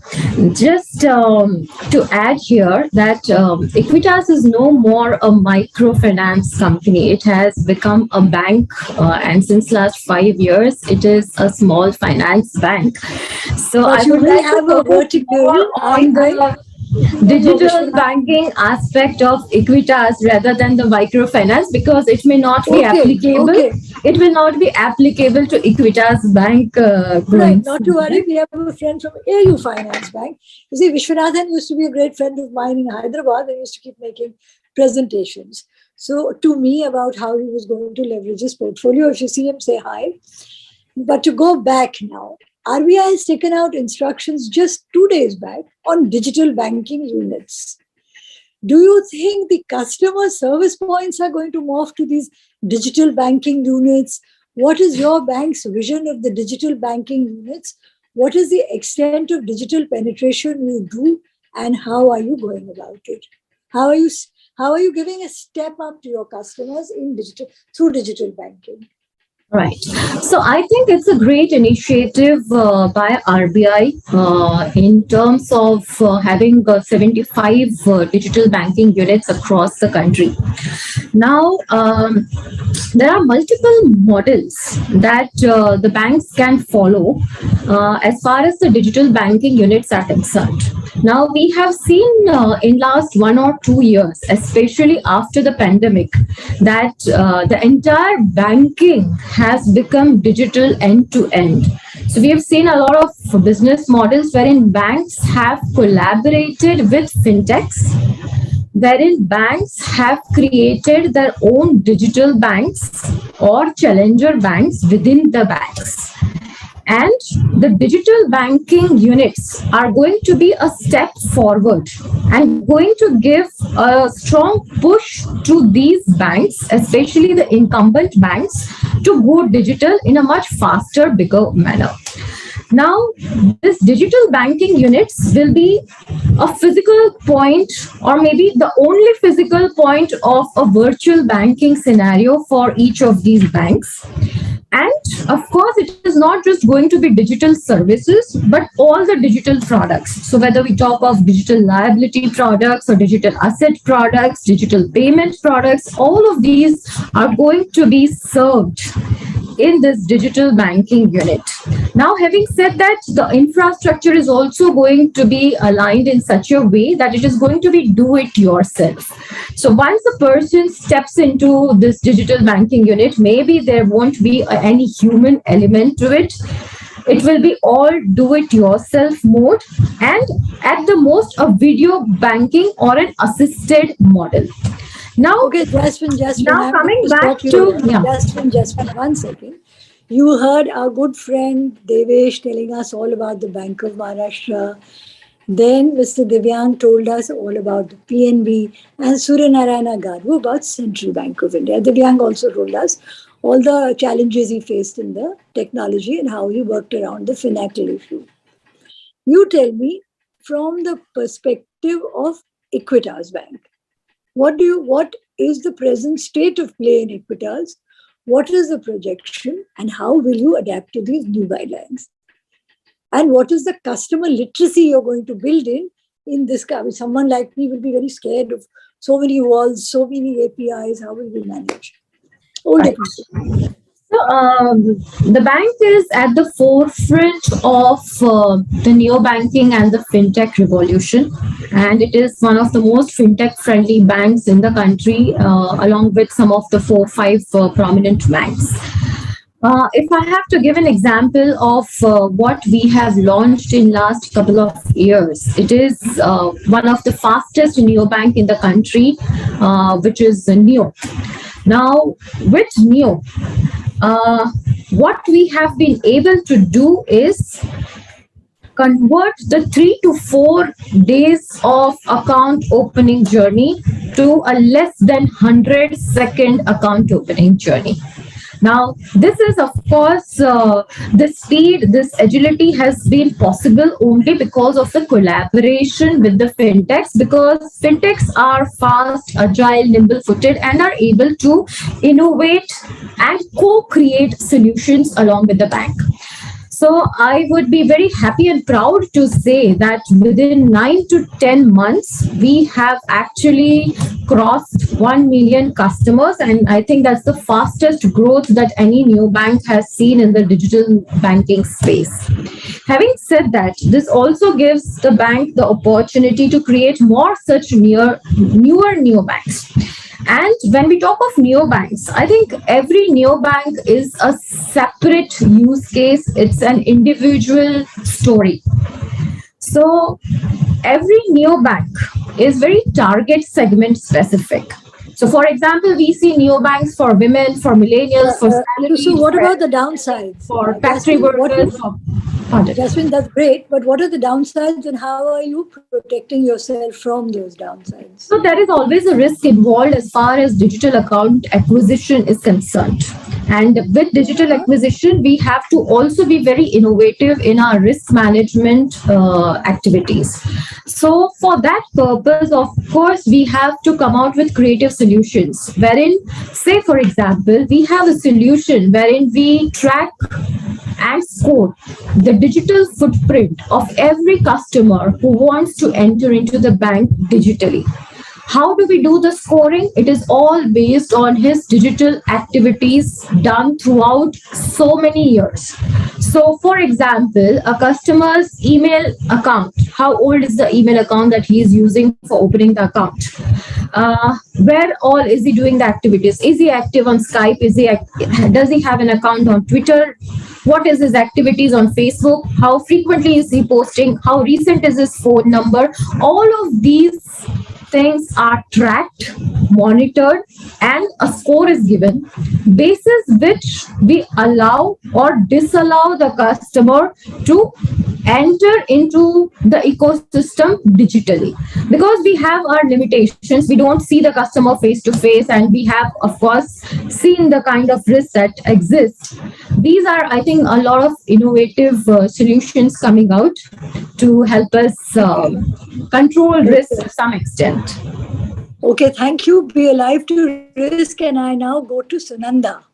So, Sunanda, last but not the least, come forward and tell us all about AU Bank and what you're doing. We're all interested to know. Your 10 minutes start now. Thank you, ma'am. Yes, please. And thank you, everyone, especially the SKOCH to have AU Bank on the panel, and it was lovely listening to everybody. So AU Small Finance Bank, I'll just take a moment to talk about AU in general, and then maybe a little bit about the financial and the digital inclusion piece of it. So as an organization, as a small finance bank, do it the other way. Why don't we do it the other ways? Tell us more about the digital and less about the AU, or how you're working digital in the AU. Come. Please. Sure, ma'am. So I'll just do it the other way around. And along with digital inclusion, I will also cover financial inclusion a little bit. Right. So I think very good. there's this guiding document that we follow at AU, which is the RBI's National Strategy for Financial Inclusion. And it talks in like 3 distinct pillars, and that's how we've organized our work. The first one is access to banking. So therein, what we're trying to do, a lot of course, the mainstream banks are doing a great work there, but as like a new differentiated bank, we have 30% of our touch points in unbanked rural centers. And therein, we are trying to, provide banking services in a physical kind of manner. So the accounts are open through tabs. So that's like digital onboarding, but there is this one person to help them onboard it, right? And we're giving them QR codes in that sort of market. We are telling them how to get onboarded in the mobile application. So that is one very strong pillar, which talks about access to banking services. The second pillar that we talk about is the usage of banking services. And therein, keeping the financial inclusion part in mind, there is this bouquet of Jan Dhan account, wherein there's a basic saving bank deposit account, there are social security schemes, there's micro pension, mudra loan and everything. And we are offering this bouquet to everybody with a special focus on the economically weaker section. So I can talk about an interesting initiative we did last year, and we call it ISR, which is individual social responsibility. On the lines of CSR, this sort of word was coined in, wherein we encouraged our branch banking team members to open accounts of people around them who are from the economically weaker section. They could be their driver or their guard or house help or people from this segment.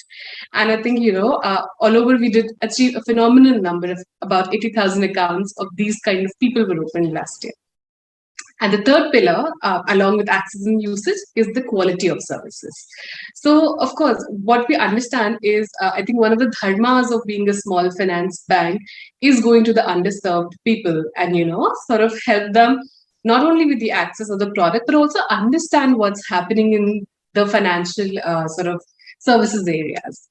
So we take financial literacy and financial education very seriously, and we actually have a very interesting twist to it as well. So what we did is that instead of just going and talking to them about, why you should open a bank account or why you should transact digitally, we did this through a street play, Nukkad Natak. So there would be like a team of people, the theatre artists, who would be traveling to these locations. I think initially we started just covering the rural branches, which is how RBI has designed it. But thereafter, we also expanded to other, rural and some semi-urban and like in urban areas, urban poor areas, wherein these people would go in and through a infotainment method, then would try to impart them the importance of having a bank account, how the DBT flows, and things like that.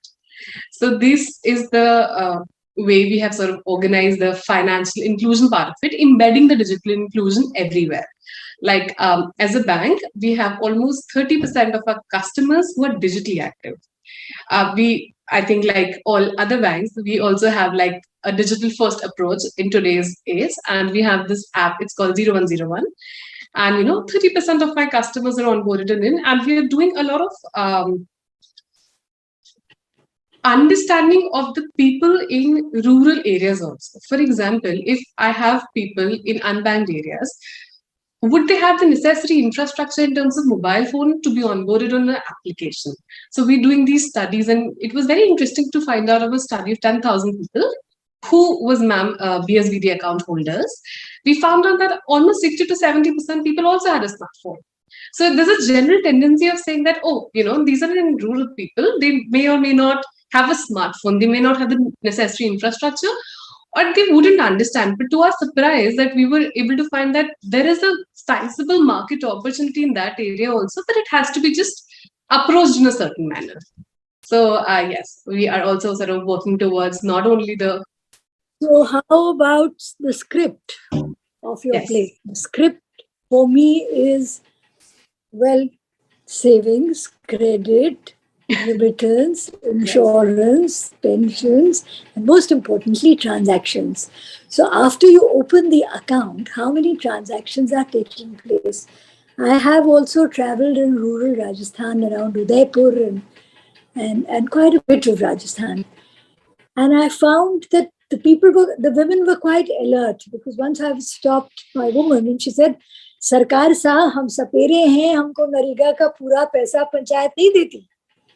So I could immediately haul up the panchayat guy who was being forced very sort of, Hukum Sa. I asked him, "What is this?" I mean, he was all in his Khamma Gani mode, so he was quite shocked when he found out that yes, the woman was right, and then we instituted action from the RBI. So this cross-check at the ground level of whether the BC actually comes, the bank in a box is actually happening or not. Are you guys doing that? That's very important, because penetration, good. But after that, because there's a cost to opening an account, as our commercial friends, Devesh and Divyang and Mr. Suryanarayana Garu will confirm to you, there's a lot of money which goes into opening the account. So how do you ensure the functioning of these small accounts? Absolutely, ma'am. I think very well pointed out. And how do you graduate them to loans? Yeah. Yes. So, ma'am, there are two models. So the distribution that we have in these areas, we try to keep a mix of like a small branch and also these BC points. But the interesting aspect on the BC points is that we're not going and tying up with a corporate BC and say that just open BCs for us. So we go and look for these individuals and we handpick them. We decide that this person is, suitable. He seems to be educated. He understands, the way we work. So one, we handpick these people. Secondly, of course, apart from the regular trainings which are to be done for them and the exams that they go through, the team which is managing them, because we don't have a corporate BC, our team manages them. They frequently visit them and have this check at those sort of points that if it's functioning in the right manner or sort of not. And along with that, ma'am, I think we have this sort of understanding of philosophy at the bank that, there are certain activities that you're going to be looking at maybe as a profit center certain as an investment center, but certain as a duty. So this part, we are not looking at it from the point of view that it's going to be, our profit center. This part we're looking, that's a duty as a bank, that we have to be present there and we have to serve them. And if it comes at a cost, it comes at a cost. And we have sort of, accepted that fact in the very beginning. So profitable customers are a different set of customers. And ma'am, the second point, and you graduate them to loans also, no? Yes. That second point is that. Right. The second part that I was coming at is that we gradually sort of also graduate them into income generation. I mean, as a bank, ma'am, we only function in an asset-backed and income generation loan category. As of now, that's like a forte and a focus area. And, small commercial vehicles, kirana shops, things like that. I mean, even the recent PM Swanidhi Yojana, funding the small street vendors. These are the kinds of small loans that we gradually help them. Excellent. So now we have a little time. So I'm going to go back, right? We'll go to Devesh Dinkar, to Mr. Divyang, to Suryanarayana Garu, to Jasmine, and we'll come back to you for your last thoughts. So you all have 5 minutes each starting now for your final thoughts on whatever it is that you want to share with us. So Dinkarji, you go first. Yeah. Yes. Yeah, thank you, ma'am. So I was keenly listening to the wonderful thoughts shared by all the panelists. See, there are two things which have developed by now in our discussion. One is that each bank is taking a lot of initiative, and that is very good. And the kind of ecosystem what Government of India has developed, we must appreciate that the fintech collaboration is one of the proactive approach that government through multiple policies and appreciations and all various guidelines that has already made the country as third largest market for fintech in terms of outreach, and this has also helped the banks. So the public sector banks, I'll share the perspective that the pace of growth which is demanded by the customer as well as the ecosystem, that and the fintech ecosystem, that has given us another opportunity. So we always look at either to develop or collaborate. So we are also very proactive from public sector bank side, Bank of Maharashtra per se.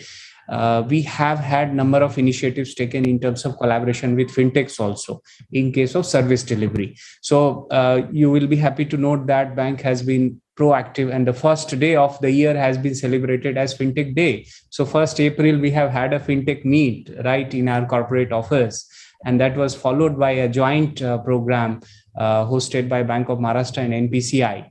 For fintech on 5th of April also. So back-to-back two awareness programs we have had with fintech. I will also mention here that we have heard our CISO friends regarding security. So I will just add that all the banks are now reviewing the security architecture. That is really required. So do all the public sector banks in terms of implementation of new solutions, to safeguard them. We may not be able to stop, but we may certainly be able to minimize the risk by taking a lot of initiatives in terms of security posture. And last thought, maybe from my side, you have given me the chance. This public sector banks particularly carry the role of financial literacy, and I take the opportunity to thank RBI, which has been proactively helping us in that. Ma'am, I'll quote two occasions which we have got in multiple financial literacy camps we have had, but two particular things which are well in sync with what government is doing today. We had one village, I will just tell the name, called Charanwada. It is in Modasa of Gujarat. So Gujarat government took the initiative, and we joined hands with the government where one village, one bank initiative was taken. And our team located at Ahmedabad, and particularly the Modasa branch, they undertook that village, and we onboarded 1,000 villagers through digital cards, debit cards, as well as QR, merchant onboarding, 1,000. So that itself gave us a lot of satisfaction as well as responsibility. Similarly, there was one border village that is at Jalgaon zone, ma'am. And we have a branch in very, very remote place. I just heard. But Yeah, now I same go to initiative. Mr. Divyang, and he will tell us about what you mentioned. He will tell us quickly. Divyangji, your time starts now. Your 5 Ma'am, minutes. we I'm all, fair, so 5 minutes. yeah, just I would Yes. be trying to make it concise. The main thing which we have to remember is that we are a banker, we are in a service industry, and we are dealing with the money which the depositor is depositing or the borrower has taken from us. In both the cases, we are the custodian of not only the finance or the money which they have deposited or taken, but also the data which they have given to us. While going digital, we have to go digital. We don't have any option because we have to serve them. And the way they digital is being penetrating into the world itself, they are requiring more information, more services from us, and we have to go, but we have to keep that security aspect into consideration. And most of the time, most of the banks are taking care of all these things, that their data should not be got given or got leaked by any case. So that what I would like to say, that we have no option. We have to go for digital. That is one thing, but we have to keep our security and the compliances, because it is the means to the end.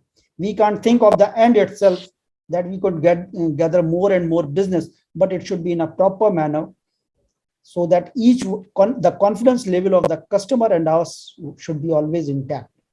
That is what I would like to say about that. Thank you.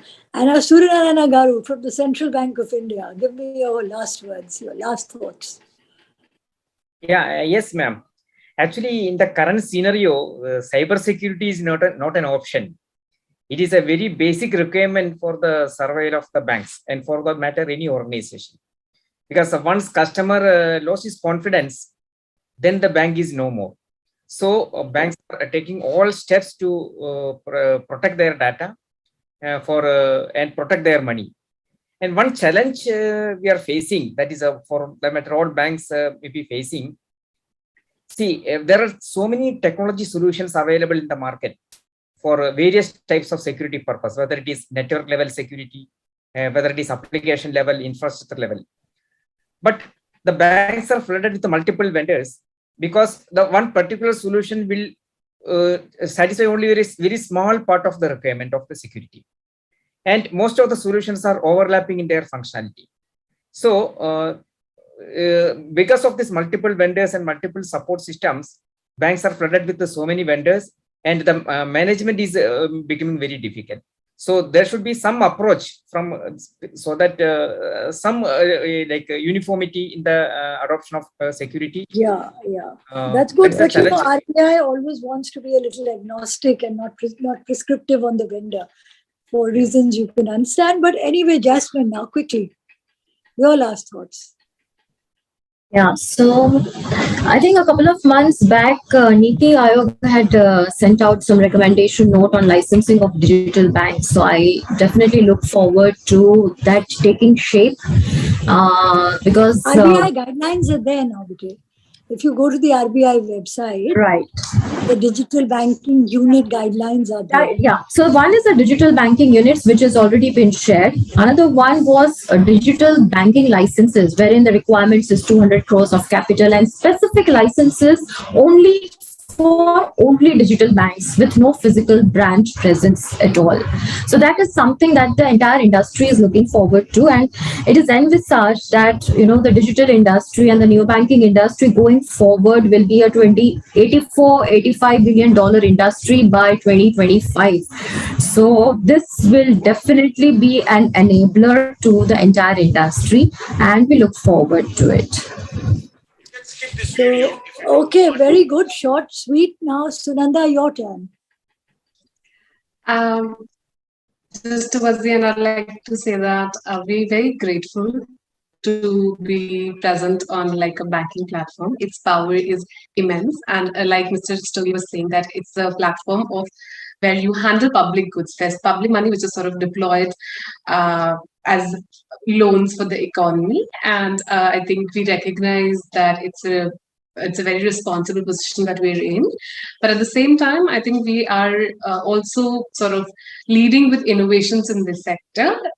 Just for an example, coming out with like a monthly saving interest as opposed to a quarterly, which is like a regular phenomena which was noticed.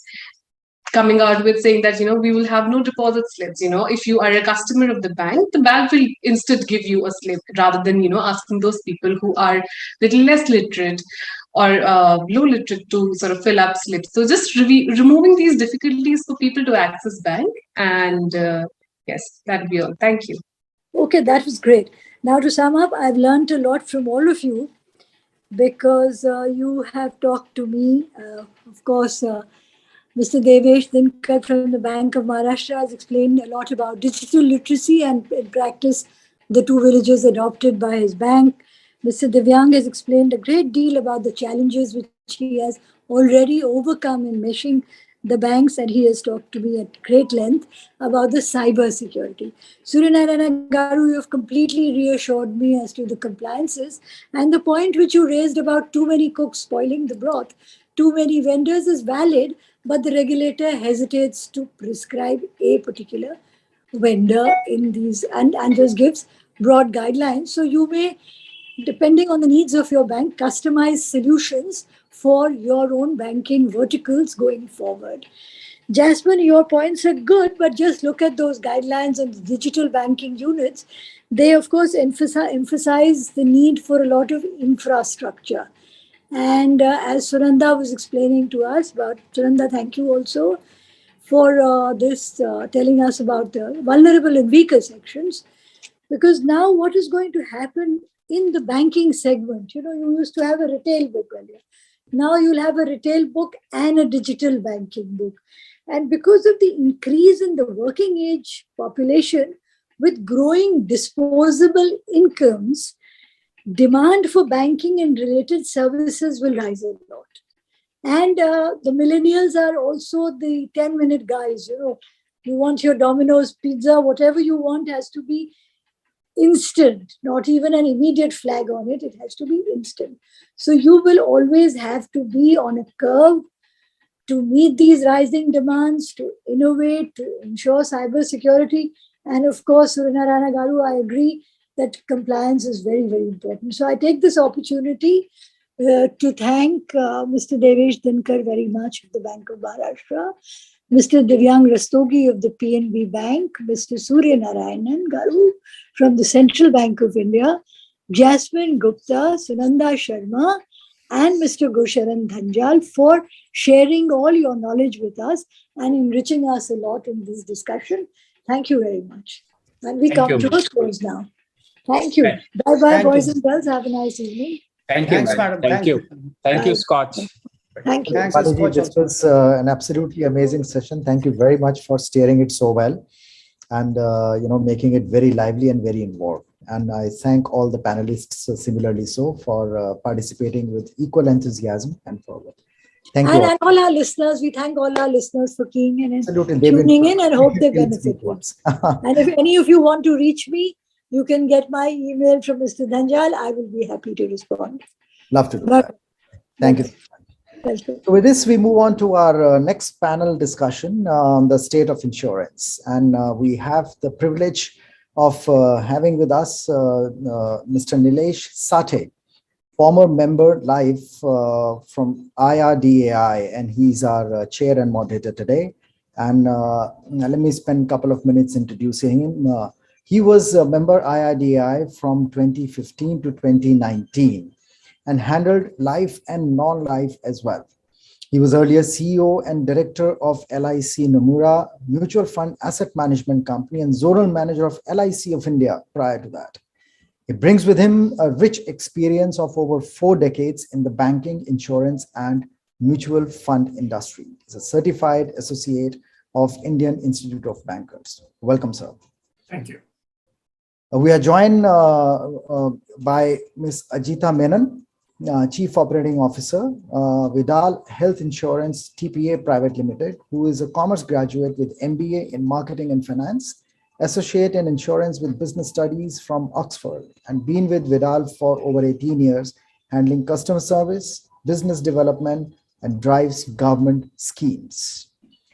Our other participant is Mr. Athri Chakraborty, Chief Operating Officer, India First Life Insurance Company Limited, oversees the entire gamut of designing, implementing, and managing business operations. He's responsible for distribution and branch operations, customer service, persistency, new business, and underwriting and claims. With over 27 years of rich and diversified experience in the BFSI sector, he's dedicated 18 years in the insurance domain.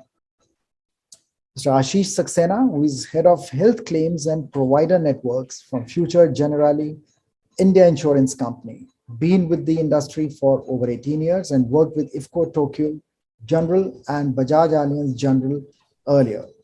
He's been instrumental in setting up the in-house health administration unit for the company, and achievements in the field of health insurance have been phenomenal, from strategic business relationship to building strong stakeholder relationships. Mr. Murtaza Arsiwala, Head Wellness, Aditya Birla Health Insurance. With 30 years of experience in wellness, healthcare, health insurance, planning, operations, and finance, he leads the program called Multiply, which is India's first incentivized integrated health ecosystem and comprehensive preventive wellness program. His earlier stints include United Health Group, ICICI, Max Bupa, and Aditya Birla Sun Life. Mr. Azad Keshri Mishra, Senior Vice President, HDFC Ergo General Insurance. He has been instrumental in shaping rural and agribusiness group at HDFC Ergo. In his 12 years of service to the company, he has played pivotal role as a leader and strategist for the crop insurance business. His relentless efforts and commitment to the vertical has resulted in making HDFC Ergo one of the largest private sector crop insurers in the country today. So with this, I welcome all the panelists once again and invite our chair and moderator, Mr. Nilesh Sathe, to take over. Yeah, thank you very much. Thank you very much, Dr. Gurusharan Dhanjal, for the elaborate introduction of me as well as all the panelists. Welcome to the panelists. We are going to speak on state of insurance. And we will have a couple of, I will have a couple of questions raised to the participants. I'm happy that we have participants from a good cross-section of insurance field, because we have one from life insurance, one expert from another TPA also, because generally TPAs are not seen, but there is one participating here. Two are experts in health, and one has expertise in rural and agriculture sector. So it's a good cross-section. I'm sure the viewers will be benefited because of the variety of inputs that the panelists will give. To begin with, let me give you some perspective of where we have reached. Everybody knows that insurance has been in India for more than 100 years now. And especially after 2000, when the sector opened up, and a lot of foreign and private insurance companies started operating in India, the sector started showing phenomenal growth. And then came 2015, when the second set of reforms happened, when Insurance Act of 1938 was amended. And health was recognized as a separate line of business, as a result of which we found standalone health insurance companies starting operating in India. And especially in COVID, we have seen a significant contribution of health insurance companies, standalone as well as general insurance companies. They have done a significant job in settling claims. And more so, claims have been settled which otherwise would not have been settled, because if they went strictly by policy conditions, then pandemic is something which has exclusion in many policies. But despite that, taking into account the directions from IRDA as well as empathy that they had towards the customers, they did not pinpoint towards the policy conditions and reject the claims, but went ahead and settled the claims, although it was a hit on their balance sheet. So we have come a long way, and today we know that the penetration of insurance has increased. In case of life insurance, it has now crossed 3%, and in case of general insurance, which includes health, it has crossed 1%. This is not significant as if we compare with the world averages or the developed countries, but still, taking into account our state of economy and the affordability of payment of premium, definitely we have reached certain level.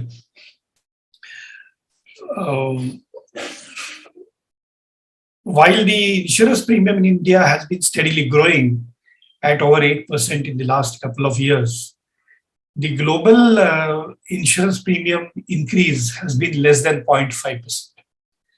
India's share in the global insurance market has been increasing, and one significant difference observed in emerging countries like China, Indonesia, Russia, India is in the state of India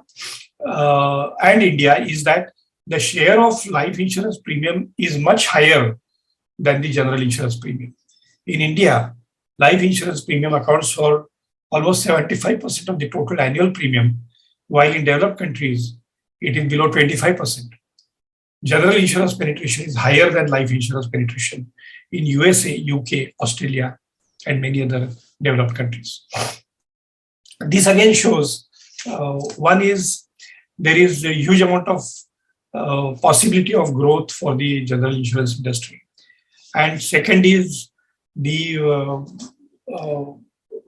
thinking of public, which is towards life insurance as a savings element, is decreasing day by day, because life insurance is looked at only from coverage of risk point of view and not as a savings instrument, because it cannot give you market related return. With this, there is obviously a possibility that the general insurance premium, including health, going forward is going to increase in India, and the penetration levels also will increase in case of general insurance. Since 2000, when the private players started operating in insurance sector, the number of offices increased 5 times. Number of employees increased over 5 lakh. Number of agents went up from 6.50 lakhs to almost 25 lakhs. Capital infusion increased from 5 crores to over 28,000 crores. And last but not the least, the AUM went up of life insurance from 8 crore to 40 lakh crore, 8 lakh crore to 40 lakh crore. And in case of general insurance, the assets under management have crossed 8 lakh crores. We have seen many changes in the insurance products processes in the last 20 years. Unit-linked insurance plans have become quite popular. Many different distribution channels have been introduced, right from brokers to IMF to web aggregators to digital marketing. Repositories have been extensively used by new age policyholders and the millennials. Sandbox initiative is receiving attention. Awareness, affordability, and technology-driven ease of doing business and ease of access to customers have acted as key enablers for the insurance industry in India. Technology is playing a great role, no doubt about it. And we have seen there has been an insurance company, general insurance company, which is exclusively marketing its products only digitally. This is, in short, the state of insurance as of now. I have a couple of questions which I will pose to each one of you to take the panel discussion forward. And the first question that comes to my mind, as far as Ashish Saxena, who is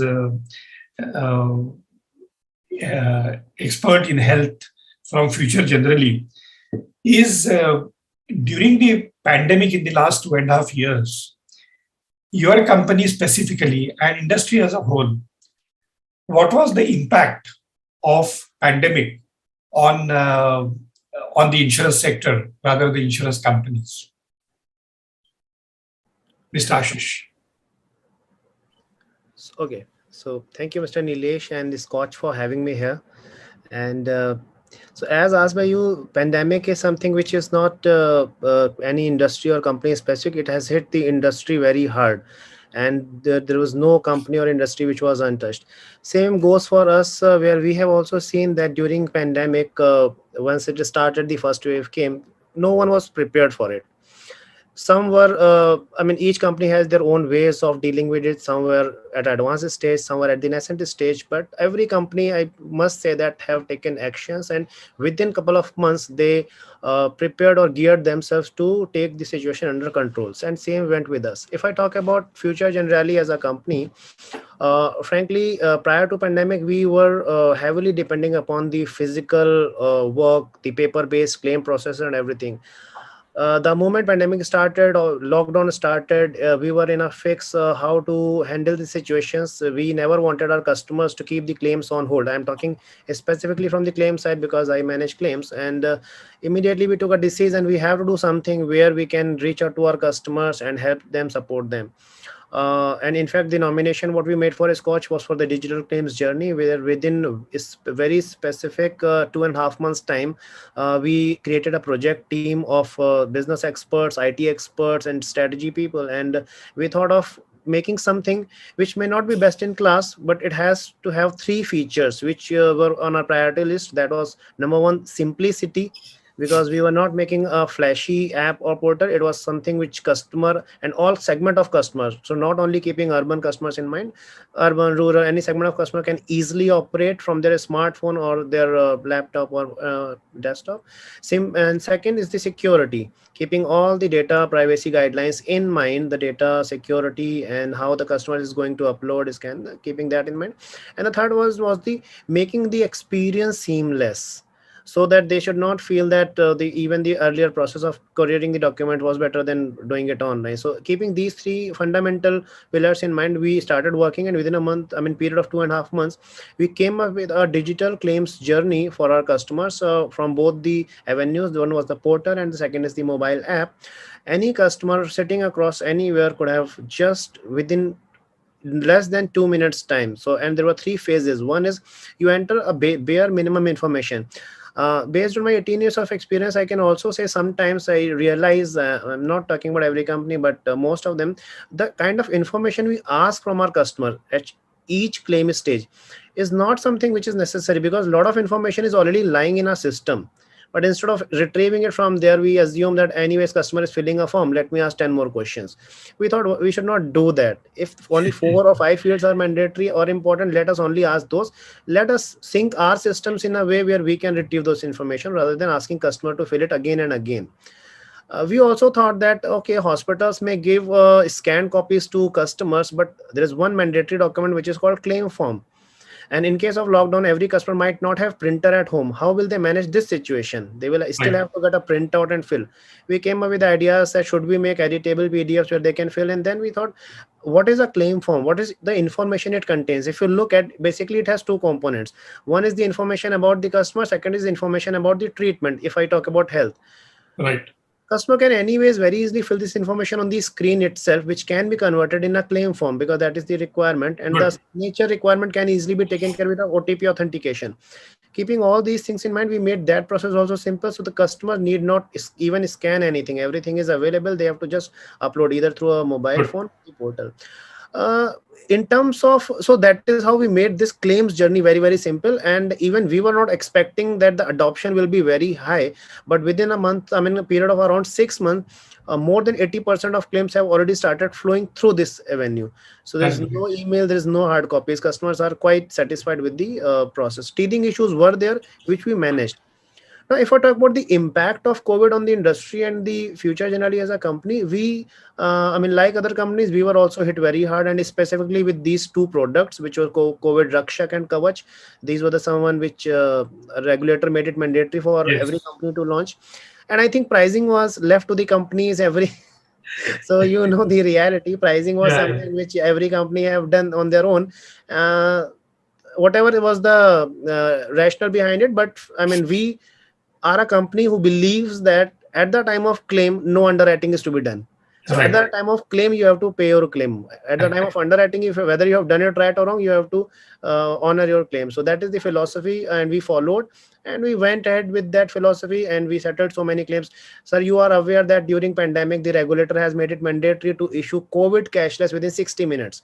I That know. was the directive claim last year, and I mean, TATs, maintaining TAT for cashless itself is a very big task, and 60-minute was a kind of challenge which everyone and we also have accepted, and ensured that all the COVID-related cashless are issued within 60 minutes of time, so that we are compliant with the regulatory requirement.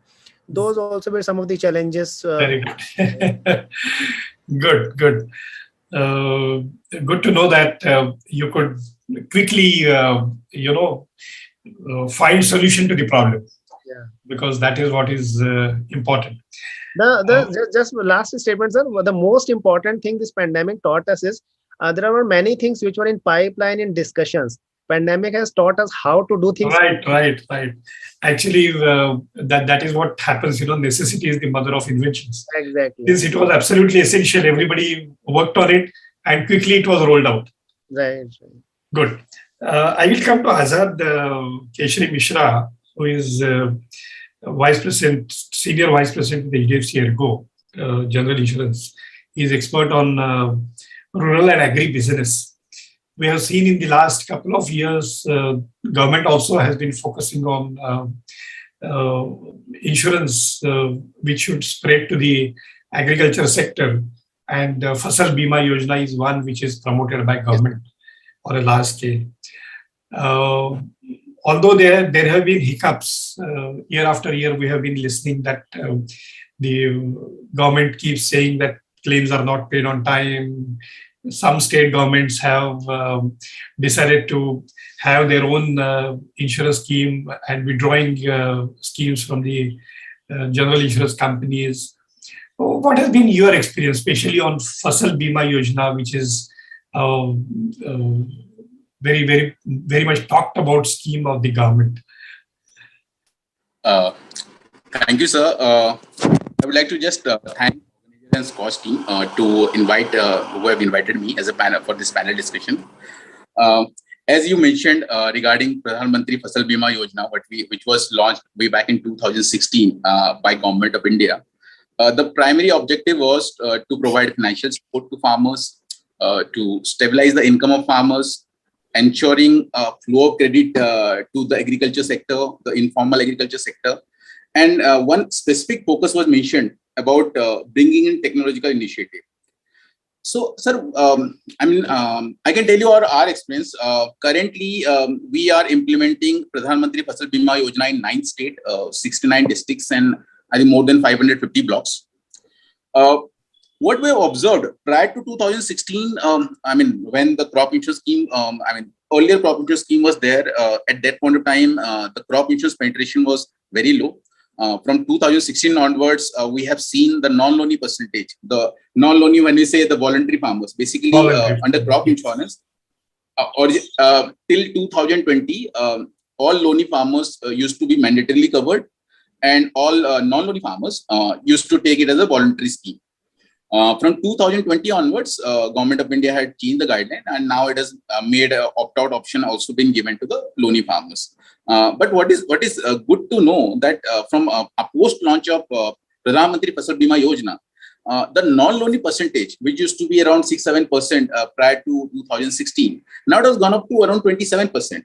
Oh, and that's good. This is something the kind of joint effort by Government of India, state government, district administration, insurance company, which has made this up to this level. Because earlier, whenever we used to talk about crop insurance, the major discussion used to happen that since not many farmers are coming to get insured, mostly you are covering loanee farmers because those are mandatorily covered. So yes, at that point of time, there used to be literacy barrier, there used to be linguistic barrier, a trust barrier was also there, access was very difficult, and most importantly, there used to be a very complex information structure at that point of time.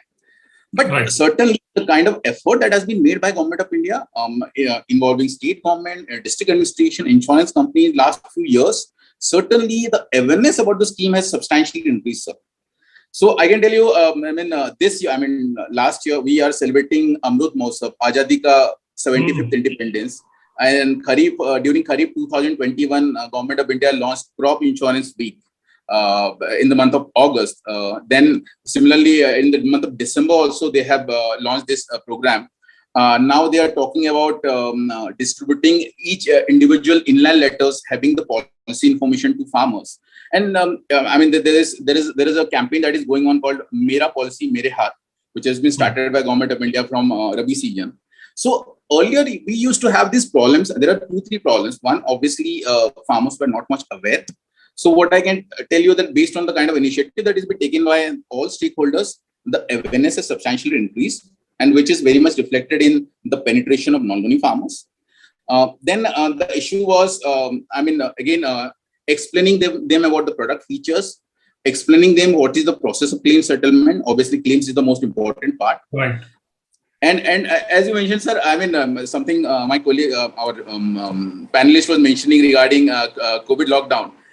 Prior to the COVID situation, we never thought that there will be a time when we'll be digitally coordinating with the farmers. We have under Pradhan Mantri Fasal Bima Yojana, we have a localized risk cover and post-harvest loss cover, wherein each individual farmer have an option to give individual loss intimation to insurance company for their named perils, which is mentioned in the operation guideline. Now, till during Kharif 2020, the total number of intimation that we received in Maharashtra, as an industry, was more than 7-8 lakh at that point of time. And in 2021, it's like 30 lakh intimation. So more than 4 times. Yes, sir. So what is important, earlier, we used, the process was like this, that a farmer may try to contact the call center of the insurance company, or many farmers will go to bankers, sometime district administration or block agriculture officer. So they will submit a document to block agriculture officer, then that will go to district administration, then it will come to insurance company. There was a whole lot of time that will be taken. During Kharif 2021, we started a self-help application where we just provided them a link where they can directly take the intimation. They can provide the intimation that is through in the vernacular language. Now, what we can see, sir, out of the 6 lakh intimation, more than 3.5 lakh intimation came from the self-help application. That helped us to further launch a PU chatbot, where what we found that major concern that farmers do have, one is pertaining to claim registration, and the other grievances that do have, they wanted to know about the claim status. So then again, actually technology is a great enabler for settling of claims.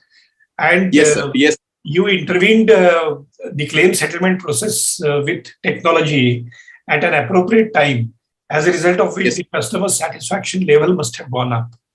And this is something which is required, and the industry has actually, I have seen the digitization in insurance has increased manifold in the last 2 years, taking into account that door-to-door canvassing was not possible, meeting the customers was not possible, even customers coming to office was not possible.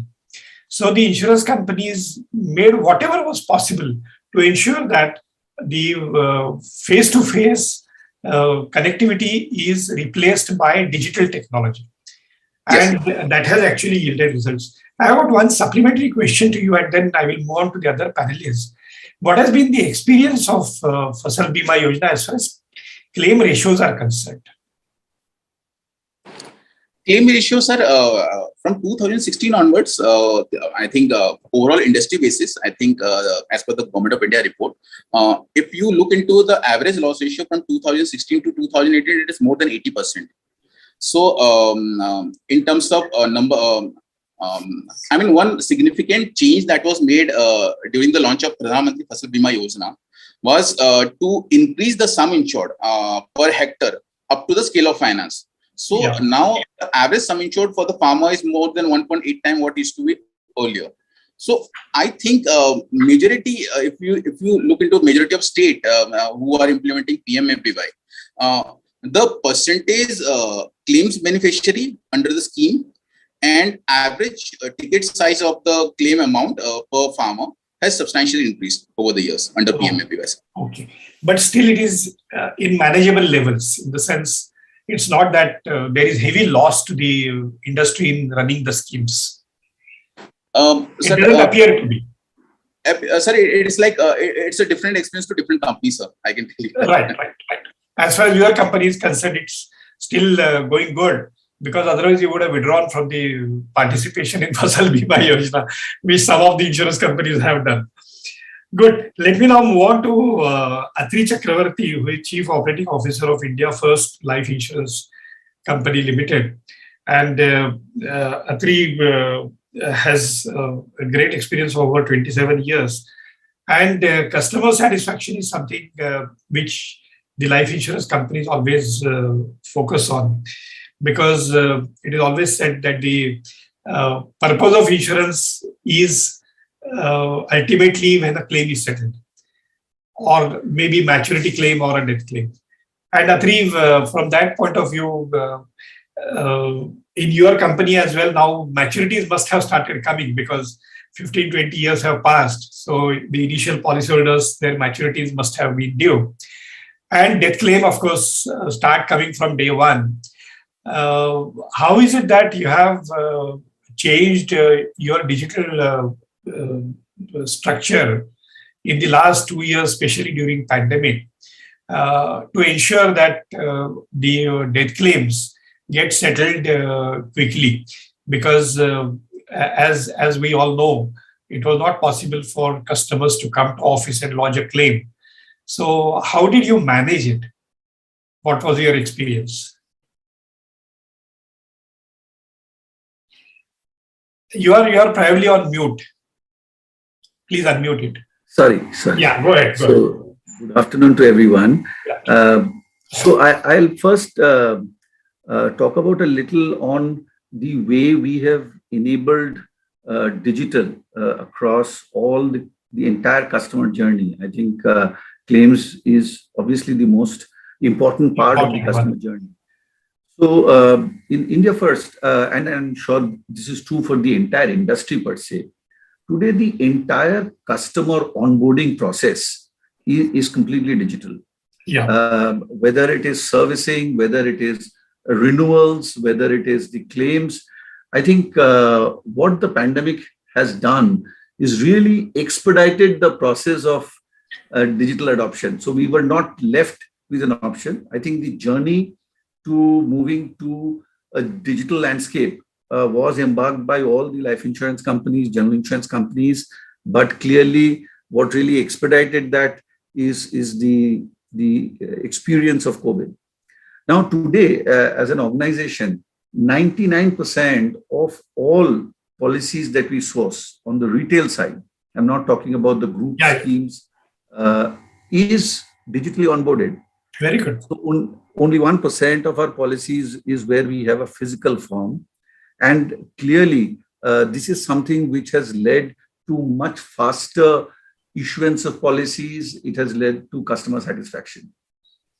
Today, 96% of all the payments, new business premium that we get, is digitally sourced. 4% is cash and check. 99% of our renewal premium for individual business is digitally obtained. Of course, we are a bank assurance driven, and we have 90% of our businesses from the bank assurance channel, and clearly the debit mandates help. But 99% of our renewal premium is coming through digital modes. Which was the last frontier was on claims, and I think your question was that how do you do claims? Because historically, people have always looked at claims with a lot of documents and the claimants having to come to the branch and handing it over. So COVID taught us that there is a way out. And what I would like to share is that in the last financial year, close to 96% of all our claims came through digital means, which means that customers were writing to us, emailing to us, because, and 4% was where we had a physical form, claim form coming in with the documents. So obviously customers would call us and then we would guide them to email to us, specifically for individual live business. But where the real challenge was in the government schemes.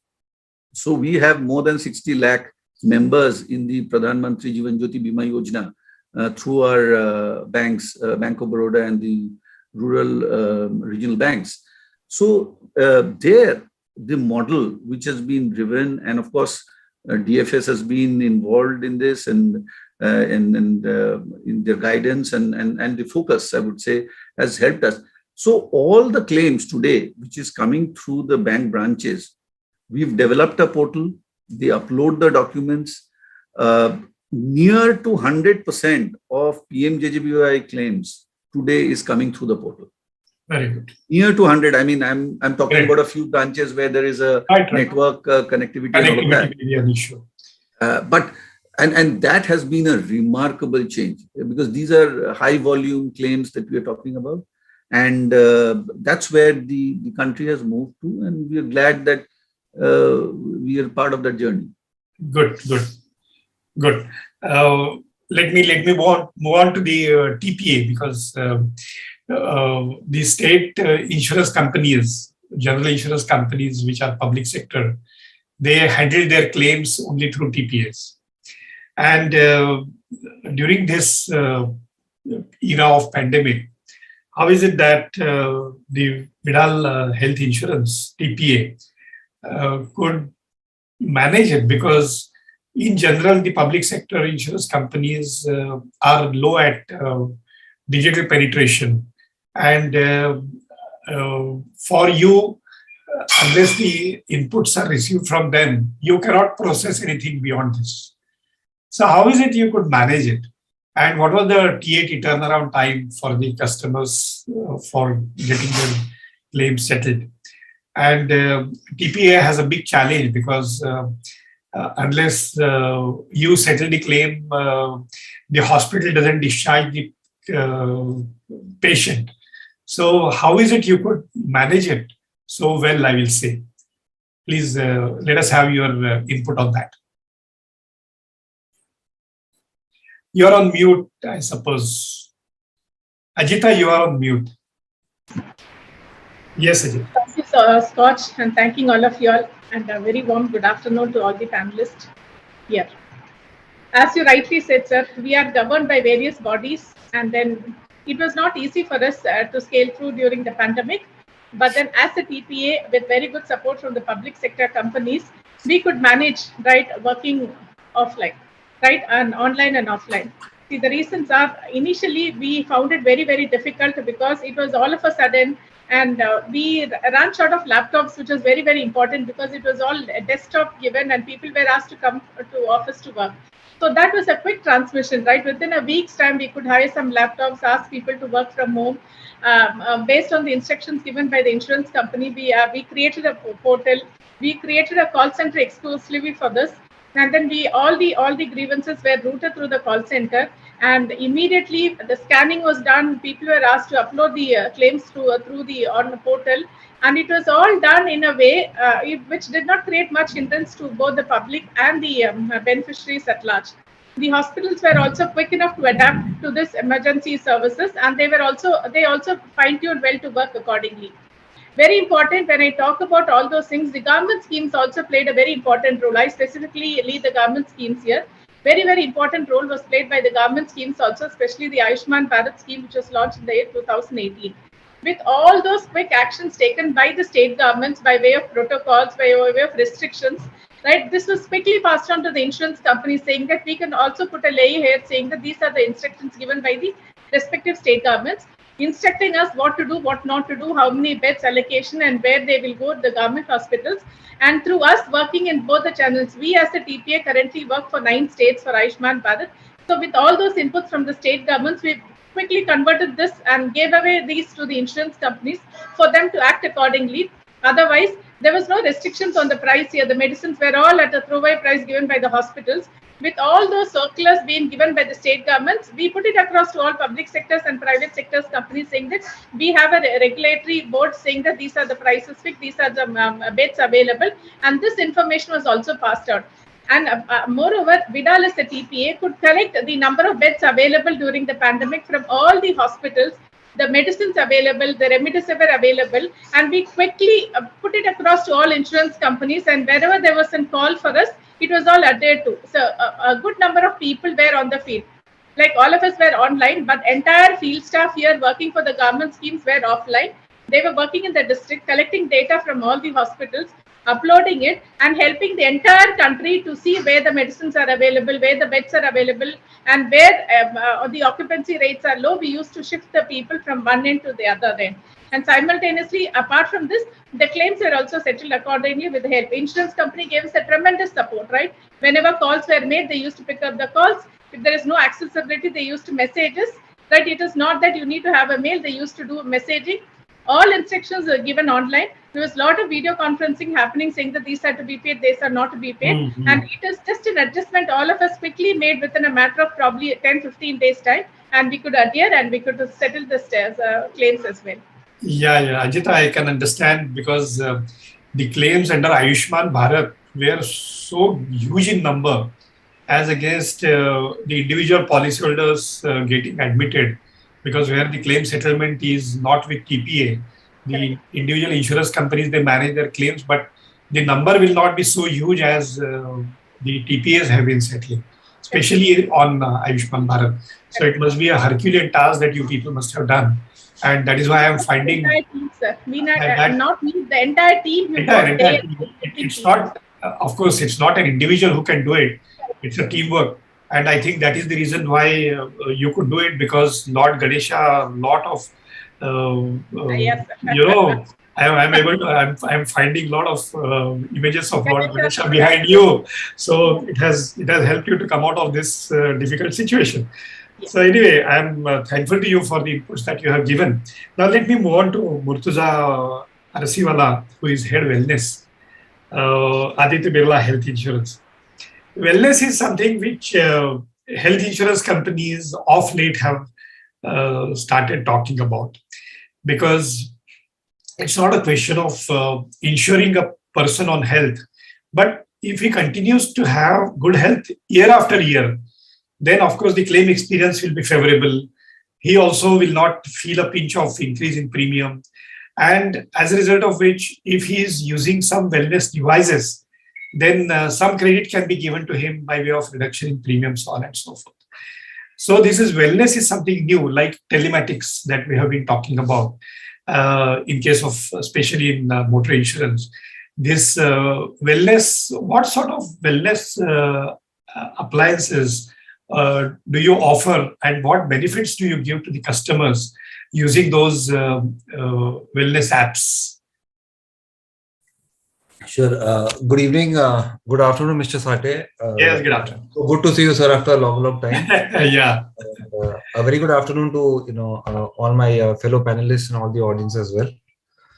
So, sir, on the wellness side, I'll start with what we offer across, and then maybe I'll, with your permission, go across to what the larger industry also offers. So, sir, we do not offer across any devices. Okay.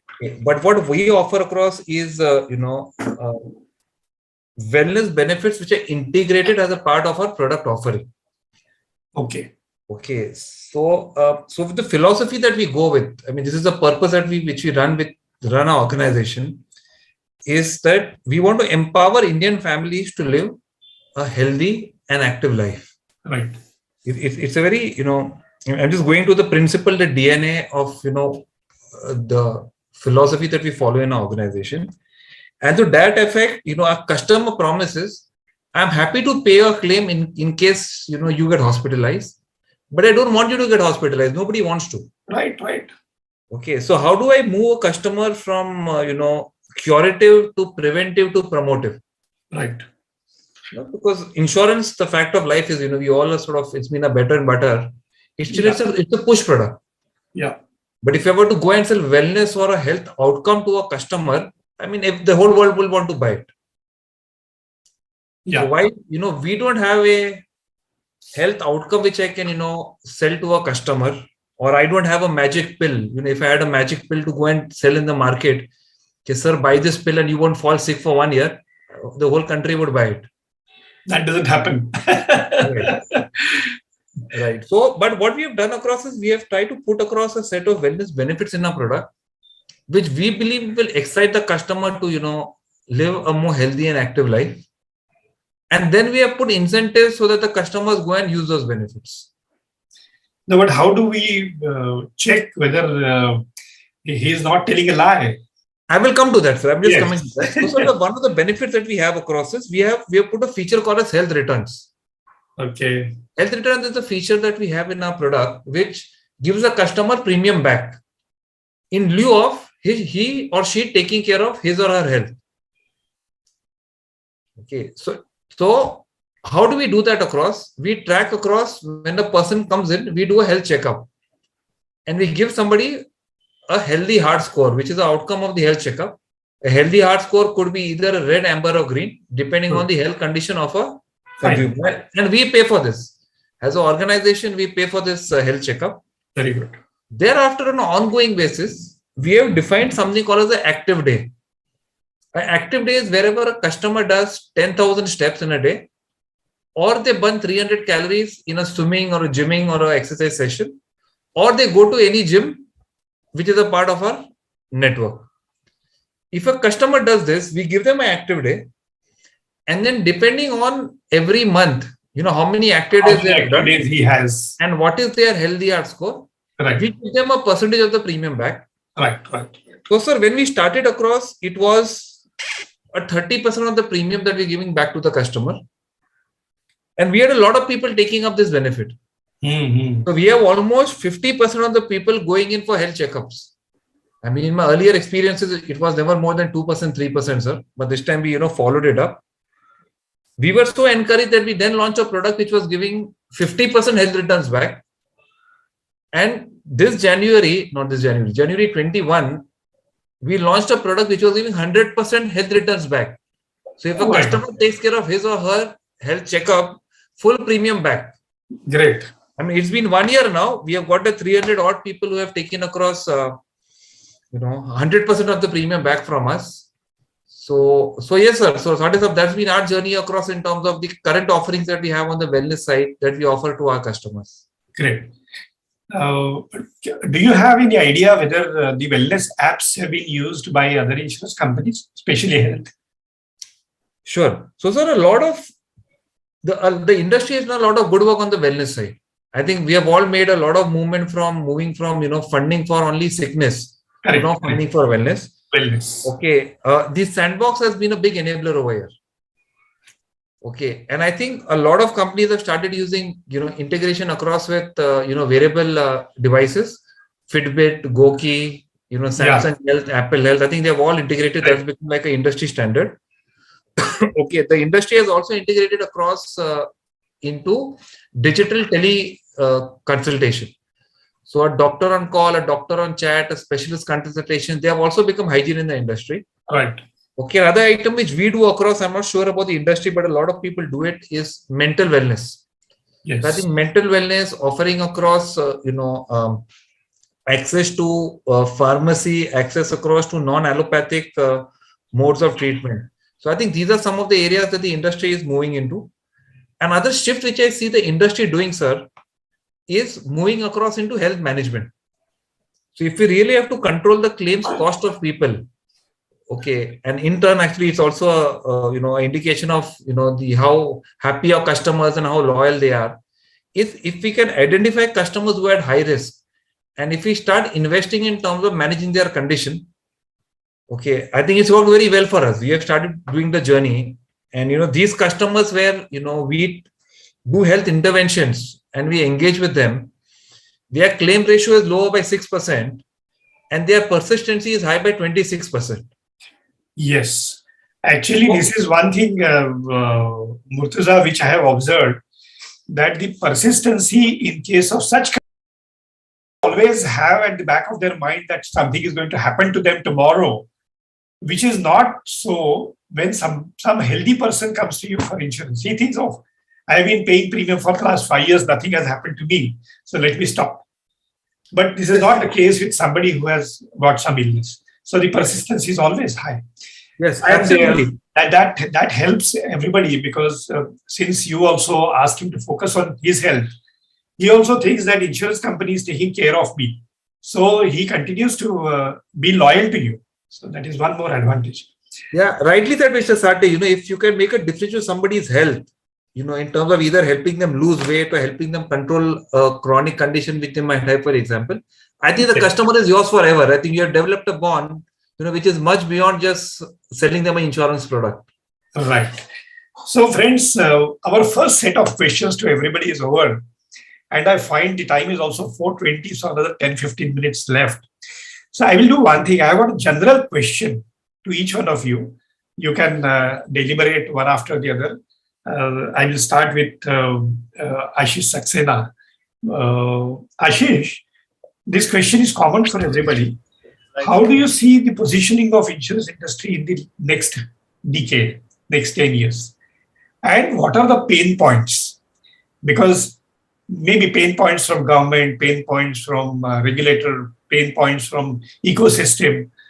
So whatever comes to your mind on these two aspects, I think we'll be able to give 2 to 3 minutes to each one of you. You can quickly elaborate and focus on where do you find this industry to be, your industry, if you are in health, if you are in life, and what are the pain points? So shall we start with Ashish? Yeah, right, sir. So I feel that the future for the industry looks promising, and specifically if I talk about the health insurance industry, because the good news is the benefits of this digital transformation journey which is happening, and it is an ongoing journey. It is not something which is going to end in next 2, 5 or 10 years. This will percolate the benefits to policyholders in the form of more access to healthcare, especially at the time of when there is uncertainty surrounding the pandemic, or even if there is no pandemic, I'm sure the expectations of the customers have increased to a greater extent. Talking about the pain points, again, if I talk about my specific health insurance, we are an ecosystem where we have insured insurance company and the very important stakeholder, the providers, where the entire pricing or the claim cost depends upon the cost of treatment. So I think something where still there's a huge scope among providers and payers to have a common understanding, because every private insurer is not having that kind of negotiation capacity like PSUs, where they can go and demand premium. Right? That is a challenge for private companies. How do they how do they identify some more avenues where they can negotiate with the providers and get best rate for treatment without compromising any quality of care? So I feel that is one pain point which we need to work on. Okay. Coming to Atri Chakravarti.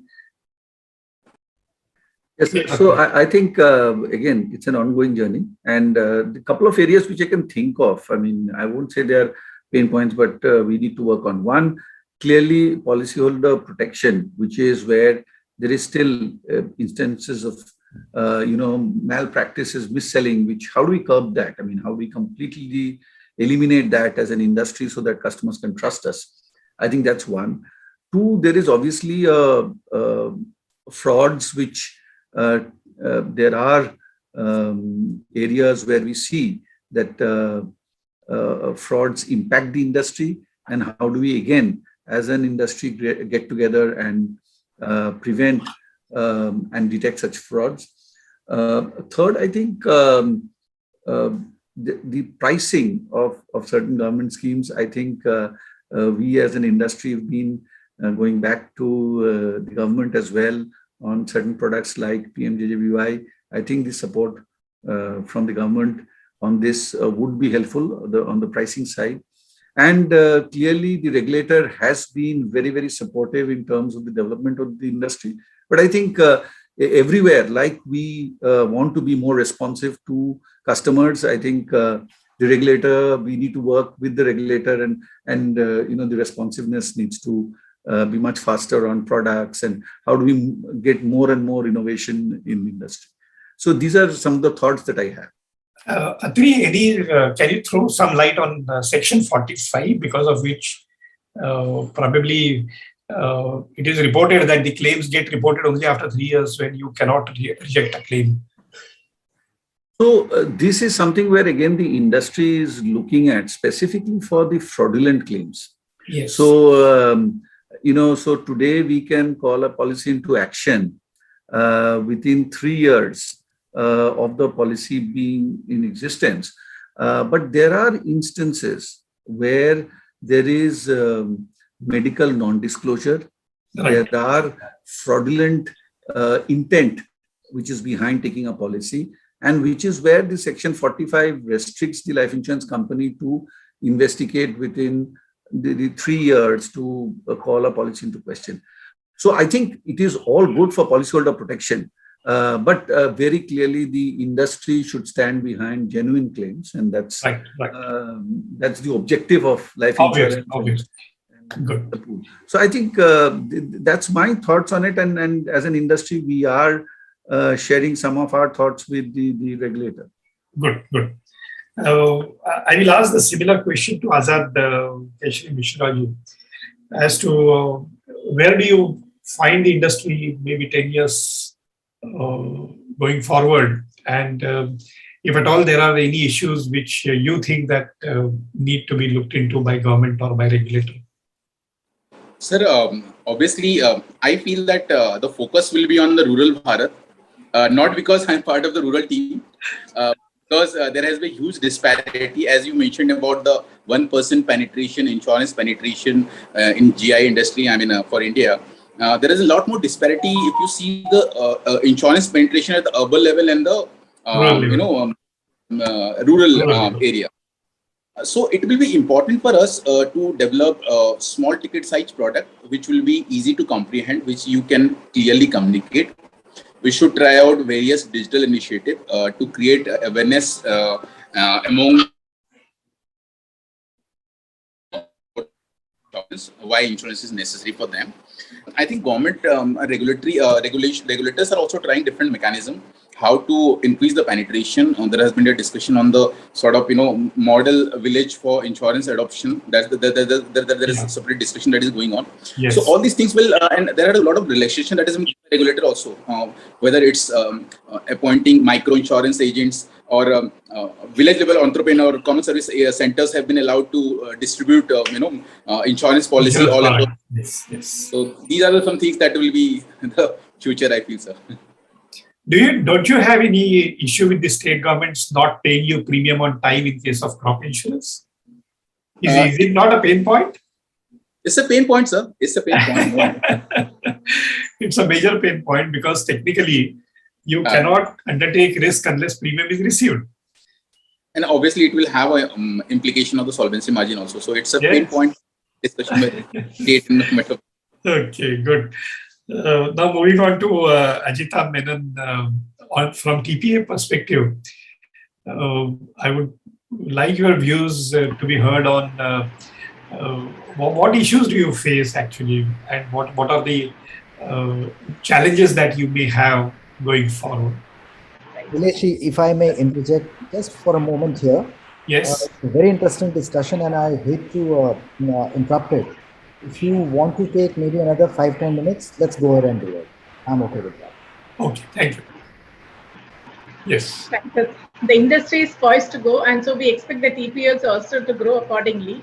Right? When you talk about the pain points, the main important thing is the out-of-pocket expenses borne by the beneficiaries, which is falling on the TPAs today because we go back in panel on a specific rates in the hospitals. The providers don't stick on to that particular rates, and the outflow has not been accounted properly.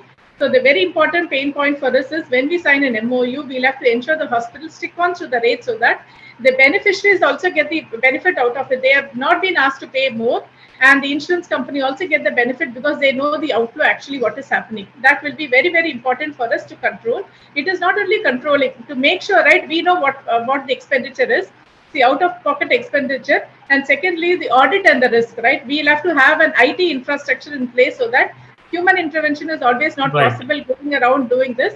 but then we'll have to ensure some sort of a logistics is being worked on from our end, and we do an analytics based in an office so that 80% of the work can be done in-house, and based on the triggers, what is happening, and it's just a minimum 10% going on to that field doing the investigations and audit to ensure that every the providers, the beneficiaries, insurance company, all of us are happy with the way we perform today.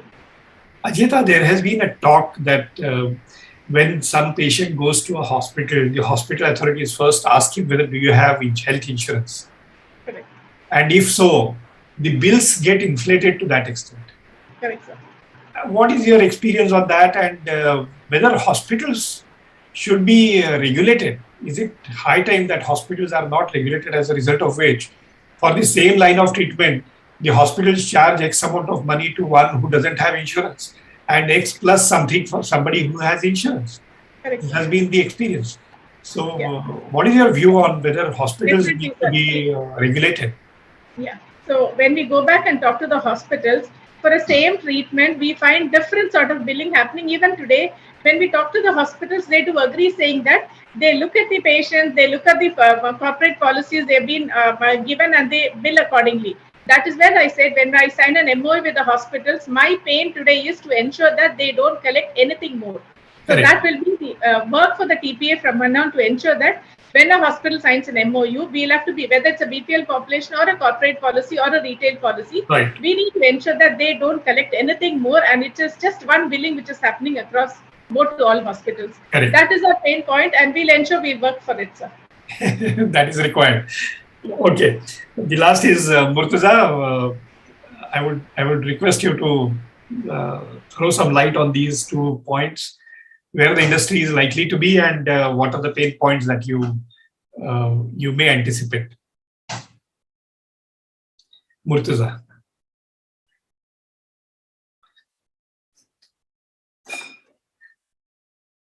Mr. Murtaza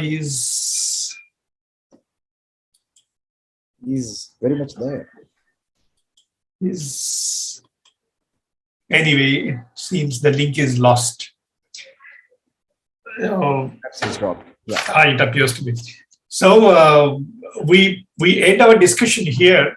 I thank the panelists for actually having good insight into the subject.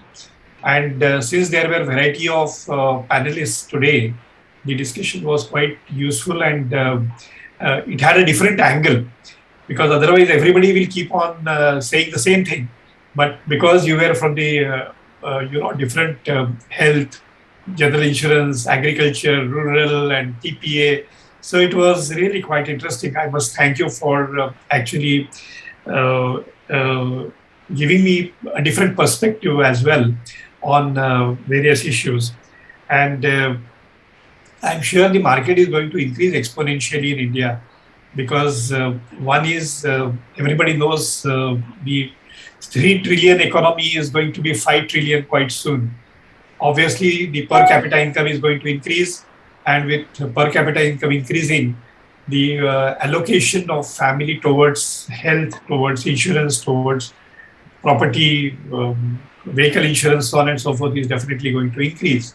So as the per capita income increases, always it is seen that the disposable income, when goes up, the insurance premium goes up substantially.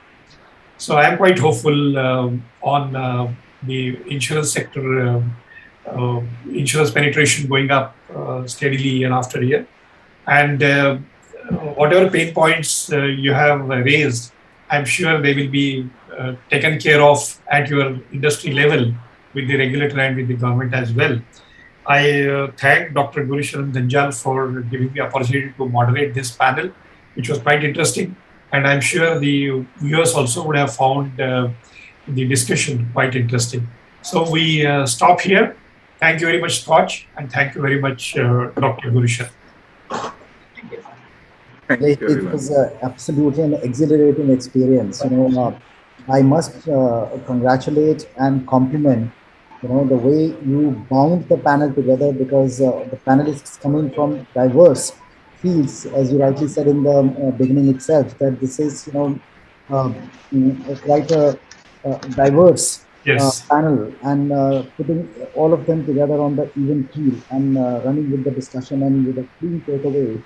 It's been very well done. So very true, as you rightly said, the panelists also talk about that life insurance premiums, have actually gone up. The penetration has improved by a few percentage points thanks to the challenges posed by COVID, and non-life insurance premium has also increased. And coming to even the penetration of the health insurance, the people have become even more conscious. But the fact remains, there's also a question mark on health premiums, that it's the same person, the same family, which has increased their coverage, rather than new number of subscribers coming into it. So it's like we say that India is the most mobile penetrated country, but the point is that out of 1.5 billion people, if 1 billion people are having mobile phones, is it the number 1 billion mobile phones or 1 billion people having mobile phones? So those are the things which still remain. And correctly pointed out that the difference between the charges levied by or charged by the hospitals, there is a huge variation. Something which can cost 50,000 rupees without insurance costs maybe double with insurance. So as a beneficiary, I don't stand to gain, but as an industry, there is a lot to lose. So probably some bits and pieces need to be tightened here. Yeah. Right. So, well, thank you all very much, all the panelists, and Nilesh ji, wonderful having you. Thank you very much. Thank you so much. Thank you. Thank you so much. Thank you so much. Thanks a lot. Thank you, sir. Thank you so much. Thank you. So with this, we move on to the announcement of our last round of SKOCH semi-finalist order of merit. And I have the pleasure of inviting Mr. Murtaza Arsiwala, Head Wellness. We just heard him speak from Aditya Birla Health Insurance, Multiply Wellness. Mr. Kunal Jhunjhunwala, Founder and Managing Director. Mr. Murtaza is there? Yes, there you are. Yes. Please unmute yourself. Myself, okay. Unmute 1 second. Yeah, we can hear you now. Can you hear me? Yes. So friends, this is so. Thank you, firstly, SKOCH, for the consideration, and to the jury as well, the people who voted for us. This is Multiply is India's first incentivized wellness program, which makes an attempt to change the behavior of the Indian towards health and wellness. Okay, it's got a set of wellness benefits of program. It's got a set of rewards, and using behavioral science, we have tried to create a model where customers get the change into their lives on a daily basis and start indulging in something which makes them more healthy and more active. Okay, we have seen that people who use this program across 20% of the population moves from bronze to silver and from silver to gold. These are various levels in the program which indicate how healthy and active a person is. So as far as I know, across, this is India's only and most successful incentivized wellness program. So please to vote for us across, and once again thanks SKOCH for allowing us this platform to represent our service and our product. Congratulations to you. Thank you. AirPay Vyapar from AirPay Payment Services Private Limited, Mr. Kunal Jhunjhunwala, Founder and Managing Director.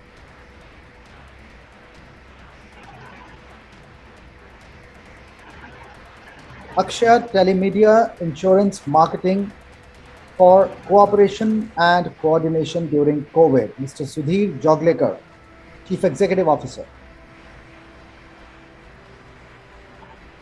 Please unmute. Yes. So first of all, thank you to the great organization of SKOCH for giving us this opportunity. And probably my slides are with you already and you have gone through. Just in a minute or so, I'll summarize. I'll take you back, sir, all of you, to say 2020. Please go ahead. Hello. Yeah, we can hear you. You have unmuted yourself. It's good now, sir? Yeah, now it's okay. Yeah. So this is the start presentation on our colony called Sahkar Nagar. It's a 50 building, ground plus 3 structures, 16 families per building, and a marketplace, small township, so to say. And how it faced when Corona struck in about March or so. So we are basically insurance marketing firm, and I was thinking all the while that my job is only to provide advices about insurance, what products to take and all that. But the times change and you have to respond in a different fashion. When actually Corona struck, only selling product was not the priority. People had already taken insurance, and now they were faced with logistics problems. For example, KEM, famous KEM hospital, is about 2 kilometers from our place. How to carry those patients or the relatives to KEM was a big problem. So, little bit now, even I laugh. So probably you will also laugh. We used fruit carts and all that, whatever nearby people were there, they volunteered that, okay, we will carry. And it was a little bit sad sight to see those patients being, but we could save lives.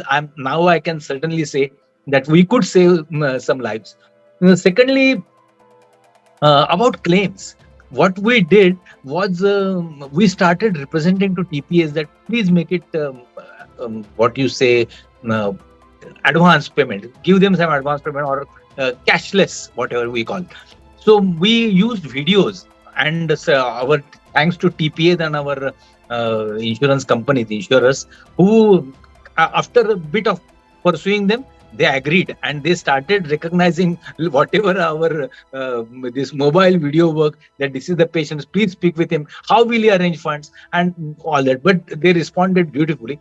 Secondly, and thirdly, we noticed that in Mumbai there is a outfit which provides music therapy. Now this was a very unique initiative. So this small outfit comes to us and tells us that can we play music to these people recovering from Corona. It was such a different idea, but we could arrange for a hall, small hall, a community center sort of, and they were playing music. I think it was based on Mia Mallar or some. It is called Suravali. It is not the rag proper. It is a Suravali, specially designed. So, and believe me, the patients felt good, not because this music was greatly effective. It was, but it takes time. About 15 days of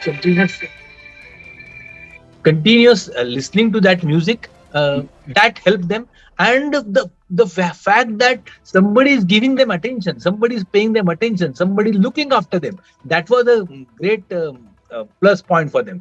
Patients responded beautifully, and we got some their feedback forms also, which was great. So these 3-4 things and the learnings, which are nothing different from what you did, that what we have to be ready for such calamity. Very innovative program, and the way you have gone about implementing it, you have addressed the alternate side of it rather than taking the regular course of action. And probably that is the reason why you have been brought on this platform, and why you are. And that's so kind of the SKOCH organization. They noticed, they bothered to inquire with me, and that's yes, sir. Yeah. Thanks a lot. Congratulations to you. Thank you, sir. Bharti AXA Life Insurance, Ms. Gitanjali Kothari, Head Marketing and Corporate Communications. Bharti AXA Life, Guaranteed Income Pro. Future Generali India Insurance Company, Mr. Ashish Saxena, Head Health Claims for Digital Claims Services Delivery. Thank you so much, Mr. Saxena.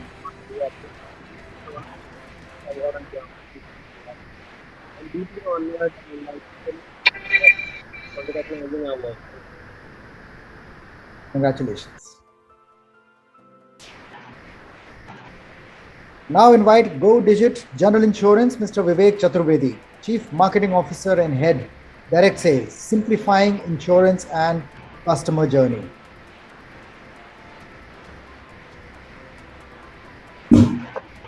So Vivek is not here. Hi everyone. This is Tanya Marwa. I head the brand team, and Vivek. I'm a part of Vivek's team.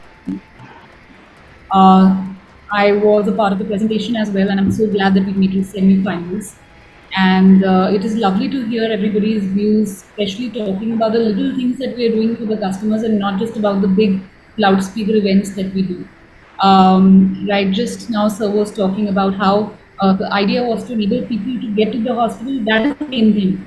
It is not whether, how it is done and the small or big efforts that are there. Also, like Sir was talking in the first round, the first award, Sir was also talking about the wellness program. I think that's the way that's the zone that the industry has to go to, which is talking about what else are we giving customers beyond just, insurance or health insurance, just the product. Because making sure that people are living better is the objective and should be the objective of insurance companies. And that is also something which Digit is trying to do. And our mission is to simplify insurance, and we keep talking about that, which is why even our case studies say that simplifying insurance and the customer journey.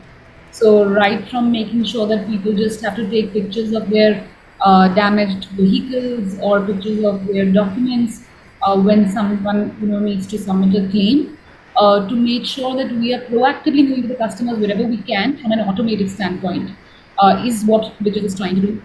We are also looking at finer things in the customer's purchase journey, which is basically looking at policy documents and to make sure that even your 15-year-old child in your house can, someone who understands English or the particular language can go through it and understand.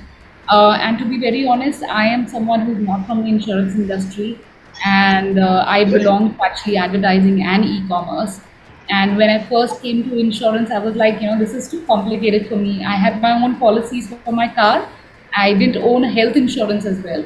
And 5 years to now, I was one of the first few founding team members who joined the company. And I'm so glad I made that switch and I made that decision, because I can see how customers can now, having improved upon the customer experience, and you rightly named it, Go Digit. So I hope you make further. So that's add on a lot more when we see you in the next round. You come up with even more larger number of innovations. My congratulations. Thank you so much. HDFC Ergo General Insurance Company Limited, Mr. Azad Keshri Mishra, Senior Vice President for Capacity Building and Financial Literacy for Pradhan Mantri Fasal Bima Yojana.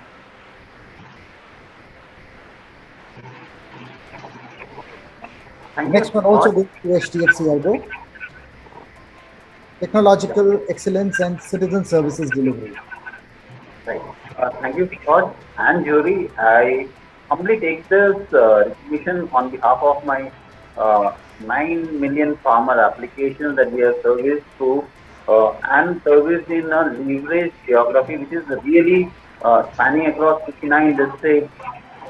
Running so many tehsils, roughly 360 odd. It was cumbersome. It's a process nightmare as well as communication nightmare. We successfully channelized all those issues, and we were able to deliver to our farmers, and we are committed to deliver going forward. Thank you, Scott, for this honor.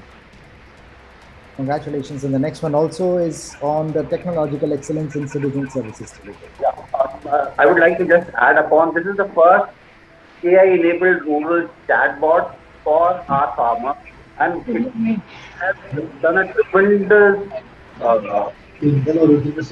satisfaction from that perspective. And within a month, we got lakhs of queries flowing for the resolution, and we were able to do it through our own initiative PIHU, which is very well acknowledged within the government sector, and in fact it will have a long-term ramification for the crop insurance scenario. Congratulations. HDFC Life Insurance Company, Mr. Umesh Kumar Gupta, Senior Vice President and Head, Distribution Planning and Program Management for end-to-end digital journey for agile and speedy group claim settlement. Hi, good evening, everyone. This is Umesh here. First of all, I'd like to thank SKOCH for organizing these awards and giving us this opportunity to present our work over there. On the project, I'd like to speak a few words. Say on group side of our business, we have. So first, let me tell about this business a little, so that most of you who would be voting for us, probably this is a request. If everybody can vote for us, so voting has come they can understand it. Yeah. Voting has come to an end, but yes. The group side of business, what happens is there is a business called CP, which is the credit protect side of business. All of us would have taken home loans, auto loans, or some other type of loans.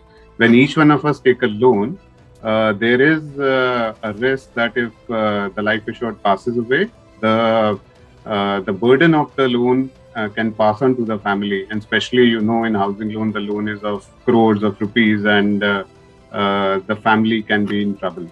Now, pandemic has thrown a lot of challenges in front of us, and one of the challenges was a good number of our say customers passed away, and we had to ensure that their families are taken care of. So as a part of our customer experience, say project, and say HDFC is known for a very high claim settlement ratio. So we were facing a lot of issues in submission of these say claims. The families were not aware about where to submit the documents to. Second thing is, if the documents were being sent, there were a lot of papers that we need for settlement of claims. Along with those papers, we require. What is your claim settlement ratio? Claim settlement ratio is above 99%, sir. So over here also we want. How has it improved over last couple of years, ever since you introduced this? So in fact, we always had been amongst the top in high, you can say 90s, 98, 99% always. We had been like that. And we wanted to stay that way because of the pandemic and our claims coming in, and we had to settle them. You will appreciate that we are the leading player in this segment, which is credit protect in the industry. We insure roughly about 2 to 2.5 crore lives in a year.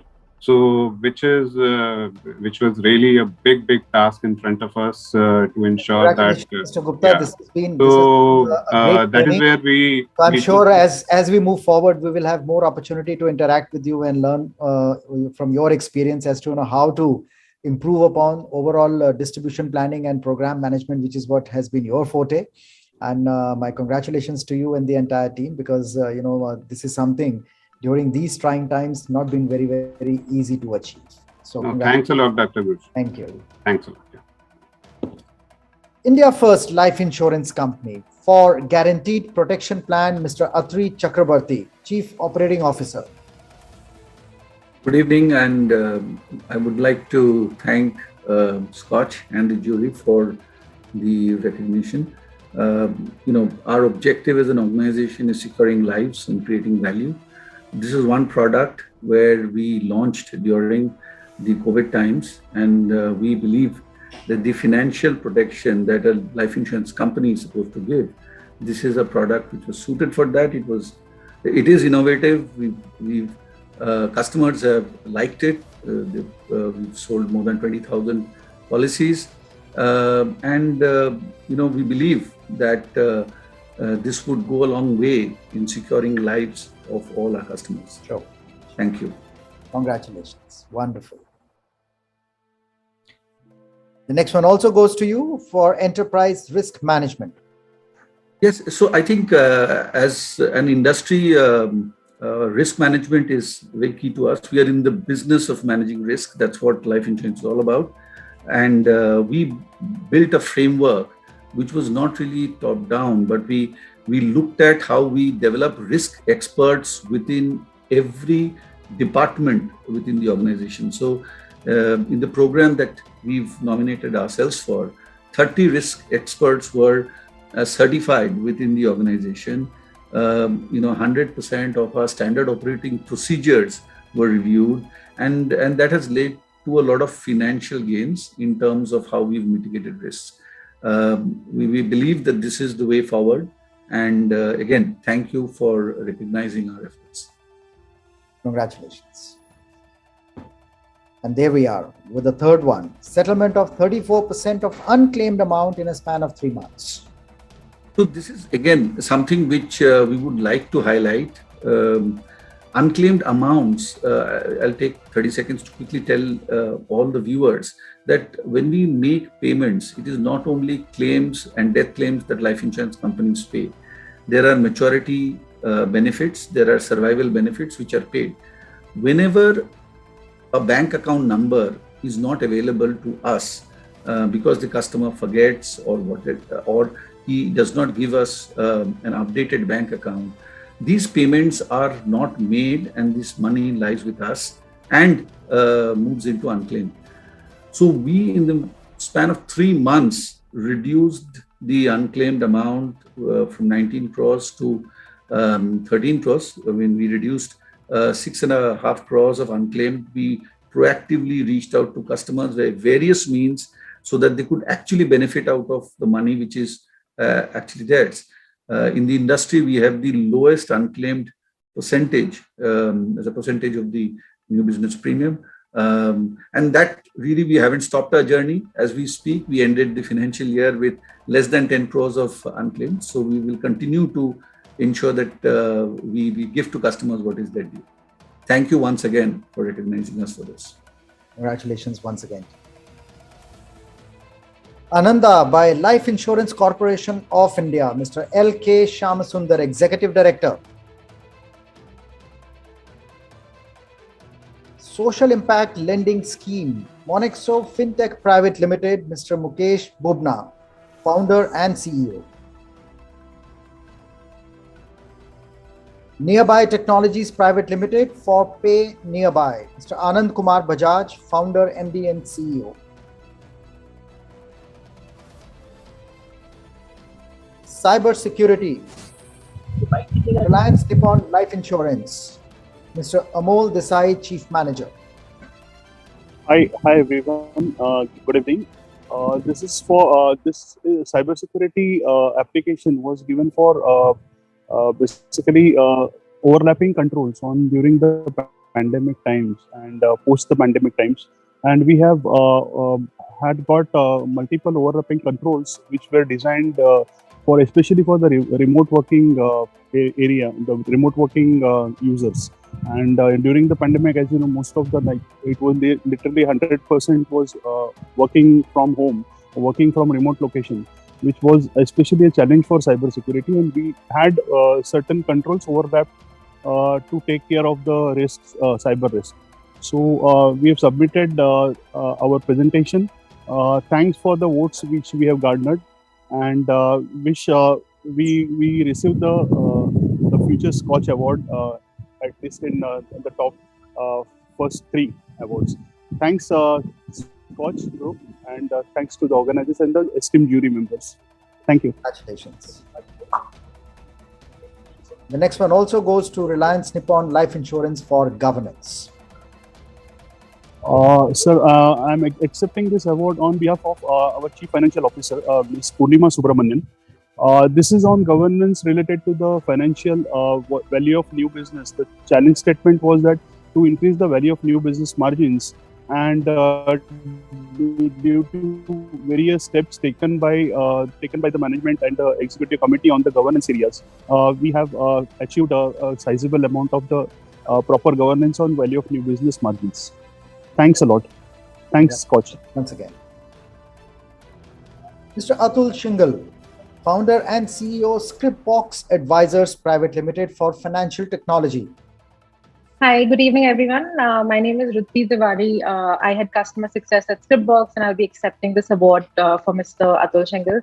I would like to thank SKOCH for recognizing us. Honored to be receiving this award. Thank you so much. Congratulations. Sinzi Technologies Limited, Private Limited, for onboarding solutions for RBI Retail Direct Scheme. Ms. Manisha Kharge, Vice President, Global Marketing. Vidal Health Insurance TPA for Pradhan Mantri Jan Arogya Yojana. Ms. Ajita Menon, Chief Operating Officer. Thank you, SKOCH and entire jury members. Happy and honored to receive this award, being part of the semi-finalist. Dedicating this award to the entire Vidal team of people who have worked during pandemic to ensure that the beneficiary, society and the community at large benefits. So this award as of now being dedicated to the people who worked on the field. It was not online, it was offline. They've been working on the field with the help of the IT. They used to help the people on the field, going to the hospital, visiting. So thanking the entire team who has done it, and thank you.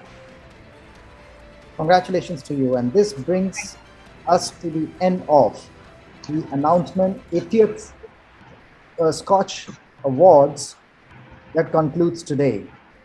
Ladies and gentlemen, now please stand by for the SKOCH Awards.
Ladies and gentlemen, welcome to the 80th round of SKOCH Awards. And let me welcome our chairman and founder, SKOCH Group, Mr. Sameer Kochar.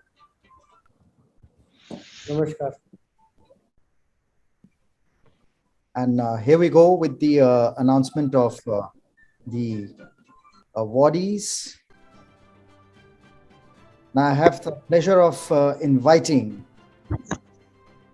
Mr. Dharmaraj Bhupati, Director. Silver Award in corporate category goes to Sigma Global Environment Solutions Private Limited for municipal solid waste landfill mining. Thank you so much. It's a great honor and pleasure. On behalf of Mr. Dharmaraj Bhupati, myself Shankar Raman, General Manager representing Sigma Global Environment Solutions. As you all know, biomining and landfill mining reclamation of legacy waste across the country is what we do.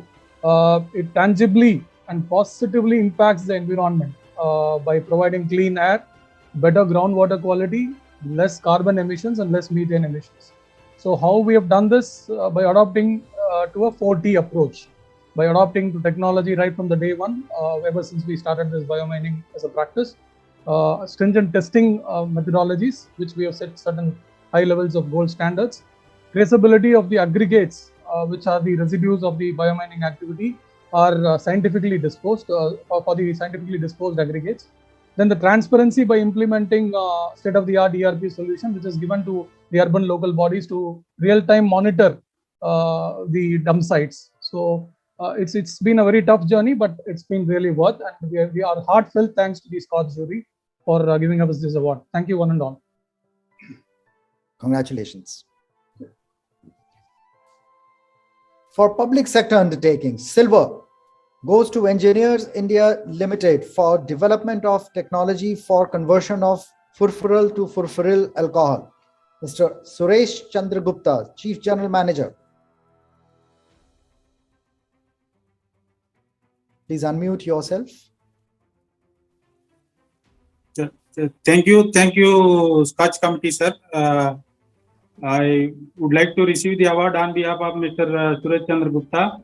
And this is a technology which is a totally green energy-based solution. Nowadays, India is pursuing various alternative energy sources. So, as part of this, we are converting furfural to furfuryl alcohol. Right now, India imports entire furfural alcohol from various sources. So, by adopting this technology at NRL refinery, it will reduce the import substantially. So, thank you. Thanks for giving us this award and the opportunity to present our case. Thank you, sir. Congratulations. Yes, sir. In banking, financial services and insurance, silver goes to Chaitanya Godavari Gramina Bank for response to COVID-19. Mr. Kameshwara Rao Talasila, Chairman.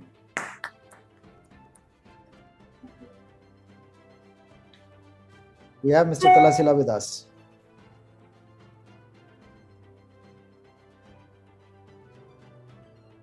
Good afternoon, sir.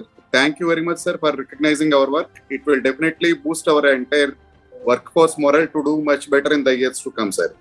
Actually, we have launched special schemes for the benefit of farmers, self-help groups and other people during the tough COVID pandemic time, sir. And it had impacted to improve their living conditions during the tough COVID pandemic time, sir. Almost 250 crores we have lent to the farmers, self-help groups and other people during tough COVID pandemic times in 3 districts where we are operating, sir. Thank you, sir. Thank you very much for the award. Congratulations. In public sector undertaking, silver goes to Bharat Heavy Electricals Limited for state-of-the-art technology deployment and indigenous development of hotbox for ACC equipped power plants. Mr. Naveen Prakash, Additional General Manager.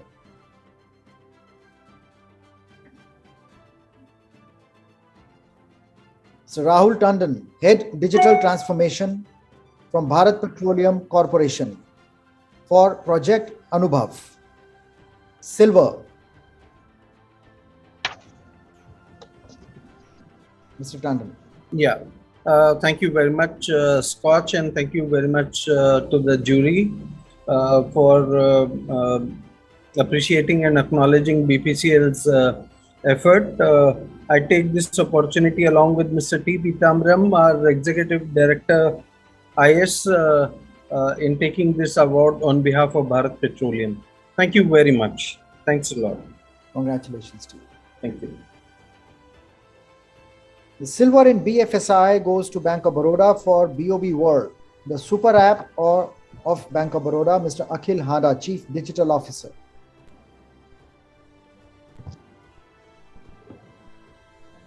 For public sector undertakings, silver goes to NMDC Limited for Project Kalpataru, Mr. Sumit Dev, Chairman and Managing Director.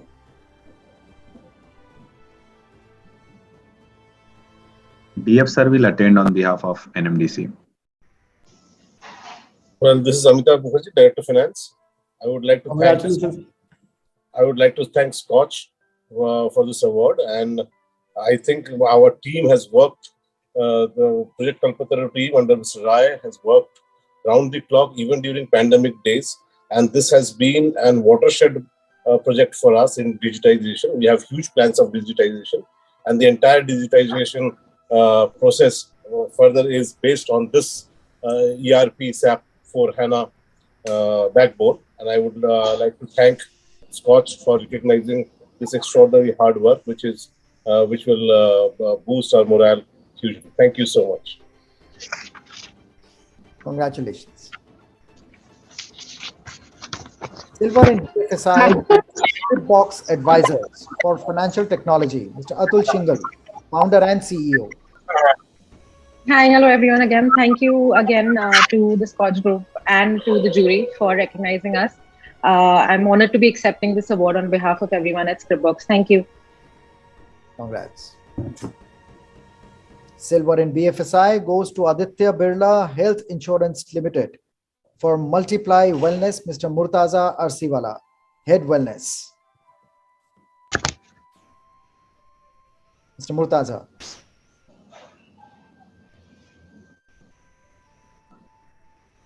Next, silver in BFSI goes to HDFC Ergo General Insurance.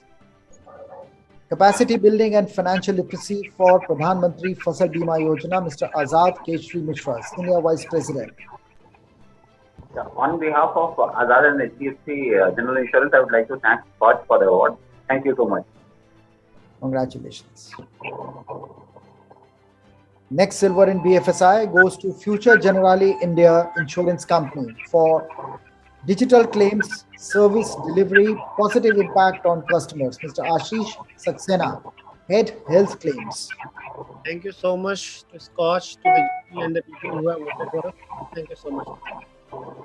Congratulations.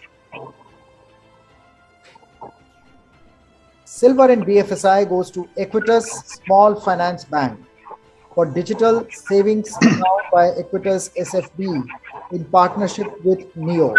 Dr. Jasmine Gupta, National Head Digital Banking. Hi everyone, this is Vaibhav Joshi, Chief Digital Officer, Equitas Small Finance Bank. I'm accepting this award on behalf of the entire digital banking team. I think it was a great experience to launch NeoX, the fastest growing and the largest neobank in the country, where we reached 1 million accounts in 9 months. And COVID, it was a great learning of how to launch a digital bank in the country. So thank you, SKOCH. Thank you, everyone. Congratulations. Excellent job. Thank you. Thank you so much. Ms. Sunaina Nagar, Company Secretary from SRG Housing Finance Limited for SRG Dream Home, silver in BFSI. Thank you, SKOCH, for such wonderful, and thank you for recognizing us for this award. And on behalf of SRG, I thanks everyone. Congrats. Oil and Natural Gas Corporation Limited for COVID response through CSR, silver. Dr. Alka Mittal, Chairman and Managing Director.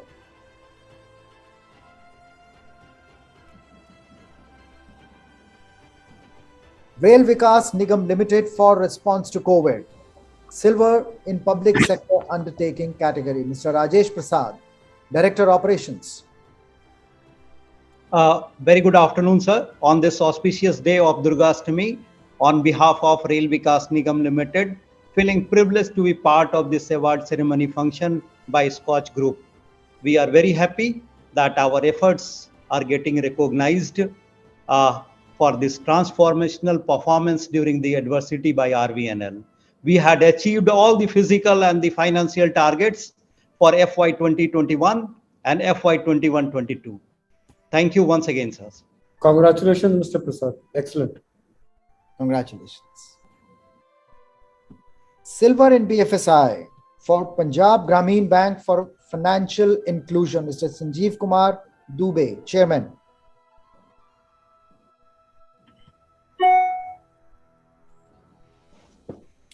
Union Bank of India, here we are, Punjab Grameen Bank.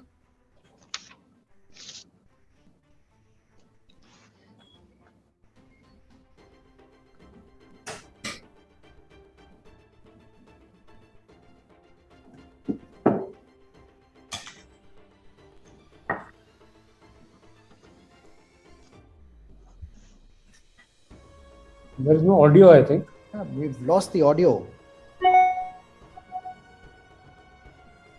We're not able to hear you. Well, congratulations to you and the entire team. Ubicon by Union Bank of India, Silver in BFSI, Mr. Rajkiran Rai Ji, MD and CEO. Well. On behalf of Union Bank of India, it's my pleasure to accept the award. And thank you, jury, and thank you, SKOCH, for recognizing our efforts in this project. Thank you so much.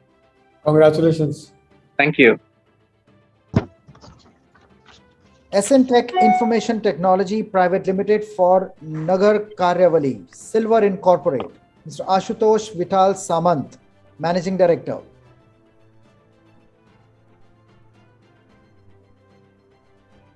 Thank you, SKOCH, and thanks, jury, for appreciating us with this award and recognizing our efforts.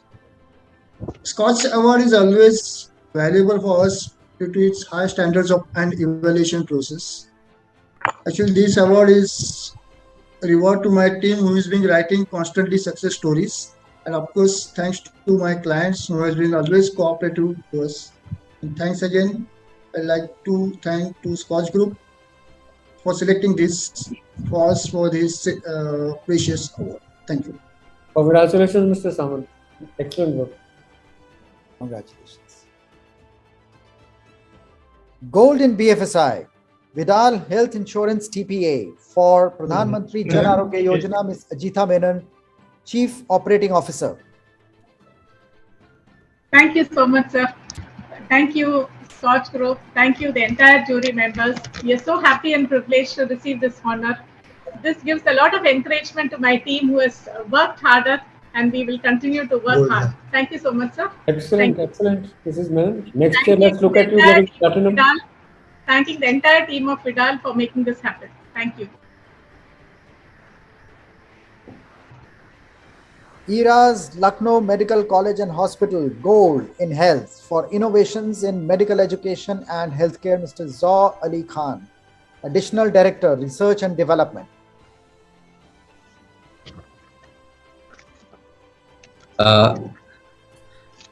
Thank you so much, Dr. Gursharan, and I'd like to extend my thank you to the jury members, SKOCH Group, and all people who voted for us for recognizing our efforts in improving medical education and healthcare. Thank you. Congratulations. Congratulations to you. Mr. Sumit Deb, Chairman and Managing Director from NMDC Limited for Promotion of Technical Education and Skill Development in Dantewada District through NMDC ITI Bhansi, Gold. Well, once again, it's a privilege to receive this award. We are very thankful that our efforts in a very remote part of the country, which is Dantewada district in Chhattisgarh, is being recognized, and that the fact that we have played a transformational role in the youth of that area and given them the skills where they can join the best of the companies is indeed very nice. These kids who pass out from our ITI have joined, the entire batch has joined Maruti Suzuki and other such major corporates. So it's a real privilege and an honor that our efforts are being recognized. And thank you so much, SKOCH, for for recognizing the same. Congratulations, Mr. Mukherjee. This is indeed a very difficult job that you have all done. Yes, it is. Thank you so much that it is being recognized. Congratulations. Indian Oil Corporation for EPIC Gold, Sir Liton Nandi, Executive Director, Information System. Thanks, SKOCH and the jury members. Pleased to receive these prestigious SKOCH awards. On behalf of Team EPIC and Indian Oil, we are thankful to you for recognizing this project, which is a completely digitally driven, empowered business transformation project for Indian Oil. Thank you very much. Congratulations, Mr. Nandi. Excellent. Thank you. Thank you very much. Congratulations. Gold in BFSI for Bank of Maharashtra. Implementation of official language, Mr. Radhe Shyam Bansal, General Manager. Thank you, sir. Thank you, SKOCH and jury member. Recognize the Mahabank Parivar efforts for Rajbhasha. Thank you very much, sir. बहुत बहुत शुभकामनाएं आपको. मेरे ख्याल आपको ये दूसरी या तीसरी दफे मिल रहा है राजभाषा के. Thank you sir. Thank you जो बहुत अच्छा कर रहे हैं आप. करते रहिए सर. जारी रखेंगे. बिल्कुल बिल्कुल. Rail Vikas Nigam Limited Gold for SPV Kutch Railway Company Limited and Rail Vikas Nigam. Mr. Rajesh Prasad, Director Operations. Sir, thank you once again, sir. Sincere thanks to the SKOCH Group for the recognition in getting the award for the PPP in railway infrastructure, a success story of Kutch Rail Company. RVNL promoted this SPV, executed this project. We are having 50% share in this particular company, and we have generated revenue to the extent of 50,000 crore plus on behalf of Ministry of Railways without any additional investments. Thank you once again, sir. Heartiest congratulations. Very good. Ananda by Life Insurance Corporation Gold, Mr. L.K. Shamasundar, Executive Director.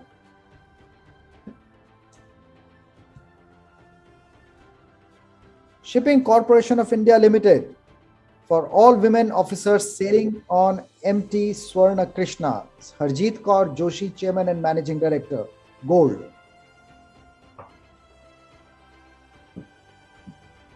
Congratulations, madam. Excellent work. Thank you. I want to thank SKOCH for this recognition, and I accept this award on behalf of my entire team. As you will know that doing anything for the first time is always very difficult, and that too doing it against the public opinion. And we've done this. We take pride in the fact that we put India on the global maritime map. Since this is the first time it has happened, and it's not happened anywhere in the globe so far. Thank you, Kochar ji. Thank you, Dr. Gursharan ji. Thank you, SKOCH, for this honor and recognition. Excellent. God bless you. Congratulations to you. Container Corporation of India Limited for Corporate Governance, Mr. Sanjay Bajpai, Executive Director, Gold. Good evening, sir. And on behalf of Sanjay Bajpai, sir, I would like to thank jury members, SKOCH Group. Thank you for recognizing our efforts. Thank you so much for giving this award. Pleasure. Congratulations. Thank you so much. And this brings us to the end of the announcement of the current round, which is the 80th round of SKOCH Awards. So ladies and gentlemen, very thankful to all of you to have gone through this long process of reaching this final stage. And since we have the pleasure of having Mr. Kochar with us, I would request him to say a few words of encouragement as we go. Well, thank you all. I mean, I just look at it and I realize it's been 19 years. You know, SKOCH Awards was started in 2003. And I remember for the first edition, we had maybe 7 or 8 awardees. And today I see almost 30 awardees. So I think it's been a long journey, and it also encourages me that a lot more people are putting in a lot more effort in developing India. There cannot be a bigger contribution to the country. And just doing your job and helping India grow, I think, is the biggest sense of patriotism that you could bring to the table. So congratulations, all of you. And I hope to see you again next year with high levels of achievement and high levels of awards. God bless you all. Thank you. God bless you all. God bless your good work and all the beneficiaries of your work. Their blessings will keep on adding to the work. And as we go, can I request all of you to kindly switch on your videos so that we can take a group photograph. It's a virtual world. The group photographs comes in very, very beautiful with all the small windows filled in with such smiling faces and beautiful ones. And we have all the videos on.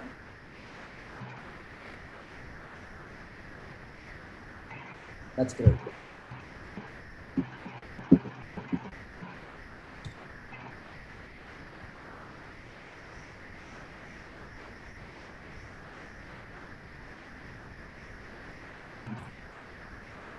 Thank you so much. Thank you so much, sir. Very much. Thank you so much. Thank you. So much. Thanks a lot. Thanks. Thanks. Good photograph.